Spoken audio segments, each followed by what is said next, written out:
Good morning to you. It's 6 o'clock on Saturday, the 27th of April. Today, a royal return.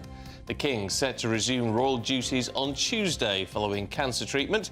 Buckingham Palace made the announcement yesterday. Humza Yousaf faces political chaos. Scotland's First Minister has insisted he will not resign, despite facing a vote of no confidence in his leadership. Critics are wrong on Rwanda. The Home Secretary hits out, saying opposition to the policy willfully ignores the progress made by the African state. And we'll be meeting legendary singer Marty Wilde to tell us about his new album and his career spanning over 65 years. Good morning. Leicester City have sealed promotion back to the Premier League at the first attempt without even kicking a ball last night as Leeds were thrashed 4-0 at Queen's Park Rangers, and Liverpool reached an agreement with Dutch side Feyenoord to appoint Arne Slot as their replacement for Jurgen Klopp. Hello. It's still going to be rather cool this weekend. A few showers to watch out for today, and then something wetter arriving later. I'll have the details coming up. Morning to you. I'm Stephen Dixon. And I'm Ellie Costello, and this is Breakfast on GB News.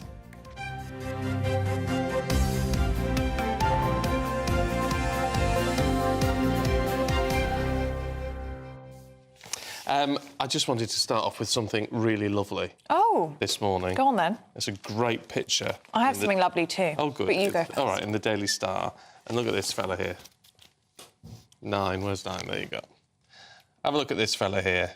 And that is 98-year-old Alec Penston getting a kiss from the D-Day darlings yesterday, marking 80 years since D-Day. And I just think that's just such a fantastic shot, isn't it? And this 98-year-old getting treated like a... He looks great for 98. He does, and there's a few of him in here. This guy is Stan Ford. And Who also looks great. He's also 98, meeting a schoolgirl yesterday. And I think that's nice as well, the intergenerational thing. Oh, it's so important, isn't it? Yeah. Because they are the really last nice of that generation. So I just think it's really nice to mark that. It's really nice to see it. It's really nice to celebrate it. Yeah, and those children will never forget it either. No. Oh, lovely. But I just think getting a kiss from the D-Day darlings like that that's lovely, isn't it? Oh, and Good on him. he would have I bet loved that as well. Well, this is what I found for you in the Daily Mail this morning. I think you'll like this. All right. 30 minutes of birdsong in the morning can send your spirits soaring. Oh, really? Yeah, apparently it's really, really good for you. Benefits your mental health. Bird watching was associated with 12.1% increase in well-being. It's even better than walking in nature, apparently. Oh, just listening to the birds. Just listening to birdsong apparently increases... Any particular your mood. birds? Because I do like a blackbird. Now, that's a very good question. Blackbird... I'll have to get back to you on that one. Because blackbirds... Sparrows and starlings. Oh, right. Yes. So I couldn't tell you what they sounded like particularly, but blackbird is quite specific in how they sound. It's beautiful. We've got quite a few around the house. Have you? Yeah, well, I mean, not inside, obviously. I don't like the ones that wake me up in the morning in the bush outside. What would that be? It could very well be blackbirds. It's more of a squawk. Oh, don't know. It might be magpie. If it's a squawk, it might be a magpie. Oh, yeah, maybe it's magpies. Yeah, I don't like them. But apparently it's better than other forms of nature. I don't know why. No, I don't know. I love it. I love it. I know you do. I don't think I've ever really... Paid attention. Paid much attention to birds. I just find them quite annoying. Yes, because you're not old enough. Is this something you enjoy more as you get older? It's one of those things that you start to appreciate as you get older. I didn't really notice it till we were in lockdown. And then every day I used to just love sitting there listening to the birds. Oh, that's nice. And do you like watching the birds? Would you go into a little hut with your binoculars? No. No, wouldn't go that far. No, okay. I don't think I'd go that far into a hide. But you never know. Maybe one day. I like seeing a robin. Oh yeah. They're quite nice. Yeah. When you see a robin on the fence or on a garden furniture. Not that I have a garden. I talk about very often. I can imagine it's very lovely. And the other thing in the Daily Mail, which I think is probably the most obvious thing I've ever read, is taking the stairs gives your heart a healthy workout. Well, yes. So we should be taking the stairs rather than taking a lift. So those are two things you can do this weekend. Or escalators, yeah. If there's an escalator, I mean, there's only one set of stairs here and I still take the lift because I cannot be bothered first thing in the morning to walk down We the always stairs. have, apart from when you're with me and then we take the stairs. Yeah, we do. I just find it, I don't have the patience for a lift. No. I'd like to get moving. All right. I don't mind waiting for a lift. But if you can bird watch this weekend or take the stairs, those two things are very beneficial. We're going to be feeling great by Monday. Perhaps not us, because we're here. But there you go. Right. Anyway, I tell you what, who else is feeling great? That's the King. Yes. Because he's set to return to public duties on Tuesday following the positive effect of his cancer treatment. Yes, a palace spokesperson says King Charles is greatly encouraged to be resuming some public-facing duties and very grateful to his medical team. He's been getting care since early February, and this will provide a much-needed boost to the monarchy. Well, many people have sent their well wishes, including the Prime Minister, Rishi Sunak, who simply said on X, brilliant news to end the week. The Labour leader, Sir Keir Starmer, sent his well wishes as well on X, saying, delighted to see His Majesty looking so well. I wish him and the Princess of Wales all the best as they continue with their recovery with the support of their families. Well, joining us now is former butler to King Charles, Grant Harold. Good to see you this morning, Grant. And Rishi Sunak has got this right, hasn't he? This is just brilliant news. Absolutely. Good morning to you both.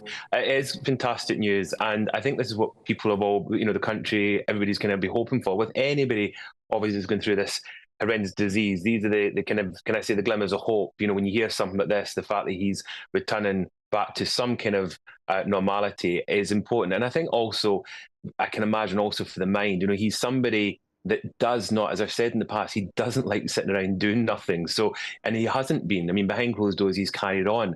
But this is more of a public side of it now. We will actually get to see him out and about.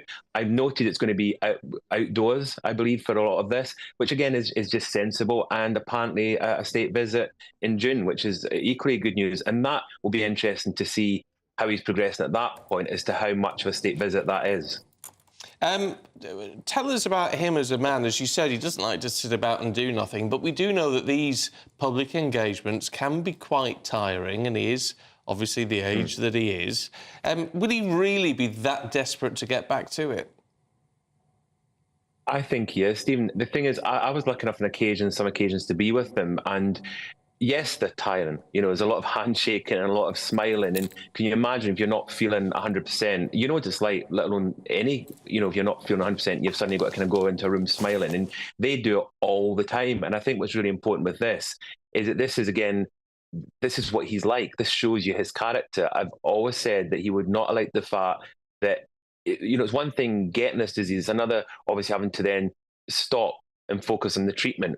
And that is what he's doing. But at the same time, he is not somebody that likes to stop doing stuff. He's a goer. He's always busy. I remember when I worked for him, I may have said this in the past, he would be up before I even was there in the workplace. And when I went to bed, he was still working. This is somebody that works as many hours as possible in a day.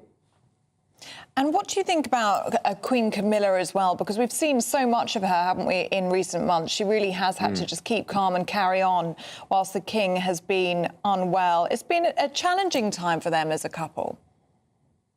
It really has. It's almost unprecedented that, so soon after a coronation, within a few months later, obviously the cancer diagnosis, or a double blow, obviously, with the Princess of Wales, and Queen Camilla has suddenly had to kind of step up to that role of the both of them at the moment. With Prince William, I should say, recently, obviously him returning back to duties as well. But again, she would never have expected this. As the wife of the King, she would be there to support him by his side, carrying out her own duties. But here suddenly she's having to take the duties for both of them. And I'm sure, as you both know, as well as being the wife of the King, the Queen Consort, she's also a mother. She's got her own children, her own grandchildren. She's got her own life as well, and they're young grandkids. So she's trying to still focus on her own family as well as taking on this added responsibility. Which, again, knowing what she's like, she wouldn't even have thought twice about this. It would just be an automatic thing. She's going to do whatever she can to support her husband, support her daughter-in-law, and just get on with it. And this is what's amazing, because she obviously wasn't born into this. You expect this from family members that are born into it, like the late Queen, who just got on with it. She's actually had to kind of step up. And I think she has shown that she really is an amazing wife of the King, Queen Camilla. OK, Grant, really good to see you this morning. Thank you very much indeed. Thank you. I was so pleased by that news last night. Lovely. When we heard we were going to hear something about the King, I was like, oh no. you just fear the worst, don't you? I was positive. Yeah, I feel like you are. I was worried. I was a bit anxious. Thought they wouldn't say anything unless it was good news, I think. But it's really good news. It's great to see him getting back into action and determined to do these royal visits and all the rest of it. I just think, and as Grant says, it shows the character of the man. Yeah, it does. I mean, he is buoyed by these visits, isn't he, and by these walkabouts. That was clear at Easter. Yeah, yeah. He's someone else we keep saying we want to meet the royals. I've never met Charles, the King. I'd love to. Because he just seems like someone I'd Get along with. Get along with. Yeah. Is it funny? I don't know, maybe... You both like the outdoors. Maybe he wouldn't like me at all, you never know. Oh, he would like But you. he's... I mean, You couldn't. When I met Camilla, she was so lovely. Was I mean, she? really, really lovely. I mean, I was there, it was a charity diabetic thing. But she was really, really, across the game and knew what it was all about and very involved, and it was really impressive. They seem also really in love as a couple. You get I think you see this picture all over the papers today, but they do just seem very, very happy together. They've been together 17, 18 years now, married 17, 18 years now. You think it's something that's happened very recently, but it hasn't really. They've been together a very long time. And the only time that I've seen them or been in very close proximity to them was when Southend became a city. Oh, right. And the two of them came down to do the royal decree or whatever it is to seal the deal. And they just were very giggly and very sweet together. Well, you can't argue with that. Yeah, it was lovely. Lovely to see them like that. So best of luck to him. Best wishes from all of us at GB News. And it's great news, isn't it, that he's going to be returning to public life? It certainly is. Now, Humza Yousaf has said he will not resign as Scotland's First Minister ahead of a crucial test of his leadership next week. Yes, he says that a minority government, his party will need to make some concessions as it negotiates with other parties. It's after the collapse of the SNP's power-sharing deal with the Greens yesterday. But Humza Yousaf says he'll fight on. I fully intend to not just win that vote, but I intend to fight to make sure that the government stays up, not just the government continues to deliver on the priorities of the people, like, for example, investing in affordable housing. So there's all that political game playing happening from the opposition that will not be taking part in it. We'll be getting, of course, on with the job, and when the vote comes, I fully intend to win. Let's talk to political commentator Suzanne Evans. I mean, look, what else could he say, Suzanne, frankly? But how grim is it looking for him next week? Well, he couldn't really say anything else, I don't think. So let's see what happens. He might join that long list of politicians that say they won't resign and end up doing so. But it is very grim for him, let's be clear about that. So the Lib Dems, the Labour Party, the Green Party, the Conservatives are all going to vote against him in a vote of no confidence next week, which puts him in a very strange position of being reliant on the support of one member of the Scottish Parliament, Ash Regan, who was a member of his party, the Scottish Nationalist Party, but then left over the row when she wasn't elected leader of the SNP and because of her opposition to the gender recognition bill in Scotland. So she defected to the Alba Party, which she's the only Alba Party MSP. It was a party that's led by the former SNP leader, Alex Salmond. So he is going to be entirely reliant on her support because there is only one vote in this, and she has yet to say what she's going to do. So it is looking extremely precarious for him. It is the most extraordinary time in Scottish politics at the moment, isn't it, Suzanne? It is. In a sense, we've had the whole implosion of the Scottish Nationalist Party, arguably culminating in the arrest of Nicola Sturgeon's husband last week. We've had the possibility, I think, of a second referendum on Scottish independence pretty much dead in the water now. The economic fortunes of Scotland are still very much up in the air. Sorry, my light's just gone off. So we'll have to see what happens. I mean, it's interesting, isn't it, that even if he loses this vote, he's not forced to go. It doesn't force any change. But would there be enough pressure from within to force him out at that point?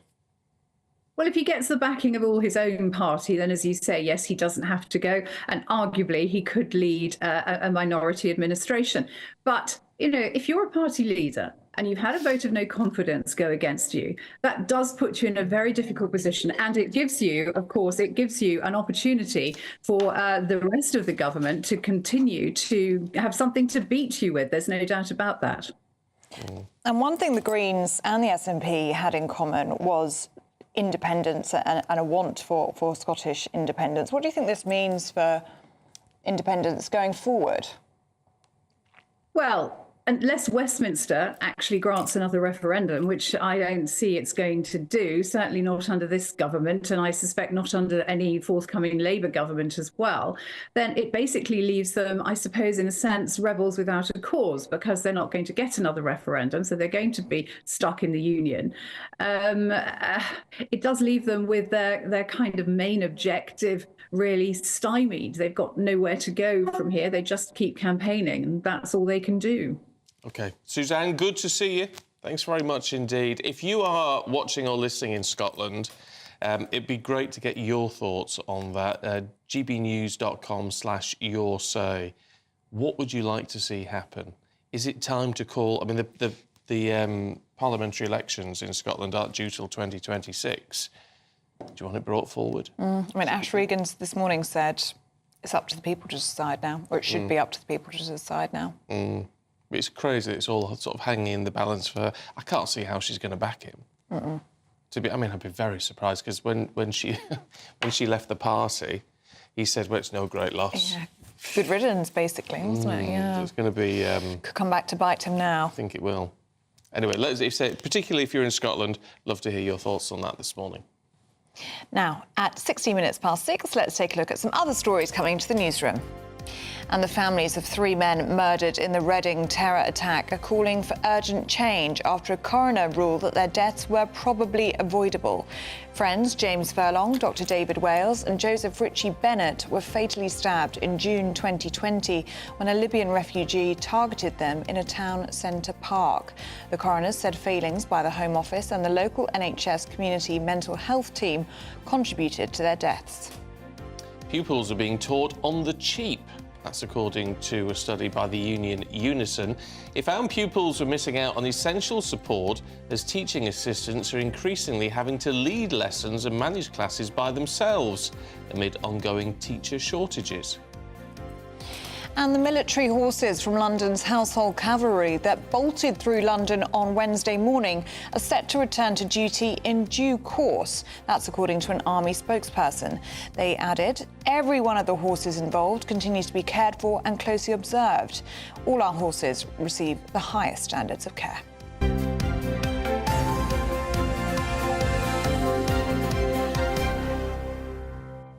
They do get looked after very, very well.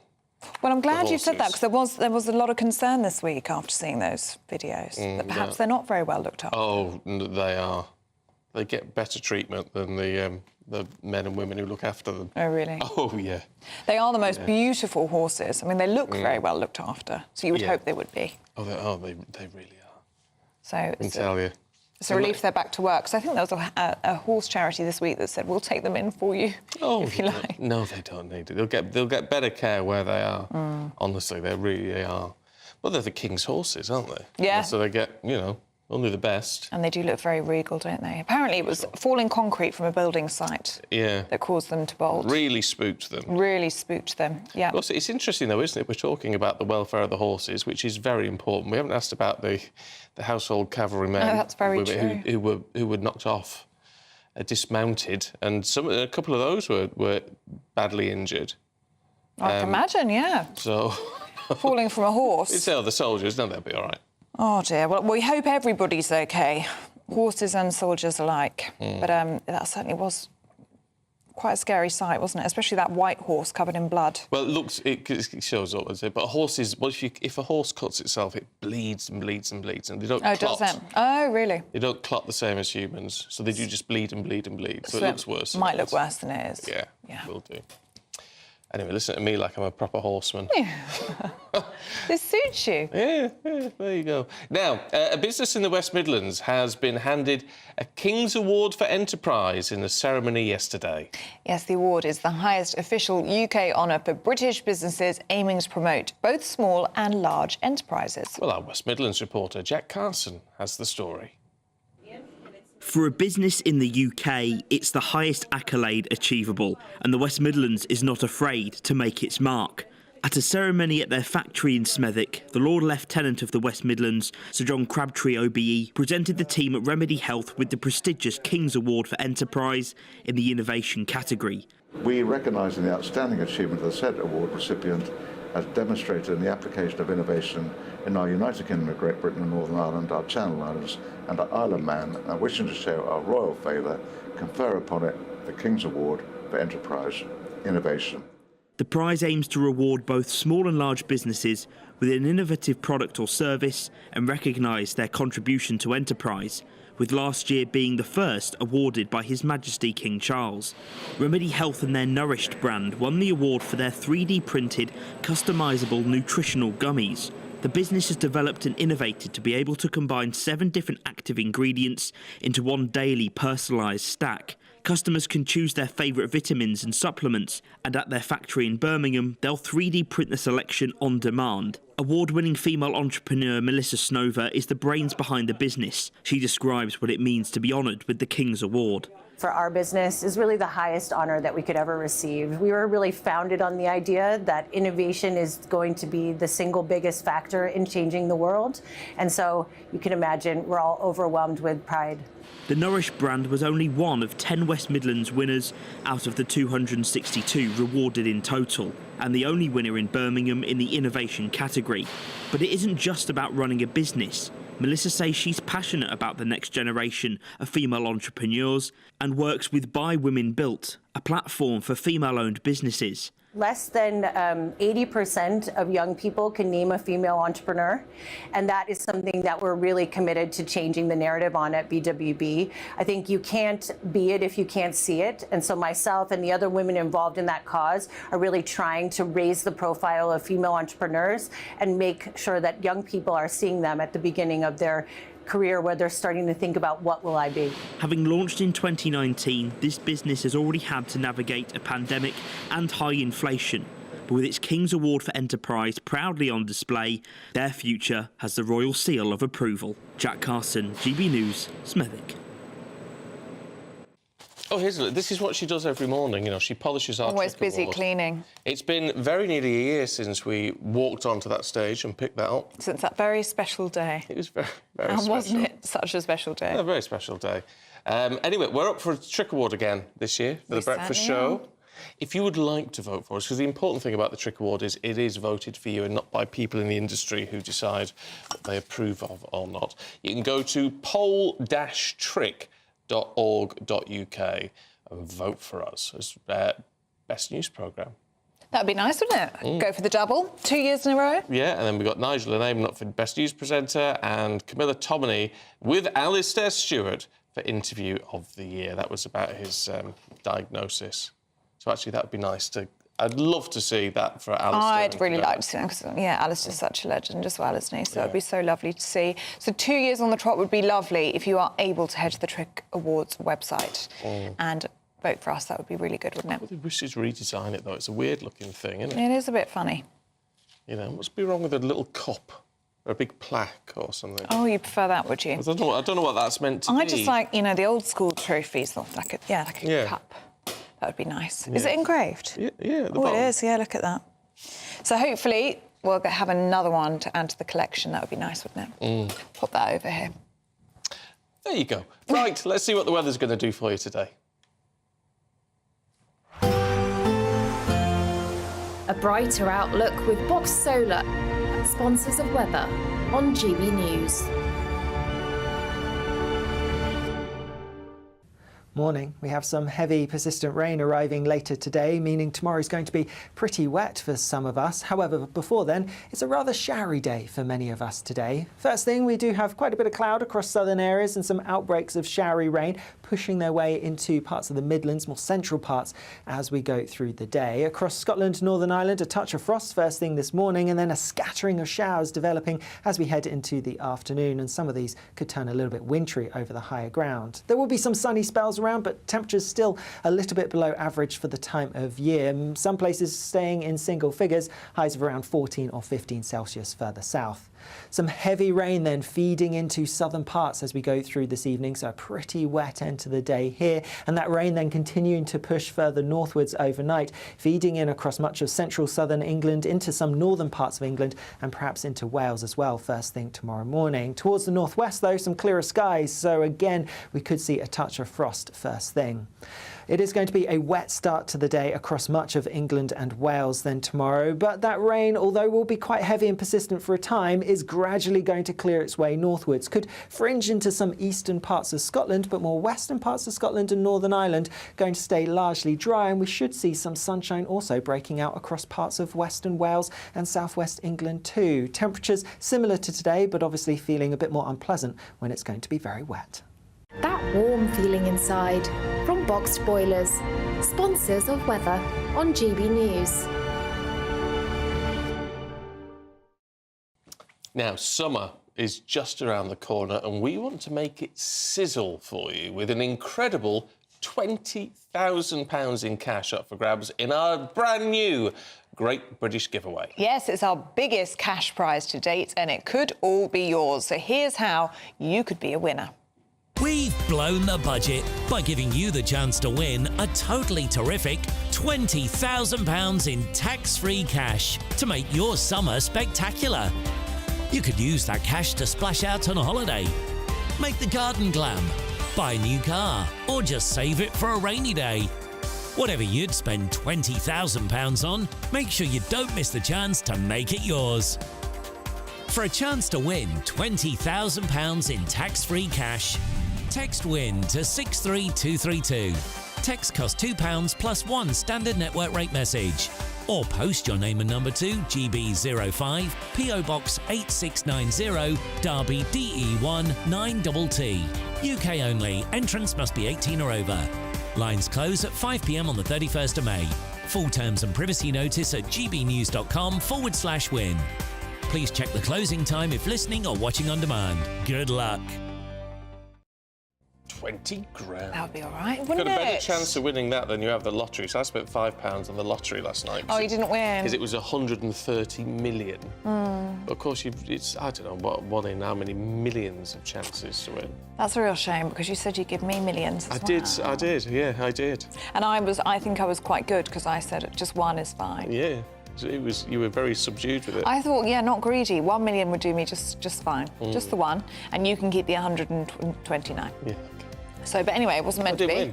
Didn't win. So you've got a better chance of winning that 20 grand. Yep, so get entering, because we're very jealous, aren't we? Yeah, because we're not allowed to. We're not allowed to enter. Neither is Aidan McGee, who'll have all your sport in a couple of minutes.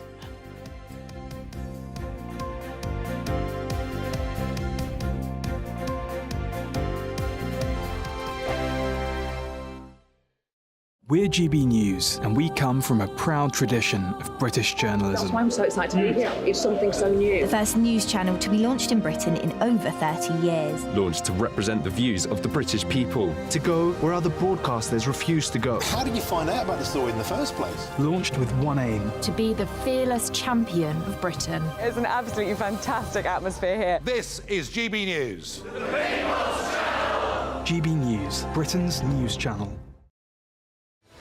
I'm Patrick Christys. Every weeknight from 9, I bring you 2 hours of unmissable, explosive debate and headline-grabbing interviews. What impact has that had? We got death threats and the bomb threat and so on. Our job is to do what's in the best interest of our country. You made my argument for me. My guests and I tackle the issues that really matter, with a sharp take on every story. I'm hearing it up and down the country. That was a beginning, not an end. Patrick Christys tonight from 9 p.m. only on GB News, Britain's news channel. I'm Christopher Hope. And I'm Gloria Di Piero, bringing you PMQ's live here on GB News. Whenever Parliament is in session on a Wednesday at midday, we'll bring you live coverage of Prime Minister's questions. We'll be asking our viewers and listeners to submit the questions that they would like to put to the Prime Minister, and we'll put that to our panel of top politicians in our Westminster studio. That's PMQ's live here on GB News, Britain's election channel. GB News is Britain's election channel.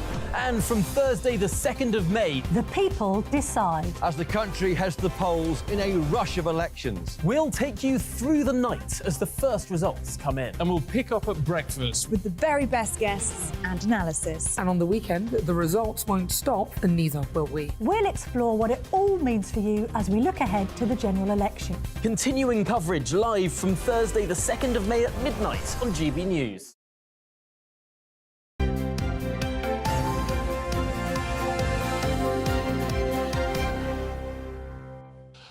Aidan McGee's here at bang on 6:30. Good morning to you. Good morning to you both. Good to see you. Let's talk about the Foxes, should we?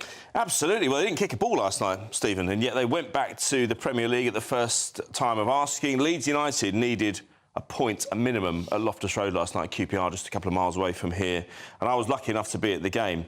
Now, QPR needed at least a point, really, to stay up. So there was something in it. I think they were going to stay up anyway, but the worry from Leicester's point of view and Ipswich's point of view, who are the promotion rivals of Leeds in the Championship, was that maybe QPR might invoke that phrase that we hear, they're on the beach. They've already quit for the season. They've already signed off, but not so. Queen's Park Rangers absolutely brushed them aside by 4-0.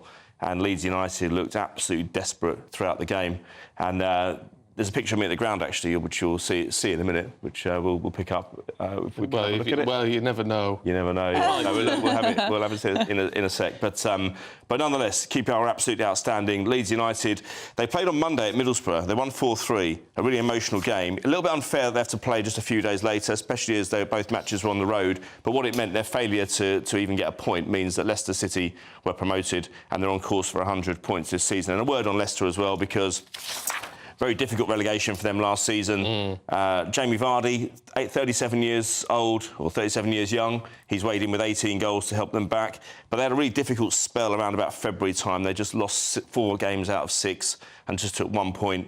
And it was a very difficult spell. And everyone thought that having had a 12-point lead at the top of the table, they would fall away. In fact, there was 14 points between themselves and third place. They do have this issue with being charged by the Premier League for alleged breaches in profit and sustainability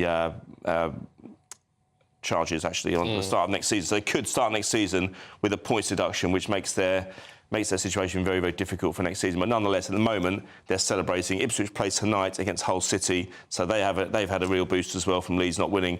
And if Leeds are left to go in the playoffs, given that they came down last season, it could be a difficult time for them as well. You don't really want to drop into the playoffs, Stephen, when you've just failed to get automatic promotion. It puts you in a bit of a bad frame of mind. What you want to be in the playoffs is a side that's going into it in form. But nonetheless, congratulations to Leicester and QPR. Did the business last night on their behalf. Yes, lots of thanks from all those clubs to QPR last night. Oh, yeah.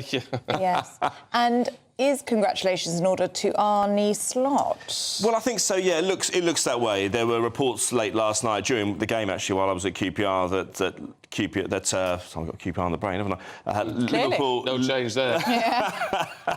Liverpool have agreed a £9.4 million package. Now, it's rare that you pay for a manager, but that's how valuable they see this guy as being. Now, it's add-ons as well. I think it's 7.5 up front, and then it's dependent on success as well. I mean, it's like signing a player. This is a 45-year-old guy from Holland.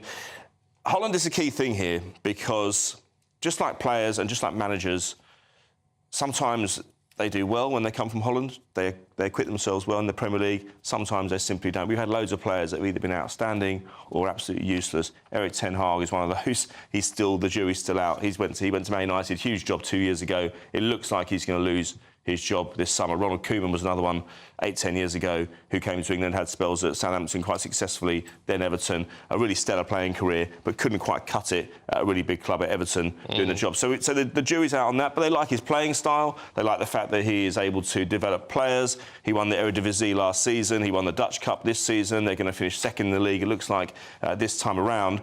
And I'll get a picture later on, but it means all the main 4 managers in the Northwest this next season are all going to be bald. which we've not had. Oh, right. We'll get a picture, but I mean, it's great. This seems to be a move towards bald managers. Bald managers? Yeah. So we've got Ten Hag might not stay, but Guardiola, Arne Slot, of course, Sean Dyche at Everton.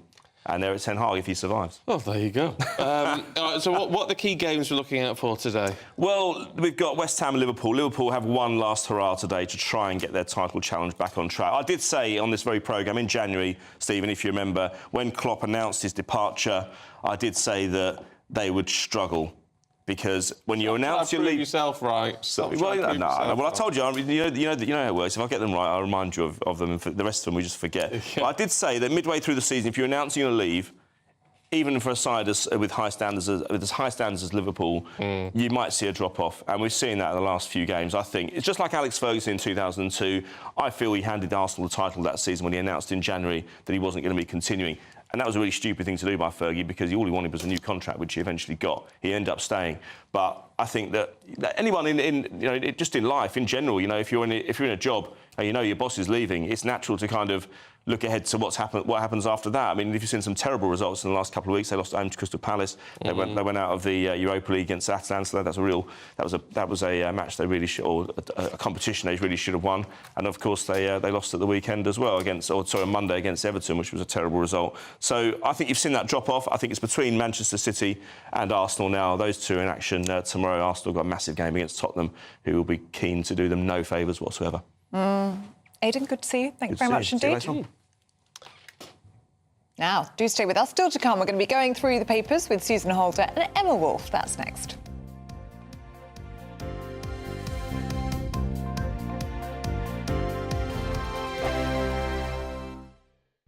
This is GB News, Britain's news channel. In the quaint Derbyshire village of Sudbury, there's a storm brewing between the local football club and the National Trust. This grass field might seem unremarkable, but for hundreds of years it's been part of the Sudbury Hall estate, playing host to the village football and cricket matches. Now the National Trust are planning to put an end to that tradition in the name of biodiversity, with plans for trees and plants where the football club play. Some worry it breaks a memorandum of wishes from the late Lord Vernon, whose family have lived here since 1660. Manager of Sudbury FC Tom Crutchley says he's upset at the decision. Naturally disappointed. We've been here, this is our 9th year. We've put a lot of effort into here to keep playing, to maintain it.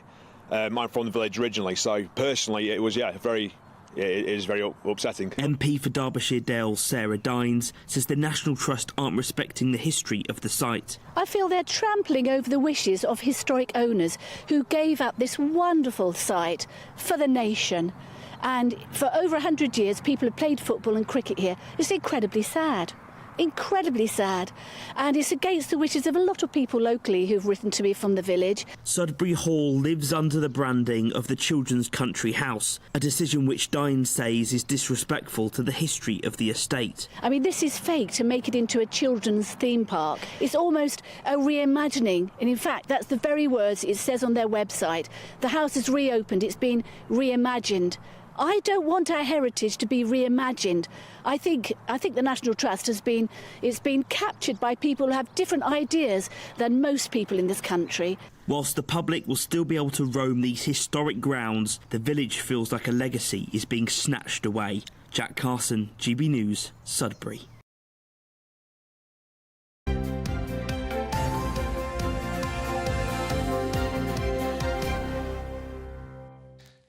It's 6:38. Let's have a look at some of the papers for you this morning. We'll start with the Mail. It leads with the news that the King will return to work following cancer treatment. The Times also reports on the King's return to work, but says his cancer treatment is still not over. Telegraph has the King marking his return with a visit to a cancer treatment centre this Tuesday. And the Sun also leading with the King's return to public duty. It's bound to be the top story, isn't it? The Daily Star leads with the mysterious curse of the pharaohs being solved. Guess what it is? Radiation, so they say. Oh, really?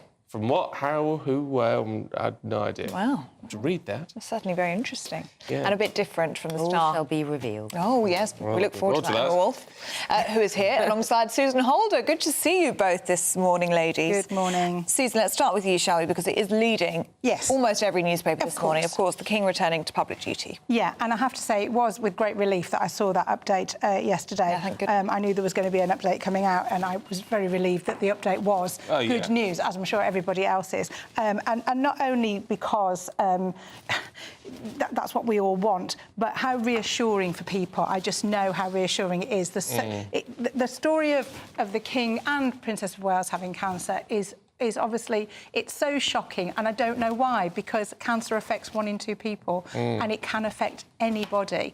But what we can see by this is how much treatments have come on, what hope there is out there for people who are struggling and suffering, and it does give hope to people when you can see that people are getting back to work. Well, it was always the dreaded C word. It was a kiss. Well, exactly. The C word. People wouldn't even say the word, and it is. Especially where we're from, or where you are now. Anyway, if everyone went to Christie's, if you heard someone was going to Christie's, it was like. Yeah, and and obviously because my husband has been treated for cancer 5 years ago, and we've spent a lot of time at Christie's, and it's the most wonderful place. And I don't go in there with any sense of dread because you just know you're just getting such marvellous treatment. Yeah. But it is really positive. And it is for people. There will be so many people out there watching who are going through something like that, who have relatives going through it. And I used to cling to stories of people defying odds and getting good news. And it is just because it's the mental strength you need to go through it is the most important thing. And for the King and the Queen, I think getting back to work will be hugely important because you just want life to go back to a bit of what you know is normal. And for him, that's going back to public duties and public-facing duties. And he will want to do that desperately. And you can see how much he takes from meeting the public, and he enjoys those walkabouts. It will really buoy him, won't it? I think so, yeah. And there's been some doctors actually commenting in the media as well, saying this is a good sign. This shows that, of course he's not out of the woods yet, but this shows that things are going in the right direction, given that the medical advice is, yes, you're ready to sort of, work again. Of course, I was thinking overnight, though, about Catherine and worrying, and then you start to worry, and I think, well, we haven't heard anything from her, but I do think that she needs her privacy, she needs time to rest and go through whatever her treatment is. But I wish we could have as equally a positive update from Catherine. Well, hopefully soon. that comes in time. Yeah, we'd all like to hear that. Yeah. Emma, let's stay with you, shall we, and look at the Guardian front page. And this is at the scale of the teacher shortage crisis in schools. Yeah, so this is a really shocking sort of study or a poll, a survey finding that hundreds of thousands of pupils in England and Wales are actually being taught by effectively unqualified teachers. Their classes are being covered by teaching assistants. Well, they're not teachers at all. They're not. I mean, all due respect to a teaching assistant, they're not a teacher. They're not teachers, they're not qualified in their subjects. Lots of them are covering at primary level with a few minutes' notice, so they're going in from sort of nursery level to year 6. And then at secondary level, they're covering GCSE subjects. No. Where teachers have left and just have not been able to be replaced. So teachers are routinely going off sick, they're not filling the places, and it just seems... And particularly special needs children, special educational needs, there are 1.5 million of those in the UK, and they're being particularly badly affected by it. But, we've seen it in the NHS, we see it in education now. The real scale of this crisis is apparent. But apparently, you see, it's not that many years ago when my mother was teaching, or when she was going into teaching, it was seen as a really well-respected profession. It was a really viewed as a really important job, and that all just seems to have disappeared now. Well, it's quite weird as well that the one thing that I remember when I was at school, when they trying to talk about careers to teachers, the only thing they ever wanted you to tell you to be was a teacher, because so if they can't kind of encourage people to follow them, then I don't know what hope there is really, because trying to tell them that you want to be a journalist, you just used to go, I got laughed in the face. They had no experience of that. But be a teacher was what they all encouraged. Presumably they've stopped doing that now, and that's quite interesting to know why. Because they should be the best advocate for the job, and they should be able to kind of encourage their prodigies who are coming through to follow them. So that's what needs to happen. I mean, I've got friends that are teachers, and they just say they are on the verge of burnout. Yeah. They're finding the workload really, really difficult. They have very challenging children, often don't have the support in the classroom to help with that. They feel as though they're social workers as well as, I was going to say as teachers. That's the problem. They don't just teach now. It's all the breakfast clubs, after-school stuff. A lot. You know, hygiene. A lot of hygiene stuff. And I think, Stephen, you make a good point. It's not seen, it's not high status the way that it used to be. I don't think the pay and conditions are necessarily always the best. It's not something that people are drawn towards as a kind of high status profession. And as you say, you're dealing with so many other issues around just, it's not just the kind of classroom hours. I think it's a very, very gruelling profession with not that much reward. And they don't get backup from parents in the way they used to, do they? No. So it's not the children usually that are the problem. It's the fact that you might reprimand a child, or you might have a child that's difficult to deal with, but then you have to deal with the parents who don't back the teacher up in what they're trying to kind of instill or kind of put Well, they are forward. moulding an entire generation. I know, it should be. That's why I think it should be high status. And I tell you what really annoys me is that when people say, it's an easy job, they get 6 weeks off in the summer. No, they don't. No, they really don't. There might be 6 weeks where they're not teaching children, but they don't stop working. I'll tell you that for nothing. Yes. Well, we are both the product of teachers, aren't we? Yeah. Yeah. Both of our parents were teachers. And did either of you think about going into teaching? No, couldn't do it. No. But we've seen how hard it is, I suppose. Yeah. My mum never stopped. No. She never stopped. She was writing reports, going through books and all the rest of it, till 9, 10 o'clock at night, every night. Yeah. They're in during the holidays, sorting out classrooms and doing results and, timetables and all that sort of thing. So I taught drama for years in schools, in primary schools for about 10 years. But I would go in and do drama and come out again, so I wasn't there permanently.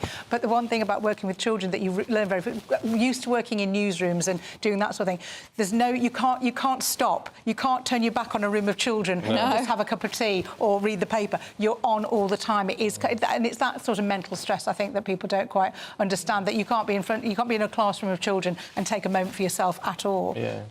It is really full on. It's a vocation. You've got to have a passion for it. Yeah, definitely. I mean, Mum, she loved it. She loved it. Yeah, and so did my parents. But it was, really hard work.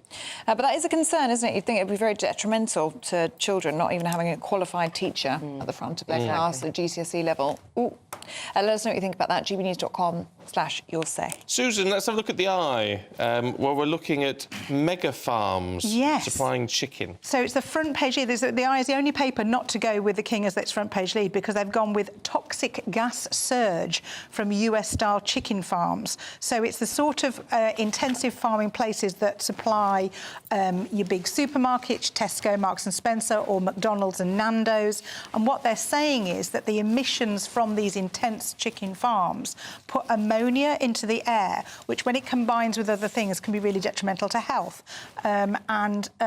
Although overall it's gone down since 2017 in the country, there are pockets where it's really kind of stepped up. And one of those areas is Powys, and neighbouring Herefordshire, Gloucestershire and Monmouthshire, and it's actually having a real effect on the rivers nearby, as well as, I say, it being something that people are concerned about for health. So it can kind of mix and affect the lungs and the bloodstream and this sort of thing, you're a vegetarian, so you're okay. You're well, you're not okay if you walk past the chicken farm, presumably, but it doesn't make you want to go and have a chicken burger, does it really? No. Stephen, don't you think the more you hear about this stuff, the more I'm vegetarian. I haven't eaten meat for about 21 years, and and I'm not criticising people that do, I'm absolutely fine with it.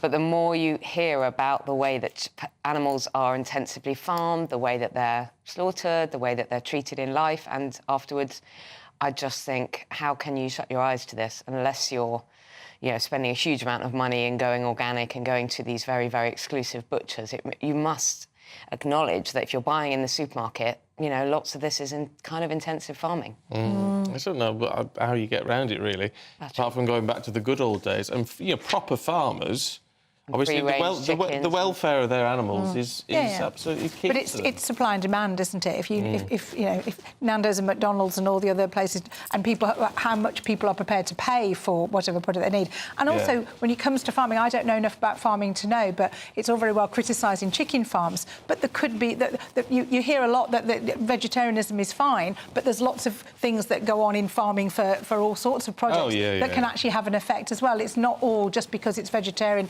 It doesn't have any effect on the environment. There are other issues there as well.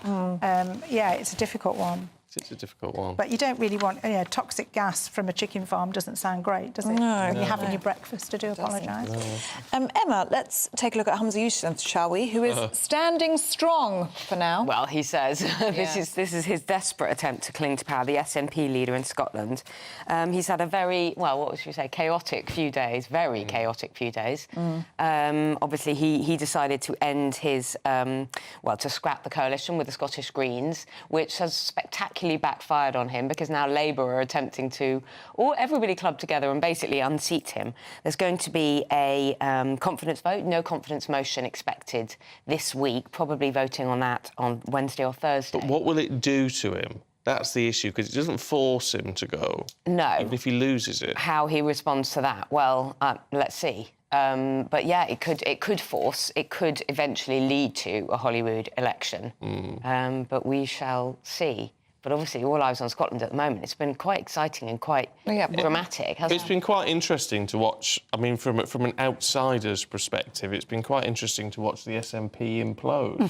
I mean, look, it happens to all political parties once they've been in power for a long time. Quite quickly, hasn't it? I mean, Sturgeon has had a quite dramatic fall from grace as well. Yeah. And suddenly the SNP are really, really quickly in tatters, and it's amazing how fast that can happen. But surely he can't cling on if he loses a no-confidence vote next week. I mean, politically, you can't cling on if everybody wants to me, the more damaging thing that's been going on recently with him is the whole that hate speech kind of bill and everything. I think the mess that's been created with that, that does call into question his judgment and everything else. I do wonder what on earth he was thinking and why on earth that was something that... He may cling on as a minority and try and carry on as a minority government. It might be almost impossible to get anything through. And then what happens anyway when we have a general election later this year? You know, I mean, I think Labour are rubbing their hands, aren't they?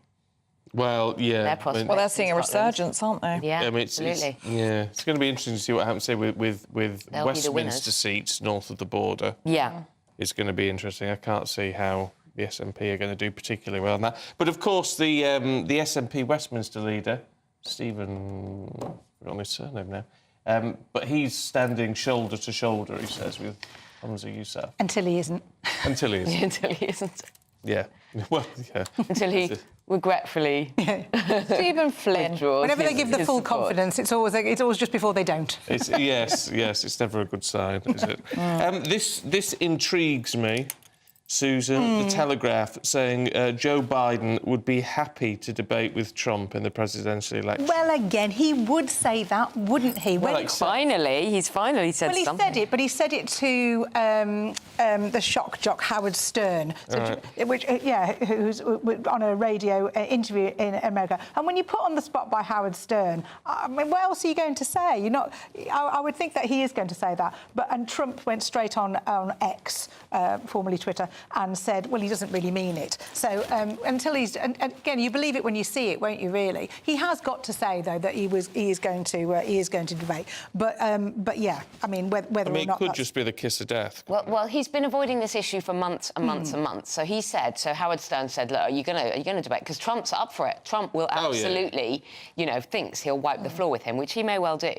And he said, yeah, OK, well, yes, of course I will at some point. And he was sort of vague about it. And Trump immediately said, brilliant, come down to the courthouse where he's being tried for all this stuff. Trump said, let's debate right now. So I think Biden needs to be careful because he does, I think, need to debate with Trump at some point. They need to have a head-to-head, or is he going to keep avoiding him? He's been dancing around this issue for a while because he knows that, he's not as sharp as... What do you think about debates over here, then? Because there was this big push. We had the first one... Was it 2010? It was Alistair Stewart, wasn't it? Alistair Stewart hosted the very first one. I'm against them. Oh, are you? I have to Do you say. think it gives a false kind of reading on what people? I do. I think it's all because it's all about performance and not about substance. Well, but it does show whether people are across their brief. It does show whether people can string a sentence kind of lucidly together. It's not always enough, is it? Well, but it's better than not being able to do that. Well, I quite like the debates. Yeah. I mean, I think it's entertainment value. I was going to say, it's a good spectacle, but really, does it give us any more? We know they can string a sentence. Well, they can or can't. But they can't. Because they do. But I mean, all of our candidates, we see them give lots of public speeches. They pretty much all do the round of the interviews they have to do. But I think you're right. Is the head-to-head really, is that... See, I think it highlights weakness a lot more than you would see in something like a media round that you're prepared for. I think in a debate, you can't prepare often for what comes up. What comes up. Yeah. And it does highlight weaknesses and gaps in knowledge. I think often the ones where the public, well, obviously, but they're selected as well. I was going to say the public asking questions is often quite revealing, and more revealing in a way, because that puts potential candidates on the spot, potential prime ministers on the spot. But whether the actual kind of, Starmer versus Sunak is... Well, it is. It's a good public spectacle. I mean, the problem is they will kind of fall into just having a pop and trying to trip each other up, and that's not always what. Because the last one the first ones were very good and quite interesting. The last set that were done, there was some of the debates, because obviously every channel gets a pop at it. Some of the debates I just thought were really poorly handled, and you came away having learnt nothing about what they stood for or who they were as a person or anything else. And we do see them every Wednesday in the chamber having a go at each other, so it's not as though we never see them head to head. Yeah. But yeah, I quite enjoy them. Emma, we've got 40 seconds. OK. For you to tell us about the pharaohs. We're desperate to Well, there's this legendary pharaoh's curse, and when they opened the tomb in 1922, people died, and apparently there's loads of radioactive material, a lot of radioactive material that's built up in the tombs because of unopened tombs, which can actually cause serious cancer and radiation sickness. That's the curse of the pharaohs, apparently. But it's according to the Journal of Scientific Exploration. It's not just the star going, I think you mess with a curse at your peril. I don't think we should try and make a scientific thing on it. I think you're probably right. Lovely, thanks both. Here's your weather. A brighter outlook with Box Solar, sponsors of weather on GB News. Morning. We have some heavy, persistent rain arriving later today, meaning tomorrow is going to be pretty wet for some of us. However, before then, it's a rather showery day for many of us today. First thing, we do have quite a bit of cloud across southern areas and some outbreaks of showery rain pushing their way into parts of the Midlands, more central parts, as we go through the day. Across Scotland, Northern Ireland, a touch of frost first thing this morning, and then a scattering of showers developing as we head into the afternoon, and some of these could turn a little bit wintry over the higher ground. There will be some sunny spells around, but temperatures still a little bit below average for the time of year. Some places staying in single figures, highs of around 14 or 15 Celsius further south. Some heavy rain then feeding into southern parts as we go through this evening, so a pretty wet end to the day here, and that rain then continuing to push further northwards overnight, feeding in across much of central southern England, into some northern parts of England, and perhaps into Wales as well first thing tomorrow morning. Towards the northwest though, some clearer skies, so again we could see a touch of frost first thing. It is going to be a wet start to the day across much of England and Wales then tomorrow, but that rain, although will be quite heavy and persistent for a time, is gradually going to clear its way northwards. Could fringe into some eastern parts of Scotland, but more western parts of Scotland and Northern Ireland going to stay largely dry, and we should see some sunshine also breaking out across parts of western Wales and southwest England too. Temperatures similar to today, but obviously feeling a bit more unpleasant when it's going to be very wet. That warm feeling inside from Boxed Boilers, sponsors of weather on GB News.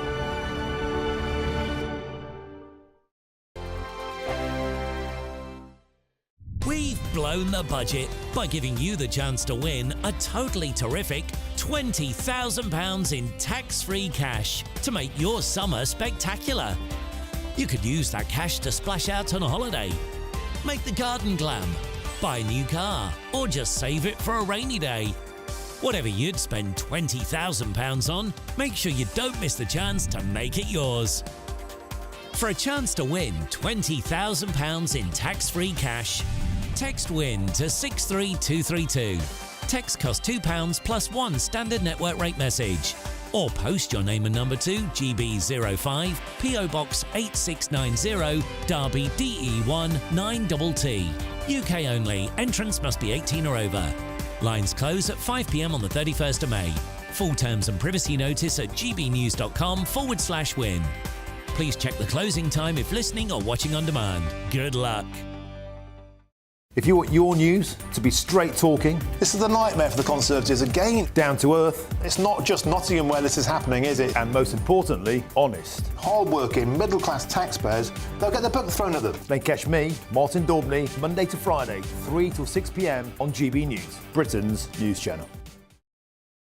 Join me, Neil Oliver, every Sunday night at 6 p.m. on GB News. And if an hour is not nearly enough for you, go to gbnews.com for special extended episodes online every Friday at 9 p.m, where we can truly get into the nitty-gritty of what's going on. GB News, Britain's news channel.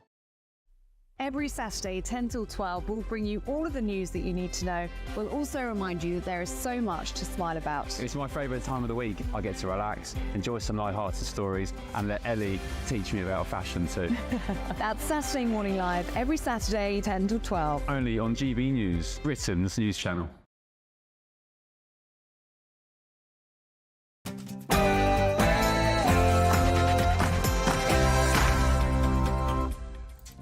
Good morning to you. It's 7 o'clock, Saturday, the 27th of April. Today, a royal return.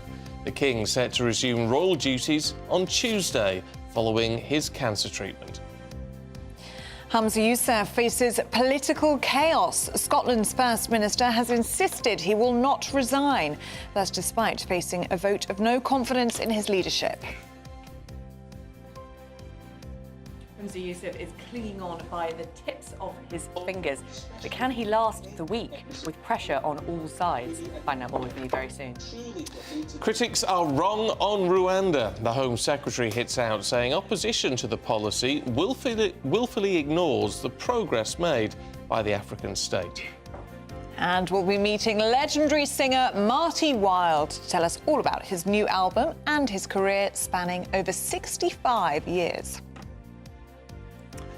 Good morning. It's slots in for Klopp. We'll be looking at Liverpool's appointment of the Dutch manager, the Feyenoord boss, of course, as he takes up the role at Anfield next season. Leicester City also won promotion to the Premier League after Leeds crashed at QPR last night. More later this hour. Hello. It's still going to be rather cool this weekend. A few showers to watch out for today, and then something wetter arriving later. I'll have the details coming up. Morning to you. I'm Stephen Dixon. And I'm Ellie Costello, and this is Breakfast on GB News.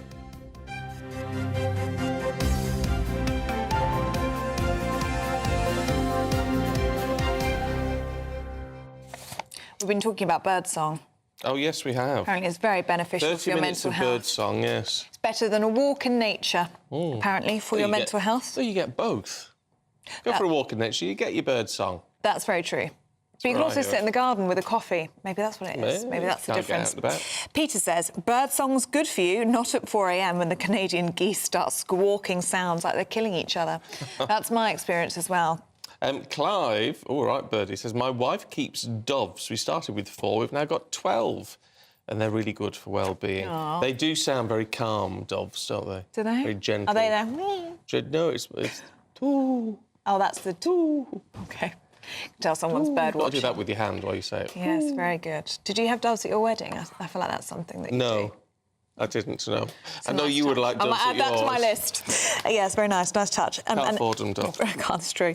Helen says, I opened the window an hour ago to have birdsong as a backdrop. What a lovely start to the day. Yeah, it is. It's really good. It's just good for you. The closer you are with nature, the better you feel. And just a quick one from Elaine, who says, fantastic news about the King, and that is our top story today because the King is set to return to public duties on Tuesday following his cancer treatment. Yes, a palace spokesperson says King Charles is greatly encouraged to be resuming some public-facing engagements and is very grateful to his medical team. Well, of course, many people sent well wishes, including the Prime Minister, who said on X, brilliant news to end the week. And the Labour leader, Sir Keir Starmer, also posted a message on the platform saying Delighted to see His Majesty looking so well. I wish him and the Princess of Wales the best as they continue their recovery with the support of their families. Well, we've got a palace statement. Apparently, they're saying His Majesty the King will shortly return to public-facing duties after a period of treatment and recuperation following his recent cancer diagnosis. Well, joining us now is former royal correspondent Nicholas Owen. Very good to see you this morning, Nicholas. And isn't this just the most wonderful news? It is indeed, yeah, absolutely. Well done to the King. Remind ourselves that we knew he was unwell very early part of the year. February the 5th, we got the news that he actually had cancer, which was beginning to be widely worried about. We've never been told exactly what the cancer is. Fine, OK.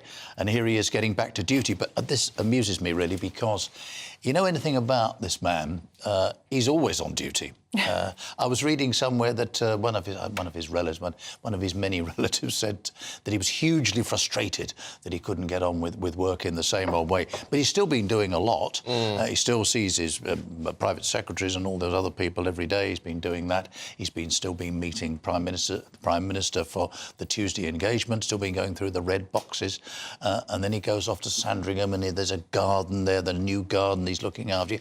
This is a restless individual. Can't keep him down. But wasn't it his mother who said something along the lines of, we've got to be seen to be believed? Seen to be believed, exactly, yes.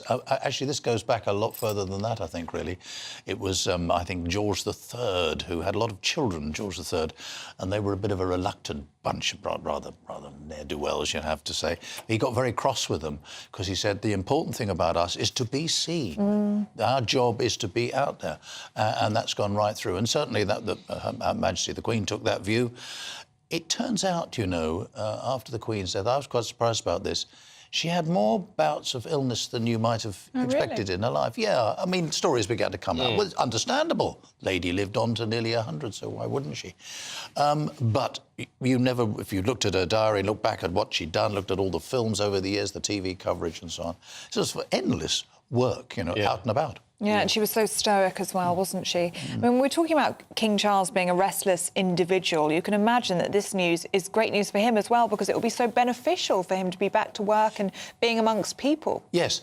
I mean, it's interesting, isn't it? The first engagement in the new round, as I'm saying, he's been doing a lot of things, but this is public duties now. They're a defined expression, is to go to a cancer treatment centre next Tuesday. I'll be very interested to see which cancer treatment centre it is. This is a subject I know a bit too much about, as I've probably said here before.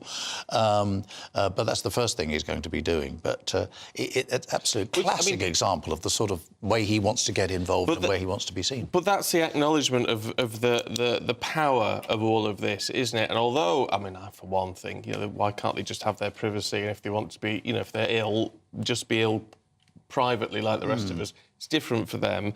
If only because, actually, the positive impact sharing their stories can have, and going to the cancer treatment centre on Tuesday will have a huge impact. It had, well, when it was announced he had cancer, and of course, in the background, we know that the Princess of Wales, there's a whole her struggles with the same thing, had an enormous public impact, and that's inevitable, isn't it? But this business about getting back to work, I mean, full-time work, and in the case of the King, he's one of these people who gets up early. He's the sort of person who wants to see everybody very, very early. He doesn't believe in lunch and all this sort of thing. Really? Oh, yeah. Tiring sort of business altogether. But getting back to sort of full-time work, I think it is very, very important. Or whatever you do in life. You may not have a job to do, but if you've got a family to run or relatives to see or people to care for, once you're, with a bit of luck, through your own medical toils, getting back to doing that is so beneficial. Got a very packed programme coming up. If he decides to do everything, I was having a look through the list. I mean, it ranges from, there's the Trooping the Colour coming soon, there's the anniversary of the coronation, May the 6th. That's an interesting point. I mean, I'm sure something will be done to mark that. But then further out, there's Commonwealth Heads of Government meeting in Samoa, not just around the corner, is it? That's going to be a tiring journey, even for the King. And he's also planning a trip to Australia. Whether all these things happen, I think doctors will probably be saying, sir, hang on a minute. Let's just come here. Let's have a look and put the old blood pressure monitor on them.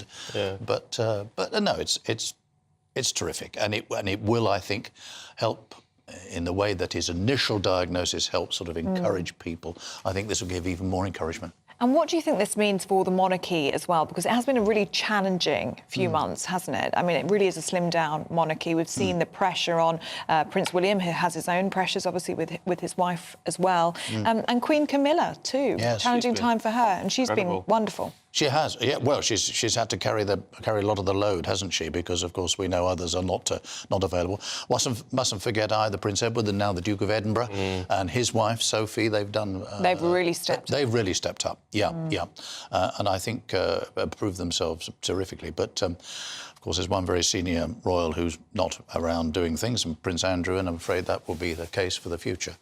But I'm hoping the Queen gets a bit of a rest now. She deserves it, doesn't she? She really does deserve it. Another little line I loved was the idea that the King has said to his age, you know, I want to actually.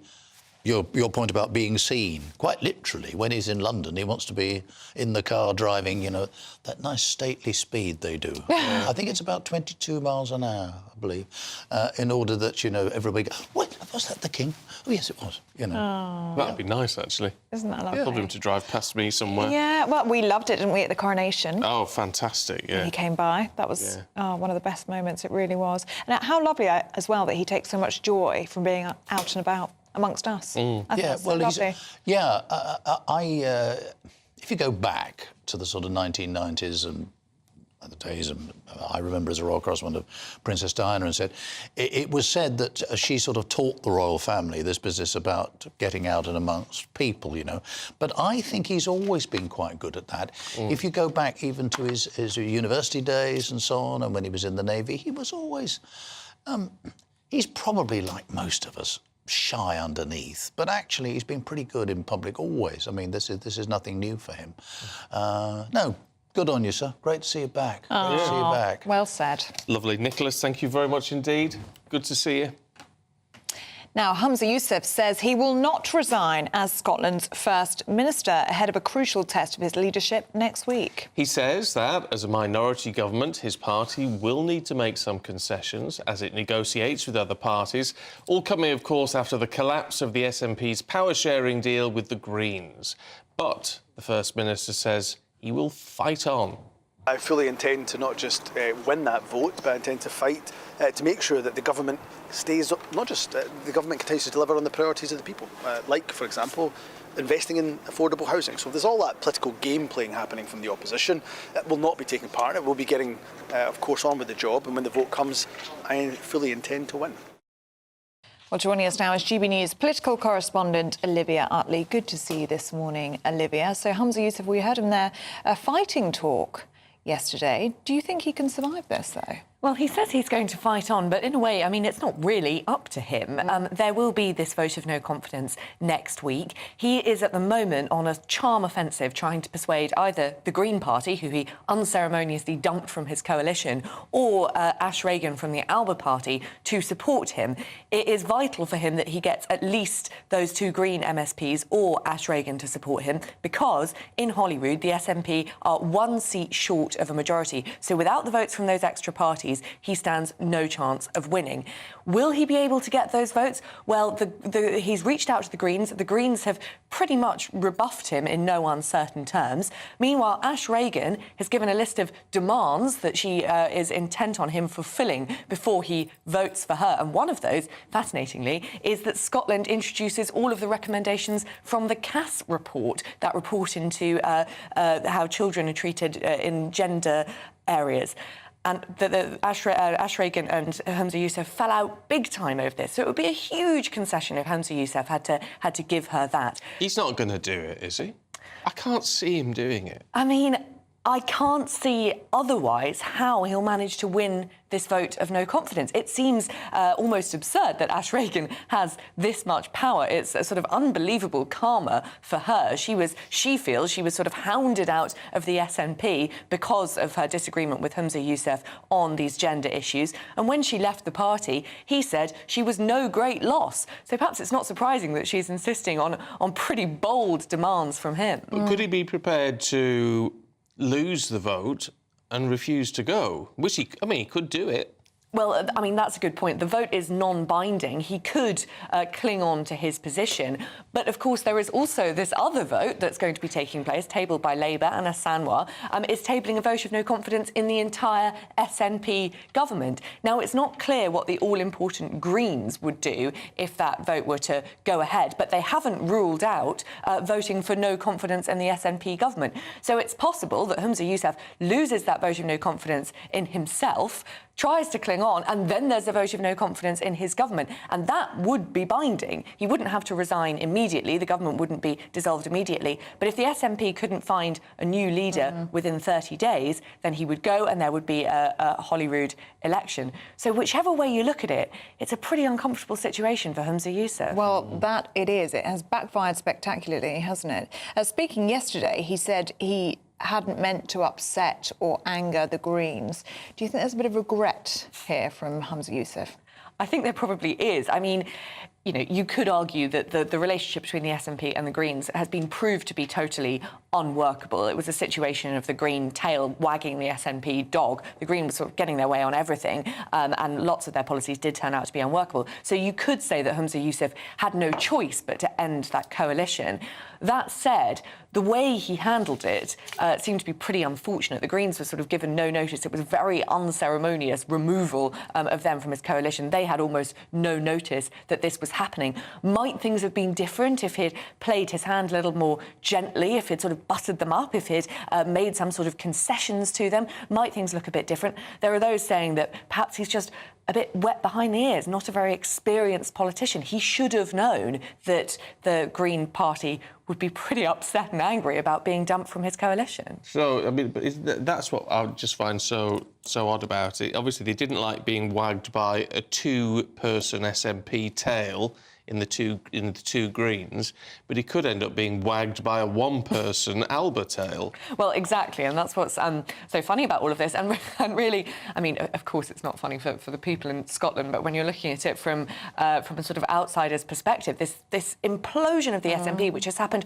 so quickly, is absolutely bizarre. And Ash Regan's demands are bolder almost than anything that the SNP has proposed. If Humza Yousaf, who was fully behind that Gender Recognition Act in Scotland, which would have allowed people to change their gender with just signing a piece of paper, ends up having to do a total U-turn and implement the policies recommended in the Cass report. I mean, you're absolutely right. It will be the Alba Party running the SNP. It's an extraordinary time, isn't it? Yeah. Olivia, good to see you this morning. Thank you very much indeed. It's 16 minutes past 7. Let's have a look at some of the other stories coming into the newsroom this morning. And the families of 3 men murdered in the Reading terror attack are calling for urgent change after a coroner ruled that their deaths were probably avoidable. Friends James Furlong, Dr. David Wales and Joseph Ritchie Bennett were fatally stabbed in June 2020 when a Libyan refugee targeted them in a town centre park. The coroner said failings by the Home Office and the local NHS community mental health team contributed to their deaths. Pupils being taught on the cheap, according to Unison. It said pupils are missing out on essential support as teaching assistants are increasingly leading lessons and managing classes by themselves amid teacher shortages. And an army spokesperson has said that the military horses from London's Household Cavalry that bolted through London on Wednesday morning are set to return to duty in due course. They said every one of the horses involved continues to be cared for and closely observed. All our horses receive the highest standards of care.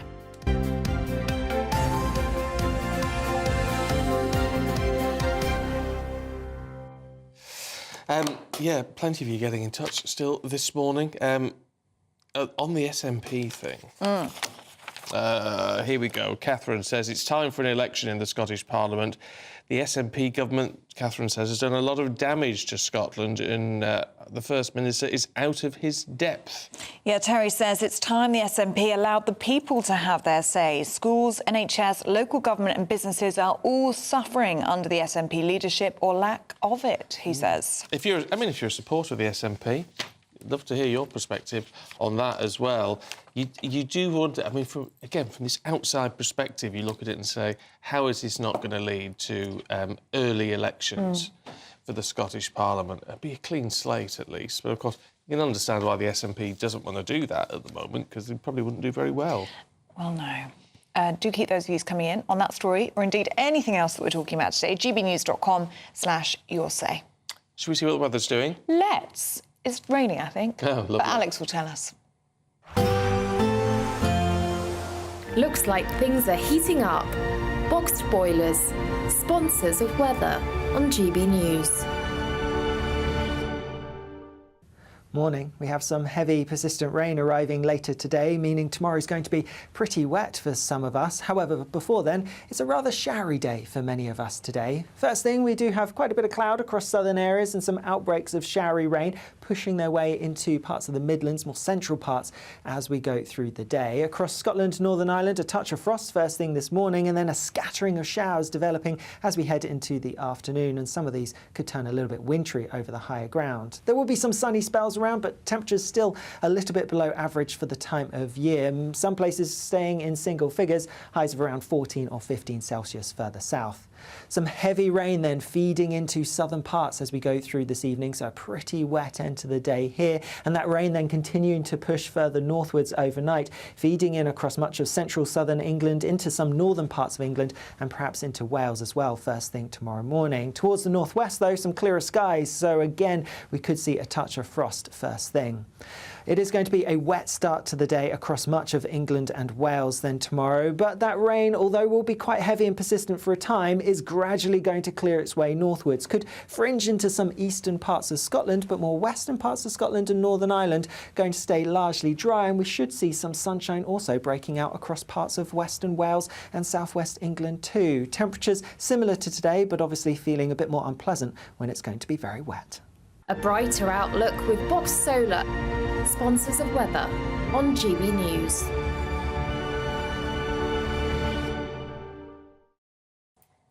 Talking about the King. Yes. And Nicholas Owen was saying he wants to be seen driving through London, apparently, at this sort of very stately 22 miles an hour or something, very sedate. William's been in touch. Morning, William. Who says if the King drives through London at 22 miles an hour, he's breaking the speed limit, which actually is true.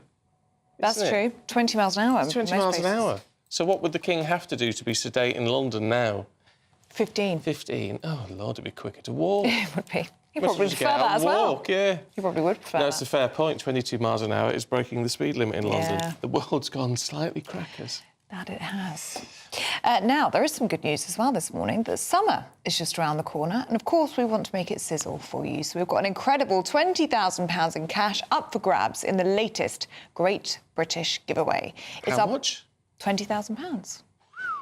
Yeah, it's our biggest cash prize to date, would you know? And it could all be yours. So here's how you could be the winner. We've blown the budget by giving you the chance to win a totally terrific £20,000 in tax-free cash to make your summer spectacular. You could use that cash to splash out on a holiday, make the garden glam, buy a new car, or just save it for a rainy day. Whatever you'd spend £20,000 on, make sure you don't miss the chance to make it yours.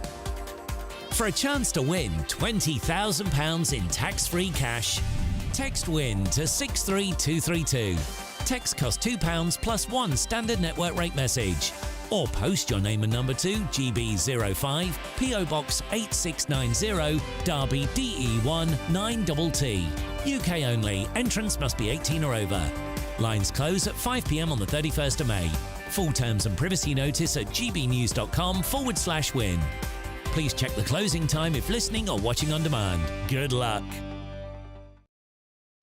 Oh, we've upset some people. Oh, no, why? Oh, David's not happy, are you, David? Why, David? Why not English happy? are English. Oh, no, why? I understand you, David, to a point. He says, why do we have to endure being across items? So we'll keep you. Why can't we be kept up to date? And why do we have to say well wishes to the king? What's wrong with good or best wishes? Dreadful Americanisms creeping in. And I get it. I do get it with some things. For example, I'd never say elasticized instead of elasticated. That one won't creep in, David. How often would you say that anyway? But language evolves. It does. It does evolve, and it is influenced by what we see on TV, and which is obviously very American and things. So it does evolve, but I understand your frustration, David. I do, but sometimes these things just happen. At least we're not 20-year-olds. Because I listen, sometimes when you're out and about, going to the shopping centre or something, and you see all these groups of teenagers or whatever, I don't understand what they're saying. Yeah. It seems like they've got a whole new lingo. It's like a totally foreign language. I know. So there you go. So I'm sort of with you, David, but it's just the way of it. Yeah. Do stay with us. Still to come, a business in the West Midlands has received the King's Award for Enterprise. We'll be telling you all about it. That's next.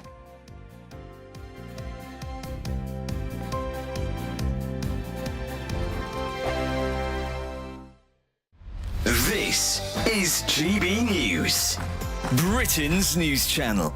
In every corner of the world, people celebrate English tradition and values as members of the Royal Society of St George. Yet here in England, branches are closing as membership dwindles.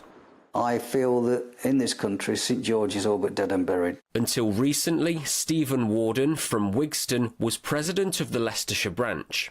Despite spending £1,500 of his own money advertising, he couldn't find enough members to keep it running. I did everything humanly possible to get new members into the branch from the local environment, but they were just not interested in joining. He thinks changing demographics and declining interest in the society's values contributed to disappearing membership. But he also blames political leadership at national and local levels. Stephen claims his proposal for a St George's Day parade was repeatedly rejected by Leicester City Council over 10 years. A celebration is planned for St George's Day, but like most cities and towns, no parade will pass through the streets.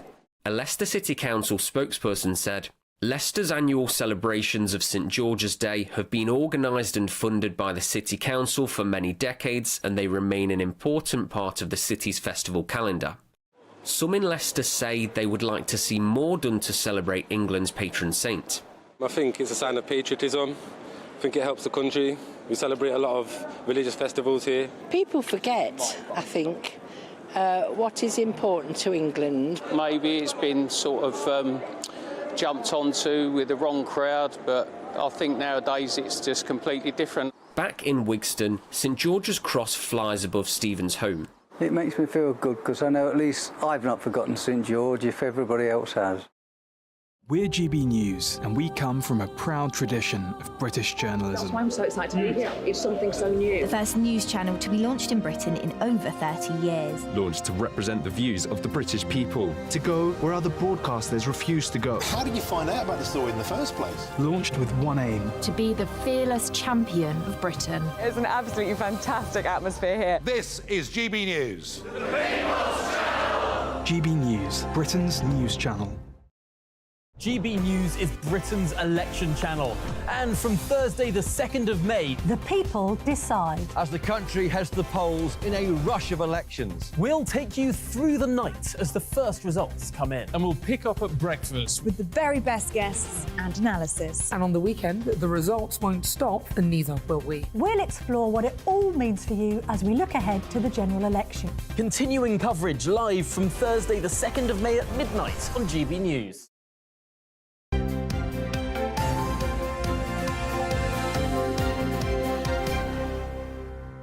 Oh, you're being told off this morning. Again.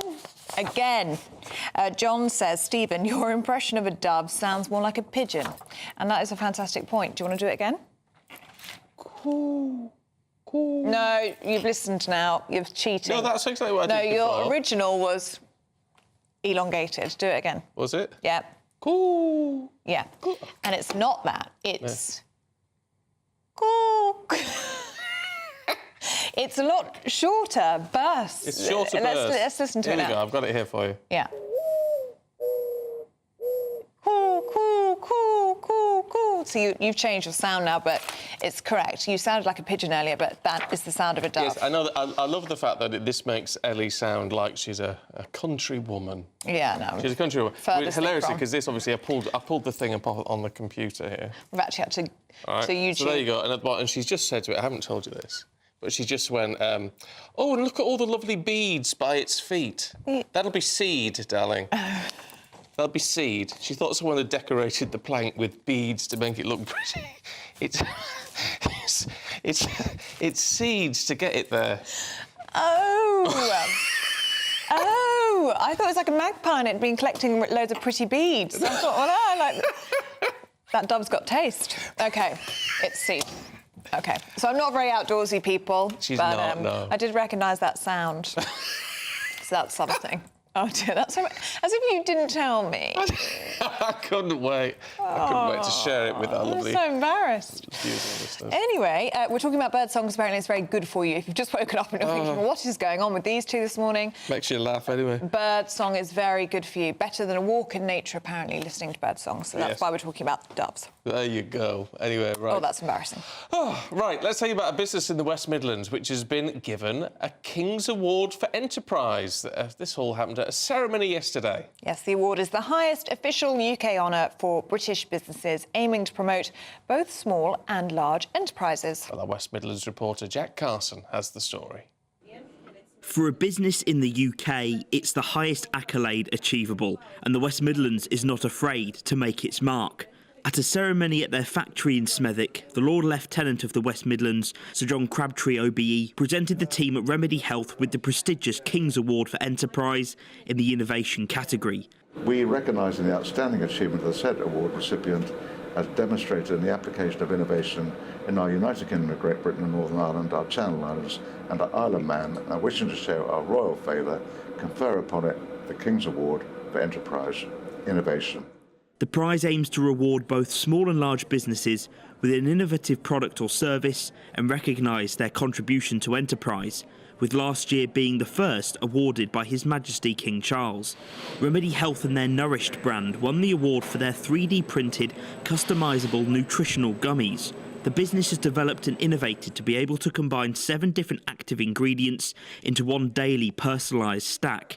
Customers can choose their favourite vitamins and supplements, and at their factory in Birmingham, they'll 3D print the selection on demand. Award-winning female entrepreneur Melissa Snover is the brains behind the business. She describes what it means to be honoured with the King's Award. For our business is really the highest honor that we could ever receive. We were really founded on the idea that innovation is going to be the single biggest factor in changing the world. And so you can imagine we're all overwhelmed with pride. The Nourish brand was only one of 10 West Midlands winners out of the 262 rewarded in total, and the only winner in Birmingham in the innovation category. But it isn't just about running a business. Melissa says she's passionate about the next generation of female entrepreneurs and works with By Women Built, a platform for female-owned businesses. Less than 80% of young people can name a female entrepreneur, and that is something that we're really committed to changing the narrative on at BWB. I think you can't be it if you can't see it, and so myself and the other women involved in that cause are really trying to raise the profile of female entrepreneurs and make sure that young people are seeing them at the beginning of their career where they're starting to think about what will I be. Having launched in 2019, this business has already had to navigate a pandemic and high inflation. But with its King's Award for Enterprise proudly on display, their future has the royal seal of approval. Jack Carson, GB News, Smethwick. Oh, fabulous, isn't it? We're hearing all this great news about the King. Yeah, it's really positive at the moment. And the fact, I always think it's very good if you can meet a Lord Lieutenant. Oh, yes. We had one in Dartford on Tuesday, a Lord Lieutenant, Lady, I want to say Carrigan, who was there. But yeah, representatives of His Majesty. It's great, isn't it? It's really nice. She was lovely, actually. Oh, that's lovely. There you go. Oh, well, you're not forgetting Dartford soon, are you? I'm not. You had such a lovely day. It's ingrained in my mind. Oh. It's our day in Dartford. It was very special. It was nice to be out. It felt like a school trip. It did, yeah. lovely. And if you were there, it was great to see. We met loads of people. Really. Oh, yeah, it was endless, wasn't it? An endless stream of love. I don't know how to respond to that. It was, wasn't it? Sort of sounds wrong on some. Well, it does a bit, but it wasn't. It was lovely. It was lovely. Right, Aidan's going to have all your sports news. That's in just a couple of minutes.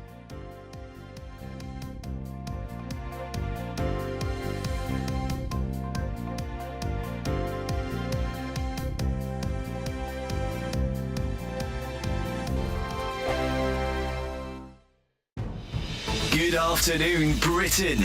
Weekdays from midday.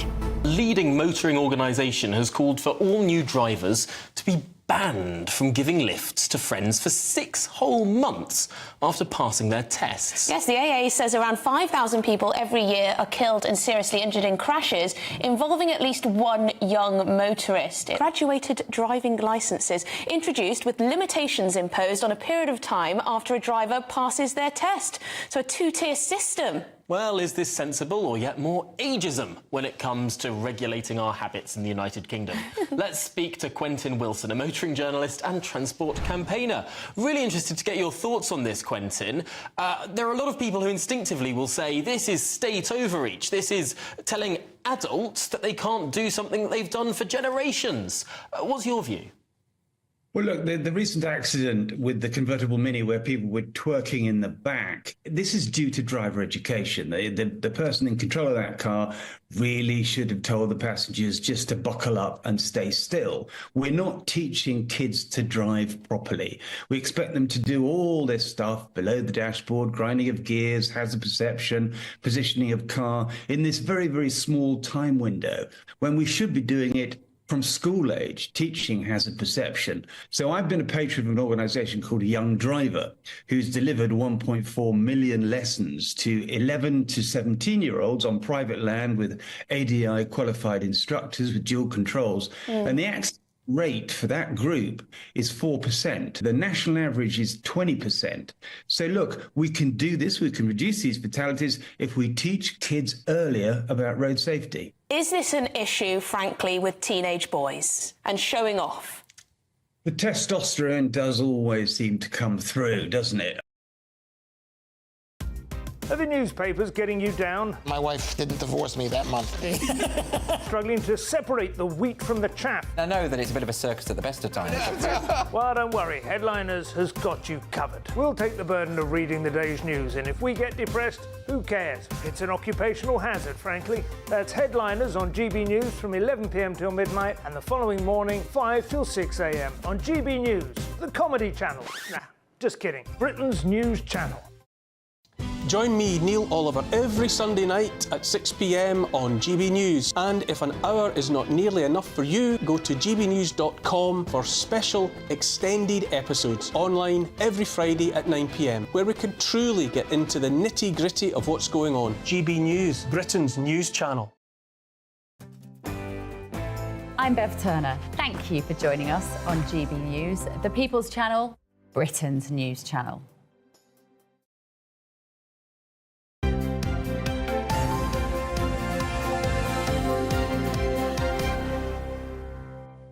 Welcome back. It's sports time now with Aidan McGee. Morning to you, Aidan. Good morning to you both. And the slot has been filled. Fantastic. Yeah, the slot has been filled by slot. Exactly. I'm not convinced he was ever the first choice because I think Xabi Alonso was probably the preferred target. He's the next Liverpool player and he's won the Eredivisie with, sorry, not the Eredivisie, the Bundesliga, of course, with Bayer Leverkusen, Ellie's favourite team. Yeah. So, look, they've moved last night. We got some information yesterday from various sources that Liverpool had agreed a package, £7.7 million up front with a possible 1.7 in add-ons. Now, it's interesting because that sounds like a football transfer. And that's the amount that, I mean, it's not the amount that it's a bit lower than what you pay for a player, but it's very rare that you pay substantial compensation for a manager, mainly because they're here today and gone tomorrow. They're very kind of transitory. At least with a player, there's a chance you might keep them for 3 or 4 years to prove themselves. But nonetheless, they look to have got the deal done. If we look at his credentials for the job, he won the league last season, and I suppose you'll say to me, well, Feyenoord are a big club in Holland, but they'd only won it once in the previous 25 years. So he initiated a culture change there, which meant that they could overcome PSV and Ajax, who tend to be the dominant sides over in Holland. They like his style of play. They believe he can develop players. Developing players is extremely important, even for a rich club like Liverpool, because why pay £100 million for a player when you can get them at an earlier stage and develop them later on? So, in terms of his personality, it's one of those clubs, Ellie, where the big six need big personalities. That's why I think Erik ten Hag hasn't really succeeded at Manchester United. I'm not sure. You're not big enough. I don't think his personality. Just in press conferences, he doesn't come across as the big personality. You're head of a huge organisation. These are global organisations, especially Liverpool and Manchester United. The other problem would be how well do Dutch imports translate to the Premier League? We've seen some excellent players and some very poor players with big reputations come to England and failed. Likewise with management, we've seen Erik ten Hag largely fail at Manchester United. I'm not sure he'll be there next season. Ronald Koeman back in the day as well, when he went to Everton, couldn't quite cut it. So the jury will be out on Arne Slot. But he'll fit right in, because he's bald as a coot. Well, he is. This is fantastic. We've got a picture actually here, because it means that as things stand, assuming Erik ten Hag keeps his job, we're going to be hero to zero. No, hero to zero. Here today, gone tomorrow. That's what I was looking for. Oh, look at them all. There they are. There they are. So top left, for the benefit of our radio listeners, we've got Pep Guardiola at Manchester City. We've got Arne Slot, who we've been discussing. Top right, who's taking over at Liverpool. Bottom left, Sean Dyche at Everton. And bottom right, Erik ten Hag, who I fear might not be there. He might break up that bald cartel. But it looks like that's going to be the case, possibly, at the start of next season. I don't know what it is about these bald managers. It means that, I don't know, maybe there's something... Maybe the information that stays in their head a bit better, they can impart it on to the players. I don't know. Don't know. Oh, they all look good on it. Did you just go off and make the montage?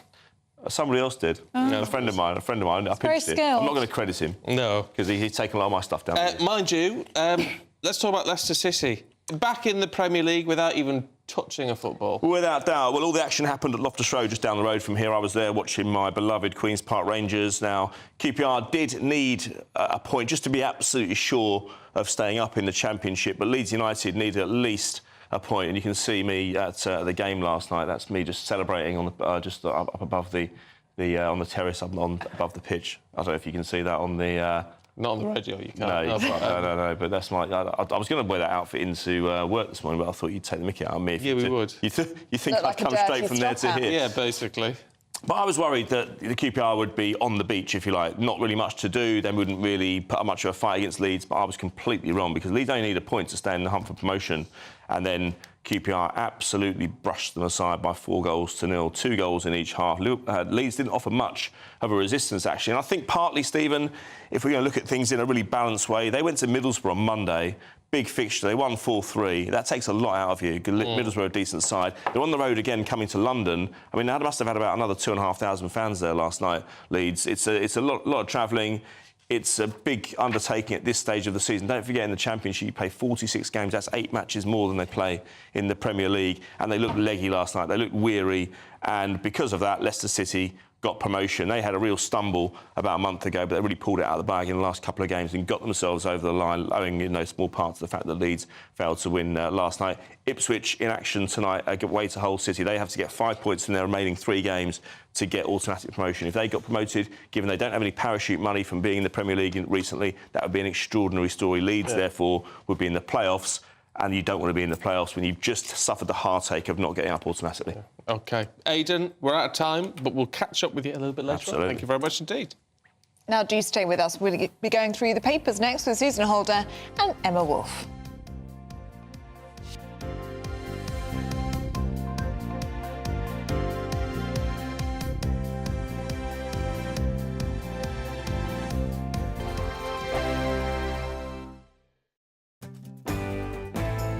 I'm Andrew Pearce. This is GB News, the People's Channel, Britain's news channel.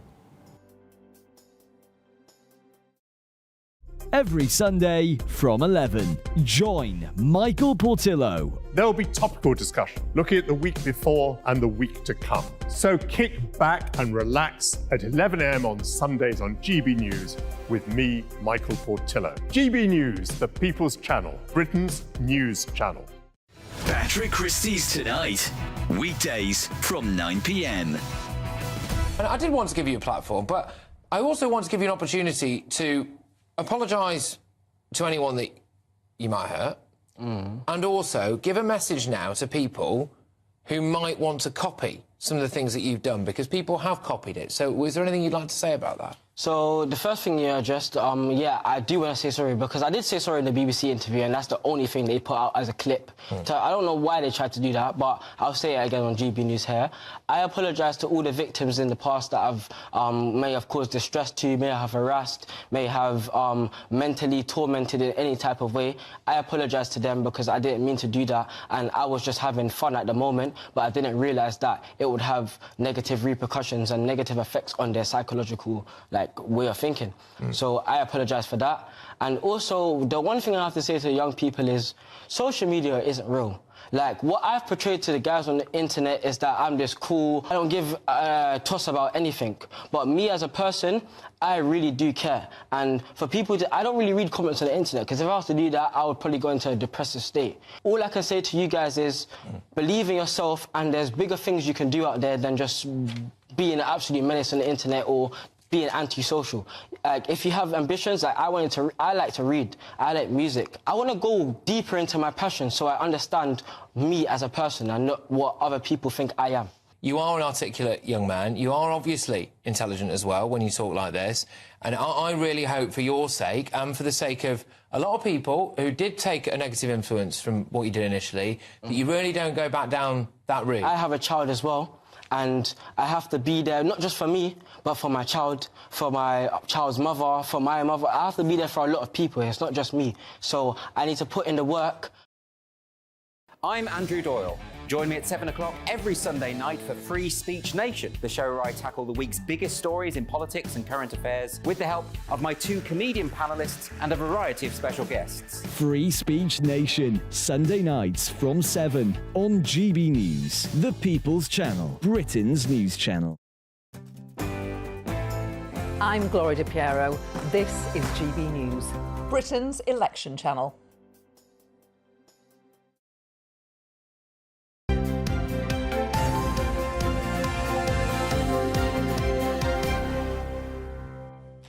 Welcome back. We're going through the papers now with the columnist and journalist Emma Wolfe and author and journalist Susan Holder. Very good to see you both this morning. Emma, let's start with you, shall we? And the warning is, stop vaping if you want children. Yeah, so this is a really interesting study, a very big study of women in their 20s and 30s who may be wanting to have children, looking at the effects of vaping, basically, on your fertility. And obviously we talk a lot about, not smoking, not drinking, not doing drugs, kind of getting yourself in shape before you have children, all of that. Vaping, I think, we know less about. We know less about the general effects of vaping. And it does seem to have a not very good effect, maybe even suppressing this hormone called AMH, which is the anti-Müllerian hormone, which is an indicator of your fertility. It's an indicator of your ovarian reserve. And so, obviously, correlation and causation, they can't make the link immediately, but it does seem that vaping isn't particularly good for your fertility. It's sort of wide-ranging study. It was 325,000 women, I think it was. And, a lot of, it was done by a women's health firm called Hertility. But it just highlights the fact that things like smoking, things like alcohol, and all of those lifestyle factors, unfortunately, are not great for your fertility, and that women need to think about these things. What was quite interesting in the article as well was it said that women do tend to go kind of a bit mad just before they get pregnant and kind of do a lot of socialising, going out, drinking, because they know that once they perhaps have a baby and start a family, they can't do that. Or maybe that's how they end up pregnant, I don't know. But it's also interesting, it doesn't say anything about vaping and men, how does it affect sperm count? Yeah. There are 2 people it does tend to kind of, involve making a baby. It's putting an awful lot of kind of onus on the women to get themselves healthy and get themselves doing this. And it'd be interesting to know that whether actually the vaping does anything to men. It does, exactly. And smoking and alcohol are really not good for well, we don't want to go at men over that because male fertility is dropping like a stone anyway at the minute. Yeah, and I think there's lots of factors involved. I think there's a lot of funny hormones and drugs and things in water and in food and things like that, because people started taking so much more. So if you want to have children, the word get in shape, basically. Is don't eat or drink anything. Oh, no, don't eat. Not even water. Very, very bad. Avoid it all. Can't do anything anymore. Susan. Yes. The the most amazing Peter Kay. I love the man. You love Peter Kay. He's We having all love Peter Kay. He's having a swipe at a Manchester venue. Well, he's meant to be opening the brand new £365 million arena in Manchester. And it's been put back. So if people have got tickets and we're hoping to see Peter Kay in the next couple of days, it's been put back another month. So there are issues with this arena, and the issues are to do with safety and capacity and the electrics and everything else. They had a test run. I think Rick Astley did a gig. Oh, he did, yeah. And that went, but they reduced the capacity, and that was the test run. But the test run hasn't gone well, and they're still working on it. So yeah, I just feel so sorry for anyone who's got Peter. Obviously, getting Peter Kay tickets at the best of times is like getting a golden ticket to the Willy Wonka factory. And unfortunately, if you've got them and you've made your arrangements and you've got your travel and you've booked your hotel, what a disaster for people that they're going to have to rebook again. I feel sorry for anyone who's got Peter Kay tickets. I think stand-up comedy is the worst thing in the world. I would pay. I know. Everybody will hate me and everybody will disagree. But it's Peter Kay. I literally take me to a stand-up comedy night and I would... anybody funny? I don't want comedy like that. Funny things are funny that happen, or funny conversations, or just events in life. Someone standing up and telling jokes and being funny, there is a professionally whole funny, makes me want to just world of comedy. literally cringe. Oh, you can't, fun. I can't bear it. Oh, I've never heard that before. I've never heard that before. Well, my I was going to say, my daughter, family. Well, my daughter-in-law to be, my son is getting married this summer, and his girlfriend is a stand-up comedian. She works on the London circuit. She's hilarious. She's called Beth Fox, and she's brilliant. Find her on Instagram. But I understand what you mean. A bad comedy gig when you're there live is very awkward and difficult. I mean, if you don't like it on the television, you just switch it off. And if you're in the room and somebody is not going down well, this never happens to Beth, she's always funny. But to not like any comedians, Victoria Wood, does that not do anything for you? No, absolutely not. Billy Connolly. It's not that I dislike them. The idea of going to stand-up comedy really just makes me want to just... I think you must have had a bad experience somewhere in your... It's just not in my... live music, absolutely. But we're all wired different. We're all wired differently, aren't we? But some people love the theatre, some people love musicals, some people love opera. I love all that, but I don't want to go to a stand-up comedy gig. Even the thought of it. Ugh. Yeah. No, Peter Kay, though. I tell you... He won't have a bad word said about Peter Kay. He's one of the funniest men alive. But I tell you what, I'd be really annoyed if I was the Co-op. It's called the Manchester Co-op Live, this venue.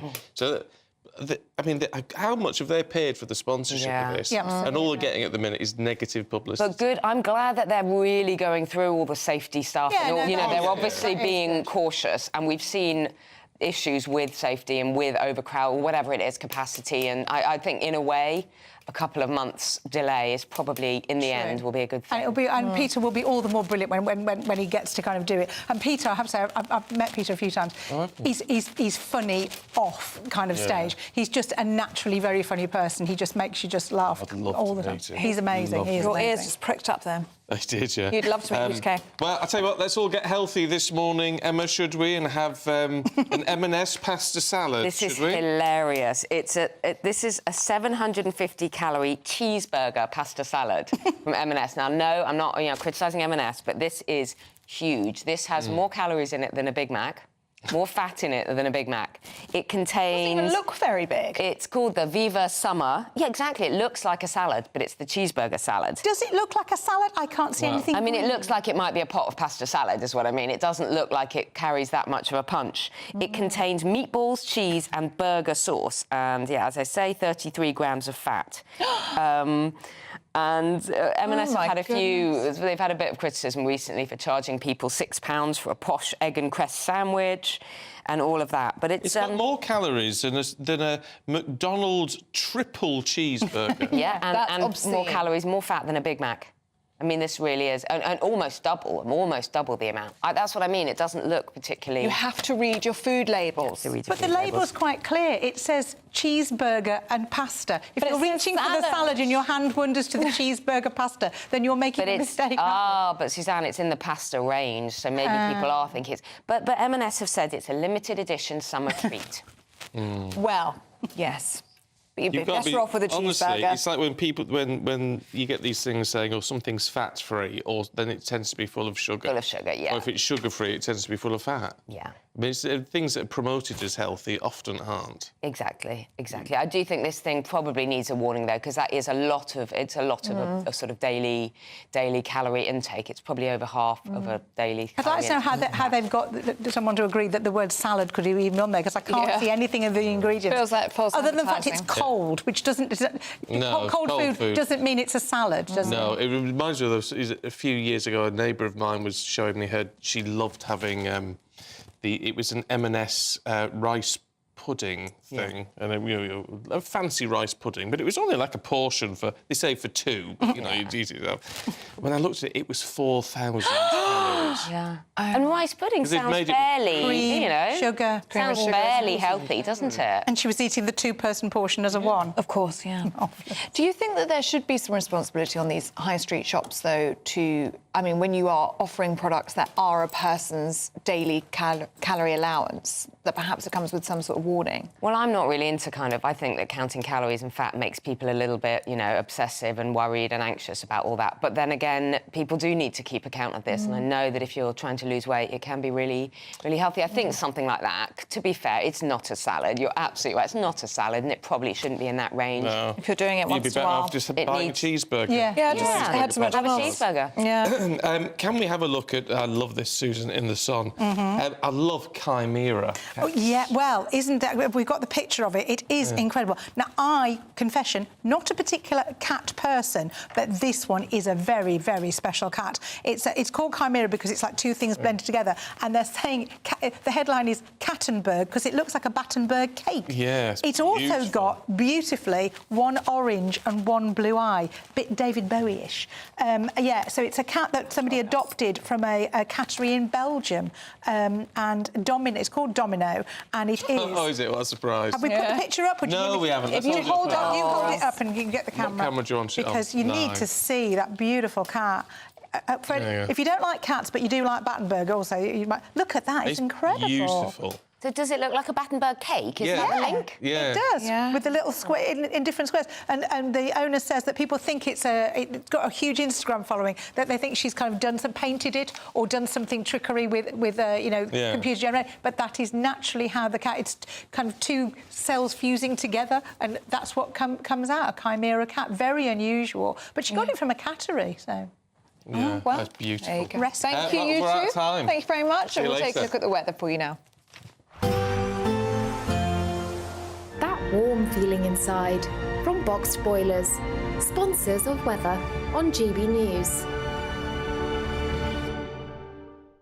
Morning. We have some heavy, persistent rain arriving later today, meaning tomorrow is going to be pretty wet for some of us. However, before then, it's a rather showery day for many of us today. First thing, we do have quite a bit of cloud across southern areas and some outbreaks of showery rain pushing their way into parts of the Midlands, more central parts, as we go through the day. Across Scotland, Northern Ireland, a touch of frost first thing this morning, and then a scattering of showers developing as we head into the afternoon, and some of these could turn a little bit wintry over the higher ground. There will be some sunny spells around, but temperatures still a little bit below average for the time of year. Some places staying in single figures, highs of around 14 or 15 Celsius further south.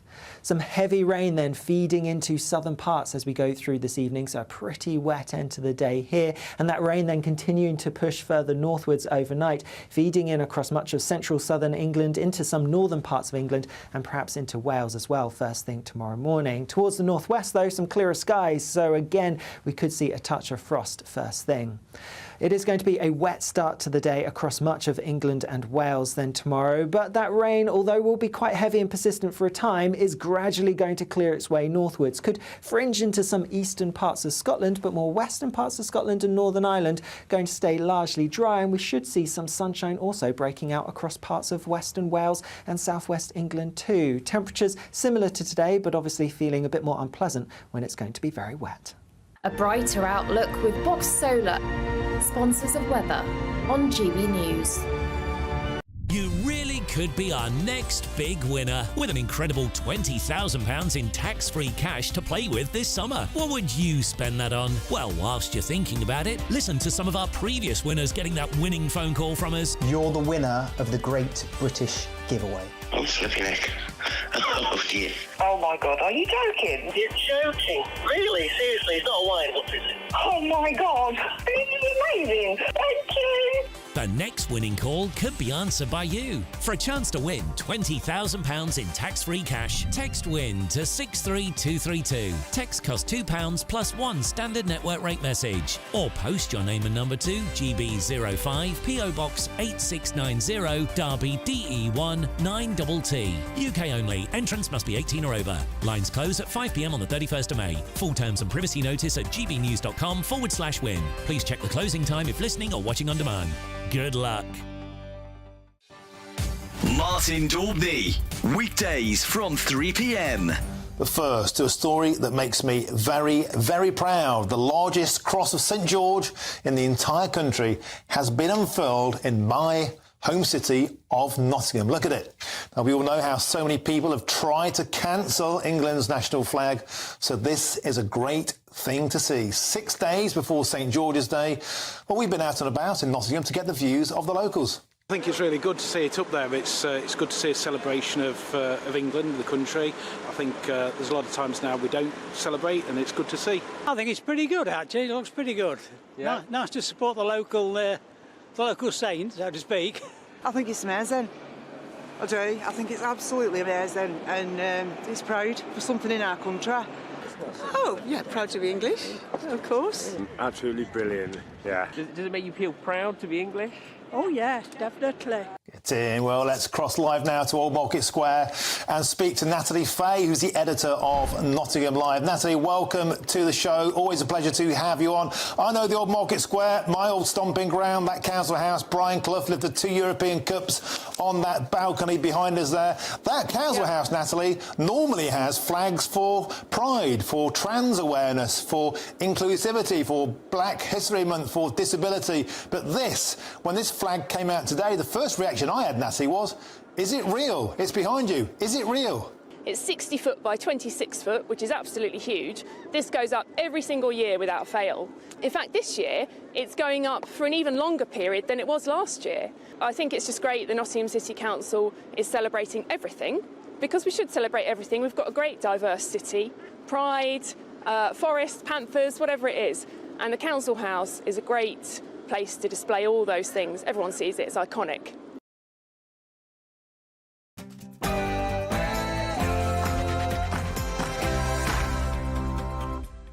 Good morning to you. It's 8 o'clock on Saturday, the 27th of April. Today, a royal return.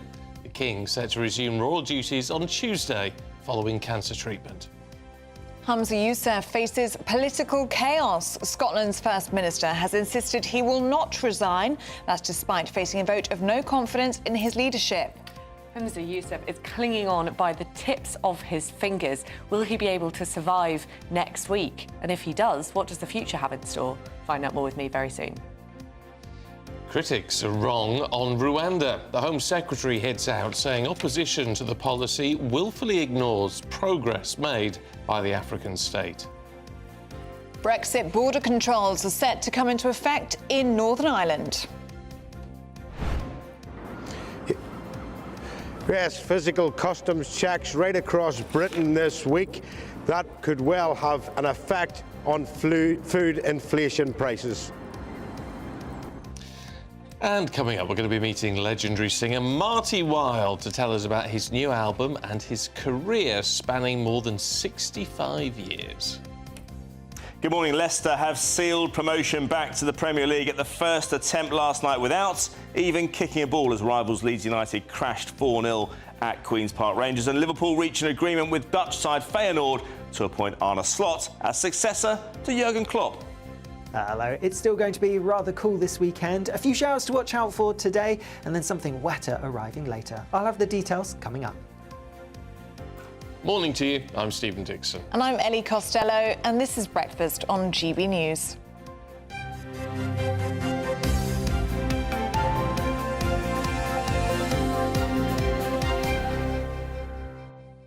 We've been talking about birdsong this morning because apparently it's very beneficial for you, better than walking in nature, hearing the birdsong. Mike says birdsong where I am consists of loud calling of dozens of seagulls. A little bit different to the tweeting of garden birds. Ah, yes. Well, seagulls are a little bit less. Mind you, they're getting protected now, aren't they? Because they're concerned about the number of seagulls. Oh, please, they don't need any protection. We need protection from them. They do. They're brazen. Morris says best bird song in the morning is a robin and a blackbird. Sets you up for the day. Yeah. I couldn't tell you what a robin sounded like. No, neither could I. We'll get that one up on YouTube next. We will do. And Tanky says, bird songs this time of year in my village is so uplifting. People in high-rise posh apartments in the city don't know what they're missing. Well, there you go. There you go. Do keep those views coming in on any of those stories that we're talking about today. gbnews.com/yoursay. Sean Williams has been in touch on that chimera cat we were looking at in the papers. Chimera cats are the ones where they're sort of split down the middle with their colours. And he says, I don't think we should celebrate hybrid animal breeding. I don't think it is hybrid animal breeding in that sense. It's just a genetic flaw. I mean, they're just moggies, aren't they, that have Yeah. Am I mean gone the in wrong way. I saying... don't think that chimera cats aren't bred to be chimeras. Yeah. Am I mean in saying I think that cat looks quite scary? Yes, it's very mean. OK. It's a lovely, beautiful thing. Sorry. Gorgeous. But I did find it a bit scary looking. Just the different colour eyes, wasn't sure. Yeah. Oh, quite like But anyway. Anyway, enough of that. If you want to get involved, gbnews.com/yoursay. Now, the King is set to return to public duties on Tuesday following successful cancer treatment. Yeah, Palace spokesperson has said King Charles greatly encouraged to be resuming some public-facing engagements and very grateful to his medical team. Well, people have sent their best wishes, including the Prime Minister, Rishi Sunak, who simply said on X, brilliant news to end the week. And the Labour leader, Sir Keir Starmer, said, delighted to see His Majesty looking so well. I wish him and the Princess of Wales the very best as they continue their recovery with the support of their families. Well, we're now joined by former royal correspondent for The Sun newspaper, Charles Ray. Very good to see you this morning, Charles, and very good to see King Charles as well in that photograph. What a relief to hear that he's going to be returning to public duties.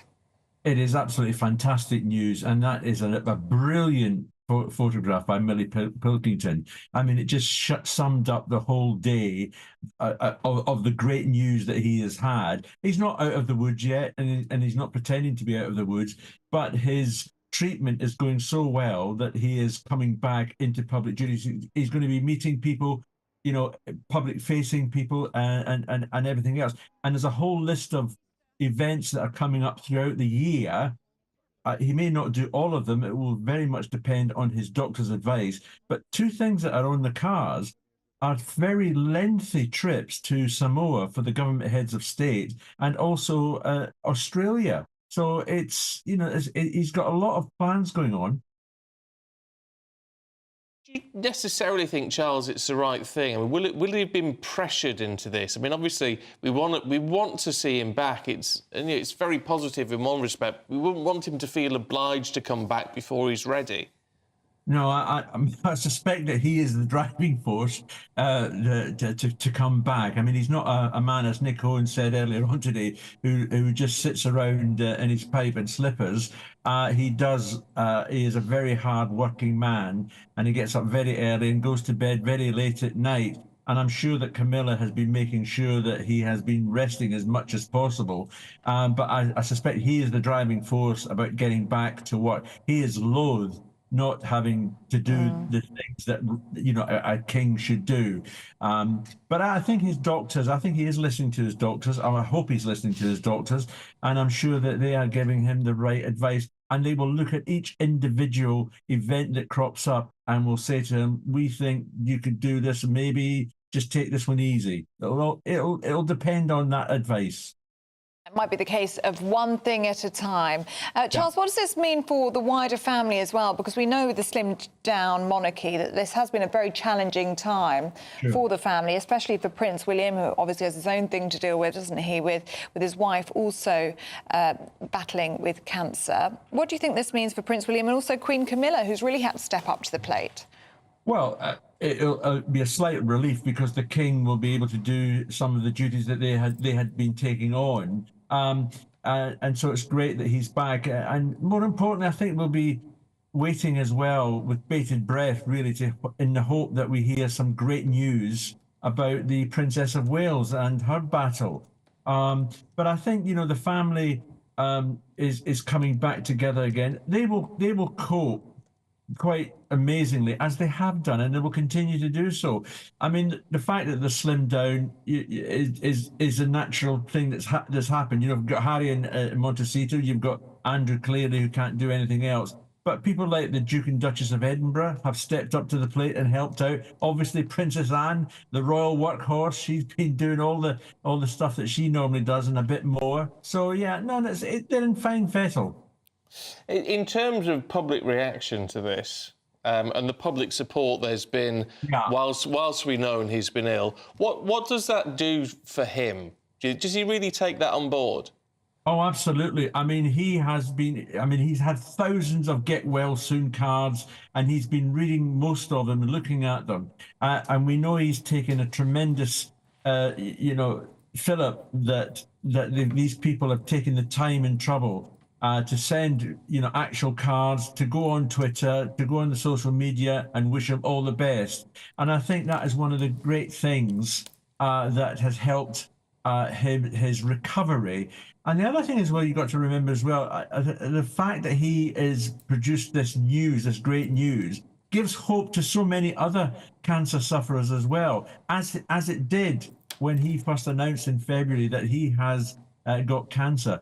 And we know that the very first thing he's going to do is on Tuesday, he's going to a cancer treatment centre where he's going to be meeting medics and people who are being treated for cancer. Again, this will be great for people who are suffering from this dreadful disease. Well, I was going to ask you about that trip actually, because if anything, that is just a continuation of really what an amazing job the King has done in his openness with his treatment, and how beneficial it is for awareness and for other people suffering with the disease. Yes, we know that when he first announced his cancer, cancer charities saw a great rise in the number of people who were contacting them, and also people who were getting checked by their doctors and the hospitals and so forth. So all this is to the good. And this is the great thing about the royal family. When they do things like this, it helps people, it helps members of the public. And I think one of you said earlier on that this is a great way to end, a week with this fantastic news, and long may it continue. Yeah.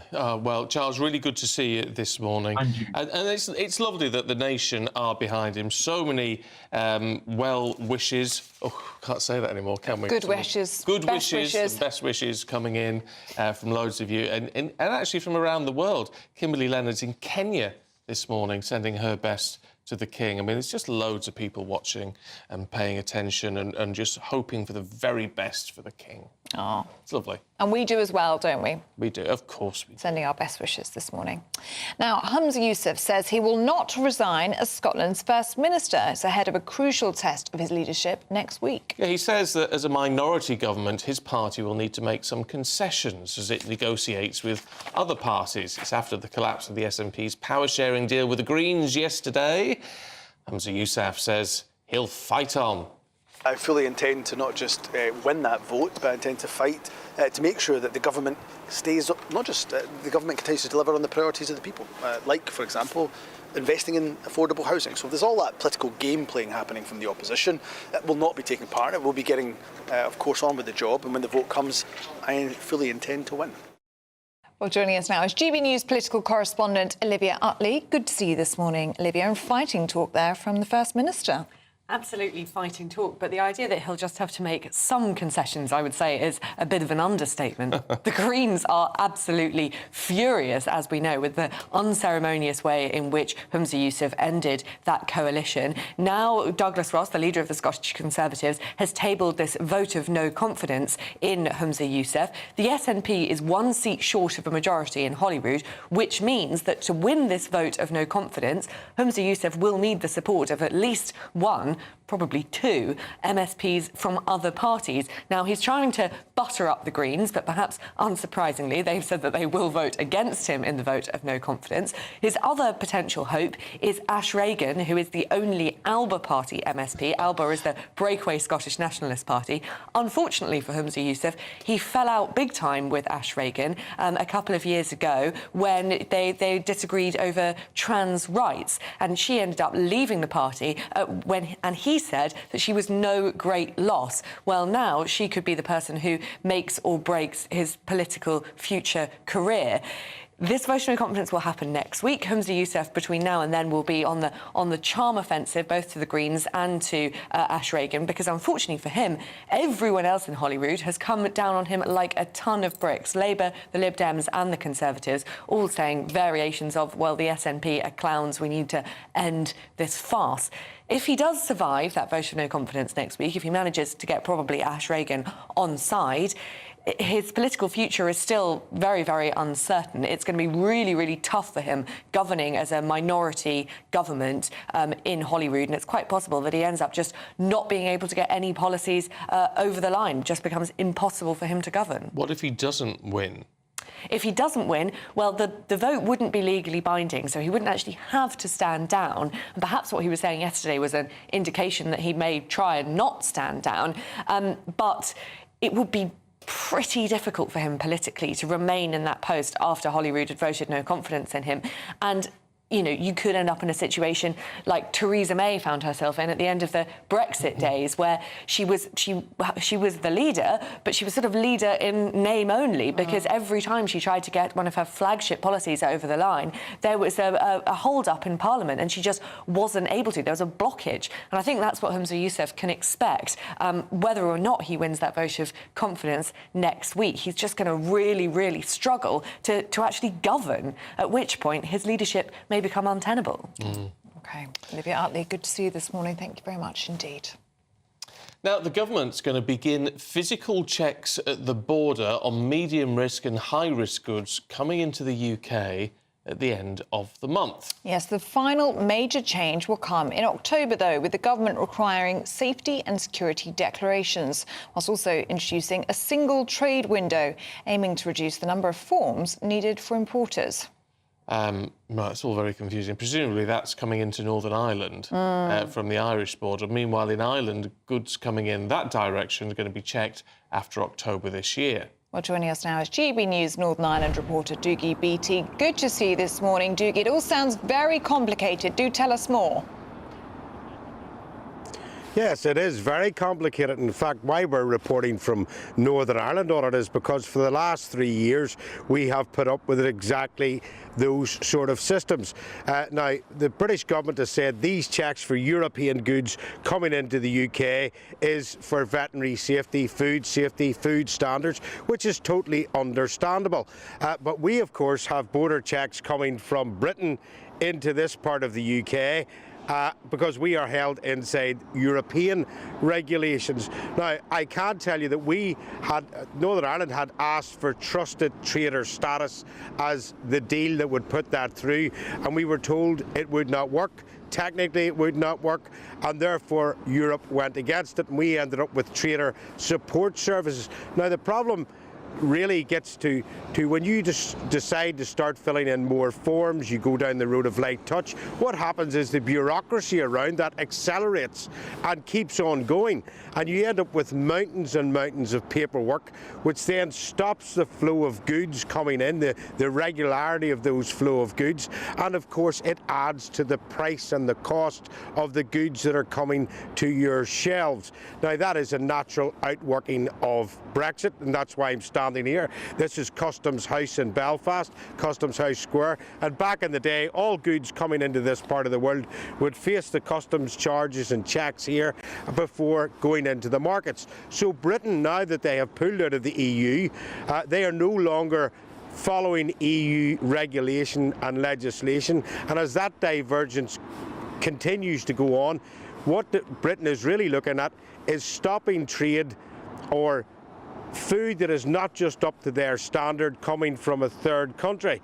But that's slightly ironic because both Europe and Britain take food from outside the EU. So Argentina, Brazil supply much of the beef that comes into Europe, and that is put into ready meals, and that is really what they'll be looking at. So what Britain now will be looking at is checks on things such as pizzas that has meat from foreign countries, such as ready meals, and how that gets into our retail system will be crucial. And what will really light the touch paper on this is how much bureaucracy will come in on that as it comes into Britain. And of course in Northern Ireland it brought down a government. That government was put back up again by the promise that goods from this part of the UK would be able to travel in to Britain unfettered and go straight in without those customs checks.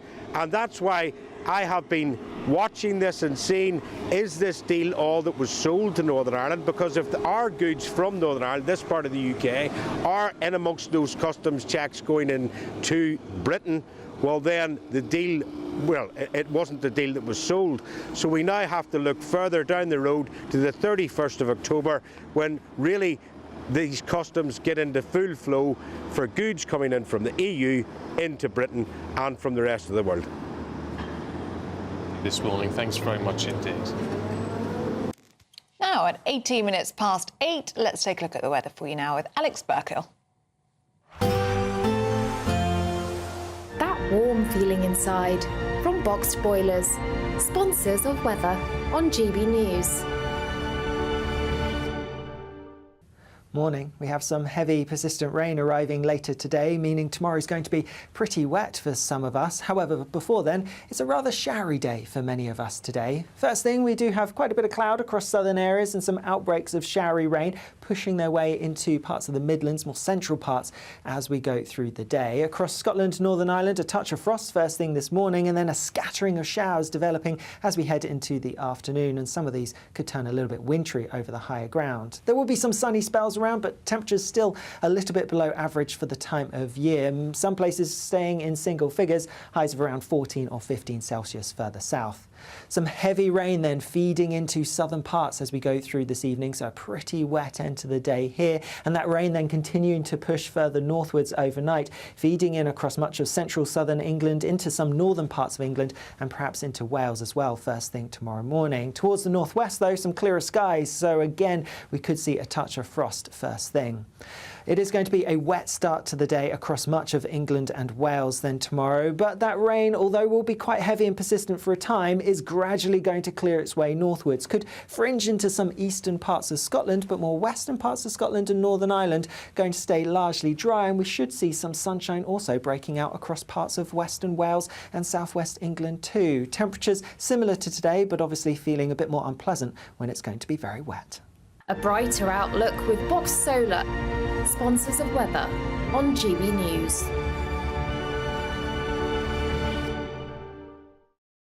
Now, hopefully, summer is just around the corner, so we want to make it sizzle for you this year with an incredible £20,000 in cash up for grabs in our very latest Great British Giveaway. Yes, it's our biggest cash prize to date, and it could all be yours. Here's how you could be a winner.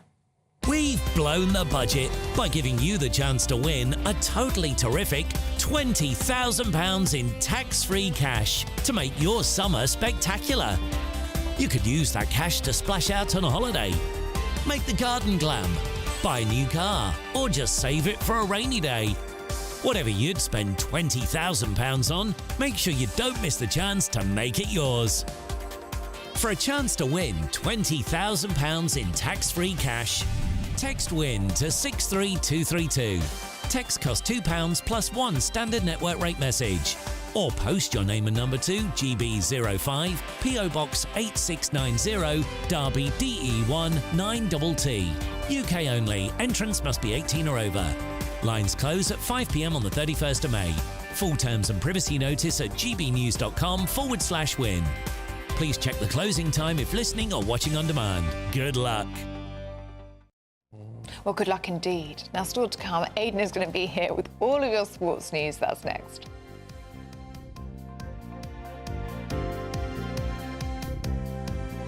(2024), a battleground year. The year the nation decides. As the parties gear up their campaigns for the next general election. Who will be left standing when the British people make one of the biggest decisions of their lives? Who will rise? And who will fall? Let's find out together. For every moment, the highs, the lows, the twists and turns. We'll be with you for every step of this journey. In 2024, GB News is Britain's election channel. GB News is Britain's election channel.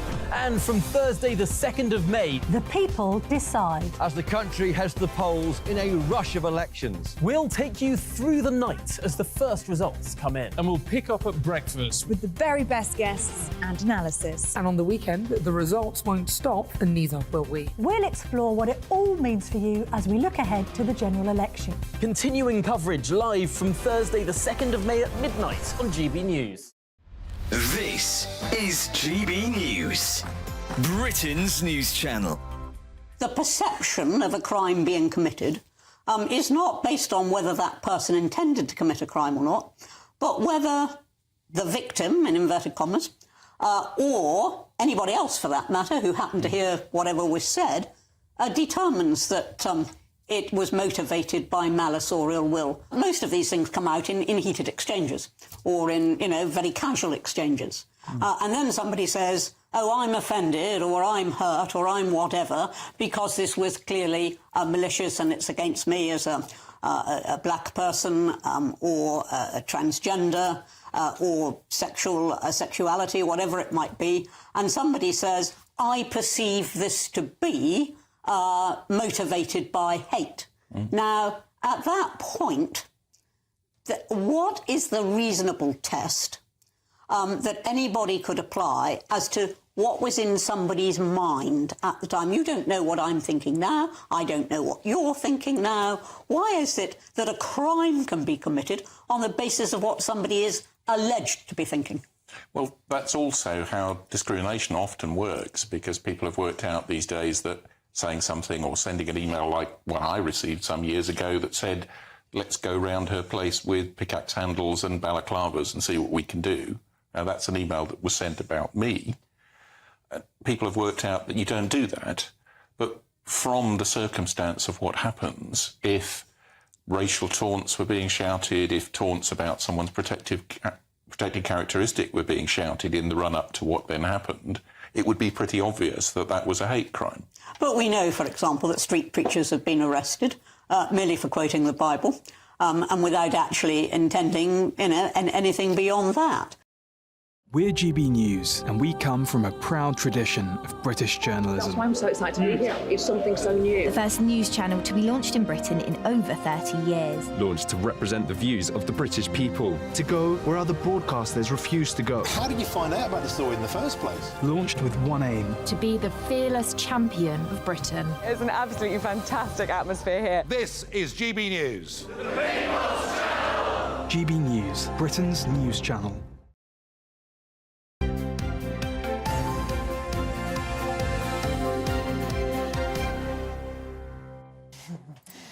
It's ruined your tea coming out of that break. I You were just know, going in for a just sip. going in. Never So mind. you had to miss it. Never mind. It's all worth it because Aidan McGean's the geese here. Aidan McGean? McGean. Renaming you.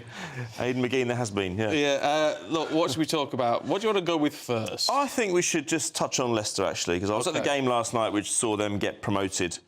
But they weren't playing in that game. They weren't playing, didn't kick a ball. It's a nice work if you can get promotion, get all that adulation without even touching a football on a blade of grass. Well, look, they've had a tough season in many ways. They were leading by 12 points back in January. That lead got whittled away.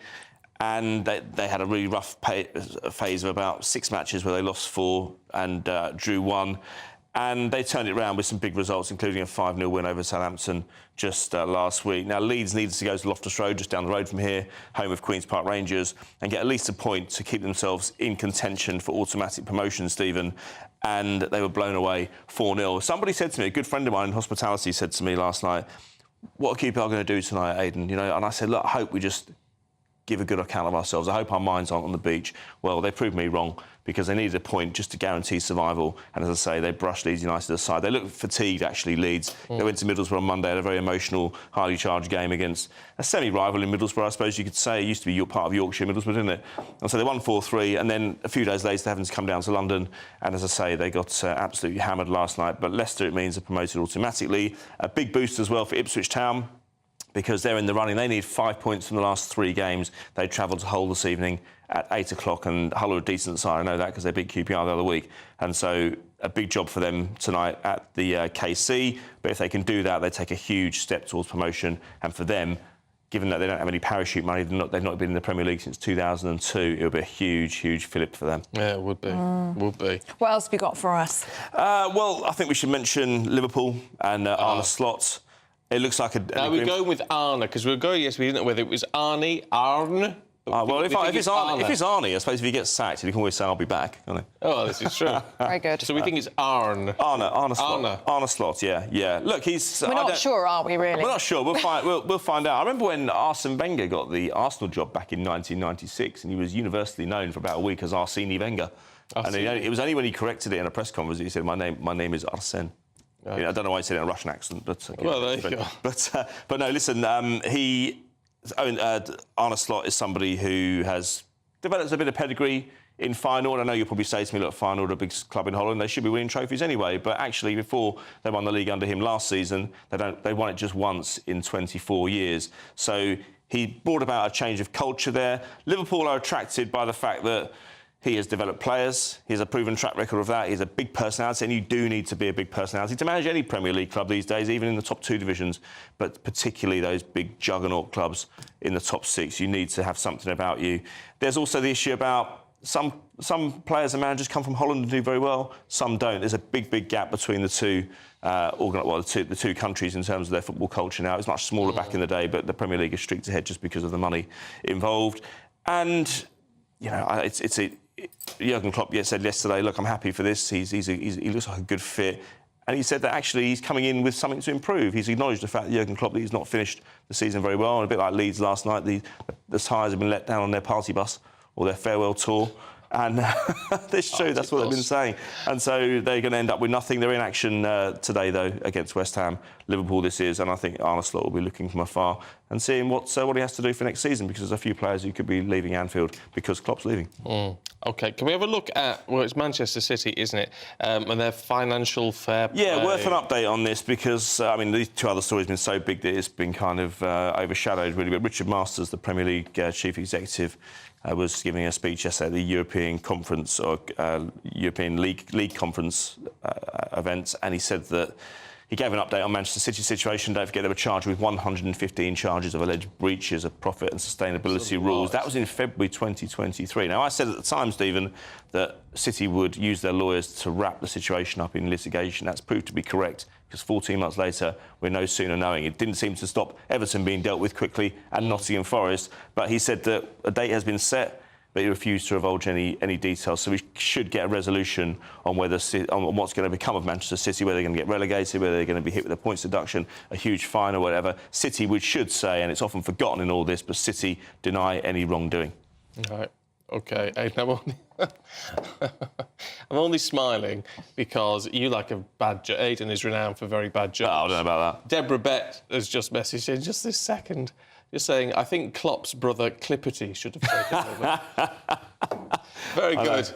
Yeah, very good. You like that one? The horse one, yeah, he's not there for long. Oh, yeah, all right, get out. Very good, Aidan. You've had your time. I'm going, don't worry. Thanks very much. We'll see you later. We'll see you tomorrow. Yeah.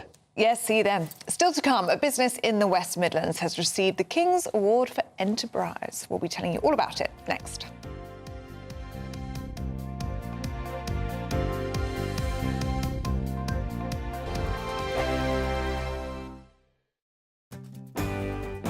I'm Mark Dolan, and this is GB News, the People's Channel, Britain's news channel. Join me, Neil Oliver, every Sunday night at 6 p.m. on GB News. And if an hour is not nearly enough for you, go to gbnews.com for special extended episodes online every Friday at 9 p.m, where we can truly get into the nitty-gritty of what's going on. GB News, Britain's news channel. Martin Daubney, weekdays from 3 p.m. Mark White was saying there, Sue, that he thinks it's getting worse, and you were nodding along to that. You've seen this over decades. Situation is sprawling along the coast, more people, and the danger is ramping up. Definitely, because the numbers and the money it's run like a military operation. I mean, I've been told that by the National Crime Agency, and I don't need to be told it by them to know it. It is meticulous, because there's so much money involved. So they're marshalling migrants here, the gangs, they're controlling the gangs, and there will be a kingpin. You know, in some city far away in Erbil, or even in Paris, or in Brussels, who never goes anywhere near the beaches. It's like a Ponzi scheme, really. Yeah. With that in mind, there's such vested interest, such money, such demand, a never-ending string of demand of people who want to come here. People are already on their way, remember? Yeah. If we stop them now, they're already leaving. There's people leaving the Sudan now are going to reach the only place they want to get to, the French beaches, to get to the UK. They'll arrive in 2.5 years' time. And so, you see, they're on their way. If it's that organised, that lucrative, that desirable, how on earth do we ever break that chain? It sounds incredibly harsh, but I'm sure, I think if the EU change politically in the June elections, which I think it probably will, yes, I think they will put up, as the Greeks have done, holding camps all over Europe, the coasts of Europe, where people are assessed, just to see who is coming in, which would be a plus, as the Greeks have done, because we have no idea who is coming in. I'm Andrew Doyle. Join me at 7 o'clock every Sunday night for Free Speech Nation, the show where I tackle the week's biggest stories in politics and current affairs with the help of my 2 comedian panellists and a variety of special guests. Free Speech Nation, Sunday nights from 7 on GB News, the People's Channel, Britain's news channel. I'm Jacob Rees-Mogg and this is GB News, Britain's news channel.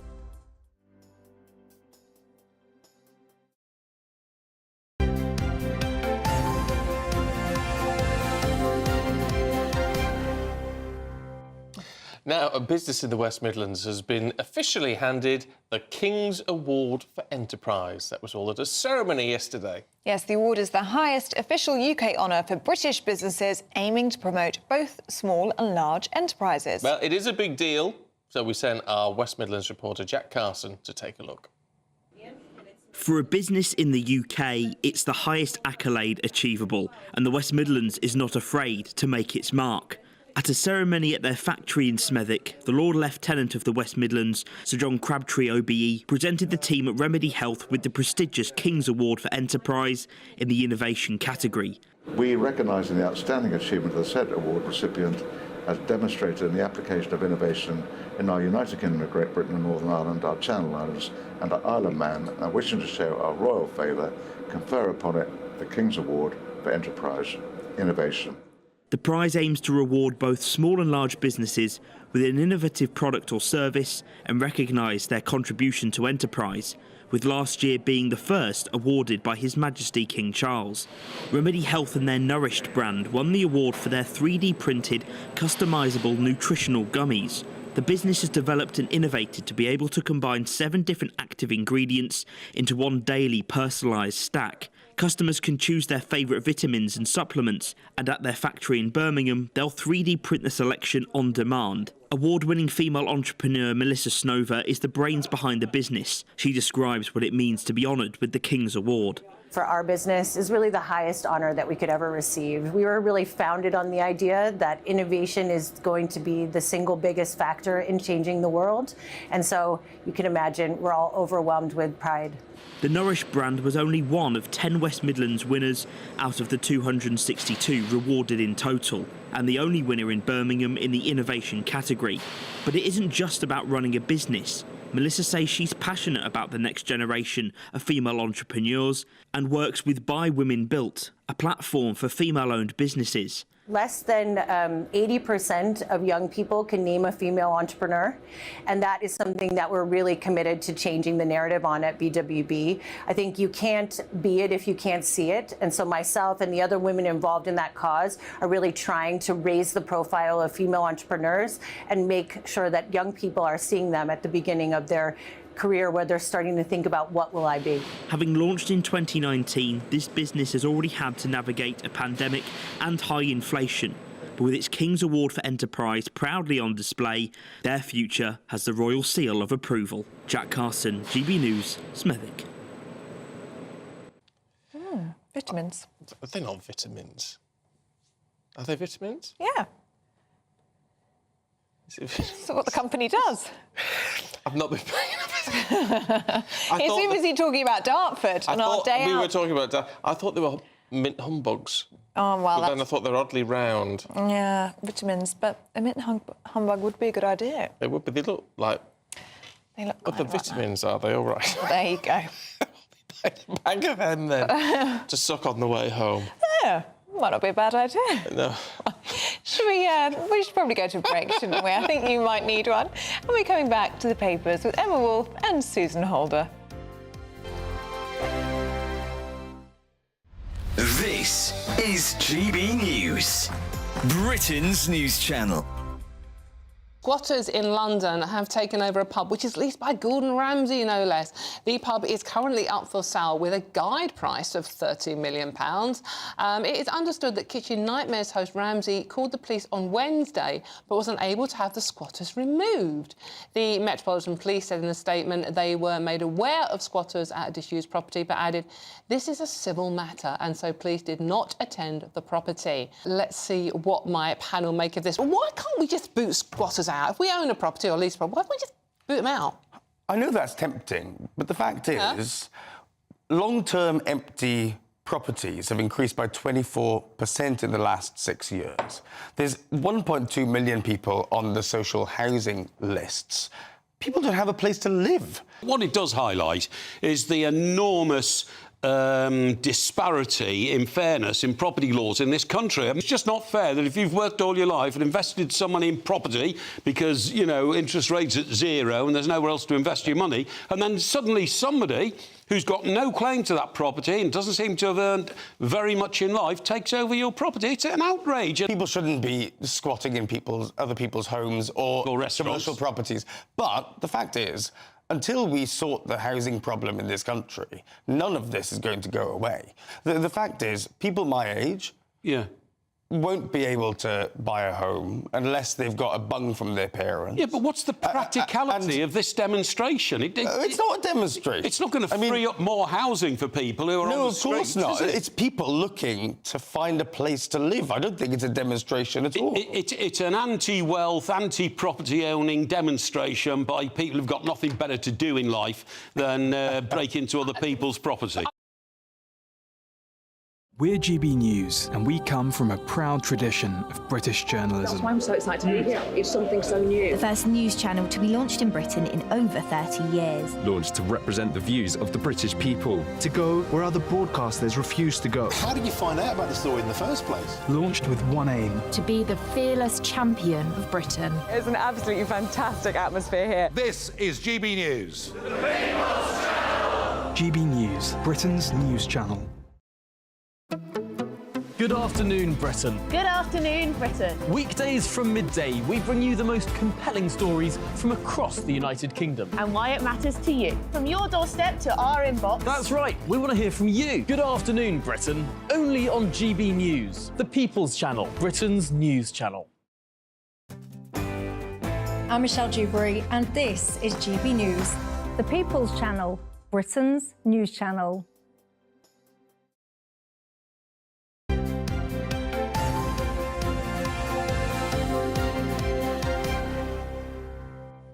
Welcome back to Breakfast. We're going through the papers now with writer and journalist Emma Wolf and author and journalist Susan Holder. Very good to see you both this morning.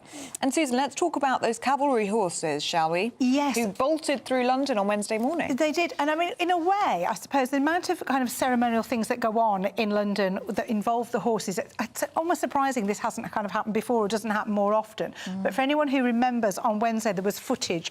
There was 2 horses in particular were shown bolting. They went on a 6-mile rampage. It took about an hour. Some builders dropped concrete near where they were rehearsing. Down one of those big chutes. Yeah, and that does make a hell of a noise, doesn't it? And it spooked some horses. 4 actually went running off through riders. And the one that you see, the white horse, or is that a grey that you call it? I don't know.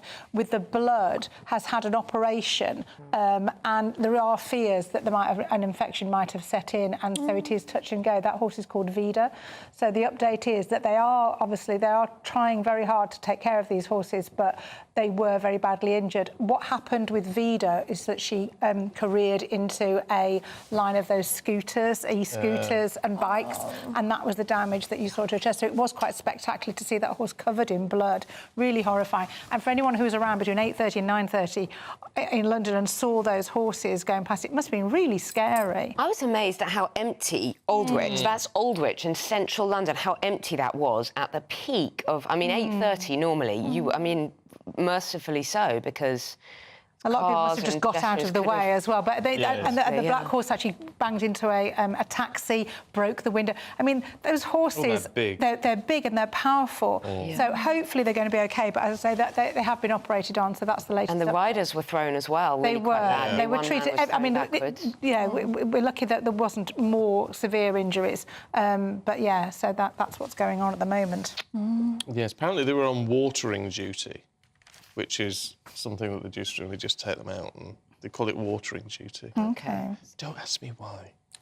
So that's sort of like when you feed and water, like the dog, Well, sort of, but they just sort of take them out for a stroll and get them used to the noises and things. But London is a very noisy place. That it is. Emma, let's take a look at the Telegraph, shall we? And this is Sir Keir Starmer. Yes. If he lost his seat, what job would he want? Well, in the unlikely event that he loses his seat or that he doesn't win the general election whenever it happens, Keir Starmer has been saying that he'd like to go and work in a bookshop. I think lots of people can associate with that, can identify with that. He'd love to work in a little bookshop. He'd love to serve people coffee and just, potter. It always seems like such a nice job. He's actually dynamic, though, is it? You'd expect him to be saying, I'd do something really dynamic and exciting. Yeah, I'd change the world, or I'd go and work at the UN or something. Yeah, no, he would just... is would he be more suited to working in a bookshop? That's the question. Well, yeah, he was asked on this podcast, Rosebud, what he would do. And he said, I've already got that plan. There's a little bookshop on Kentish Town High Street. I actually know the one he's talking about. I think it's the Owl Bookshop. He says, and I've always fancied working there. If all goes badly, you can come and see me in my bookshop, bring your book, and I'll make you a cup of coffee. Oh.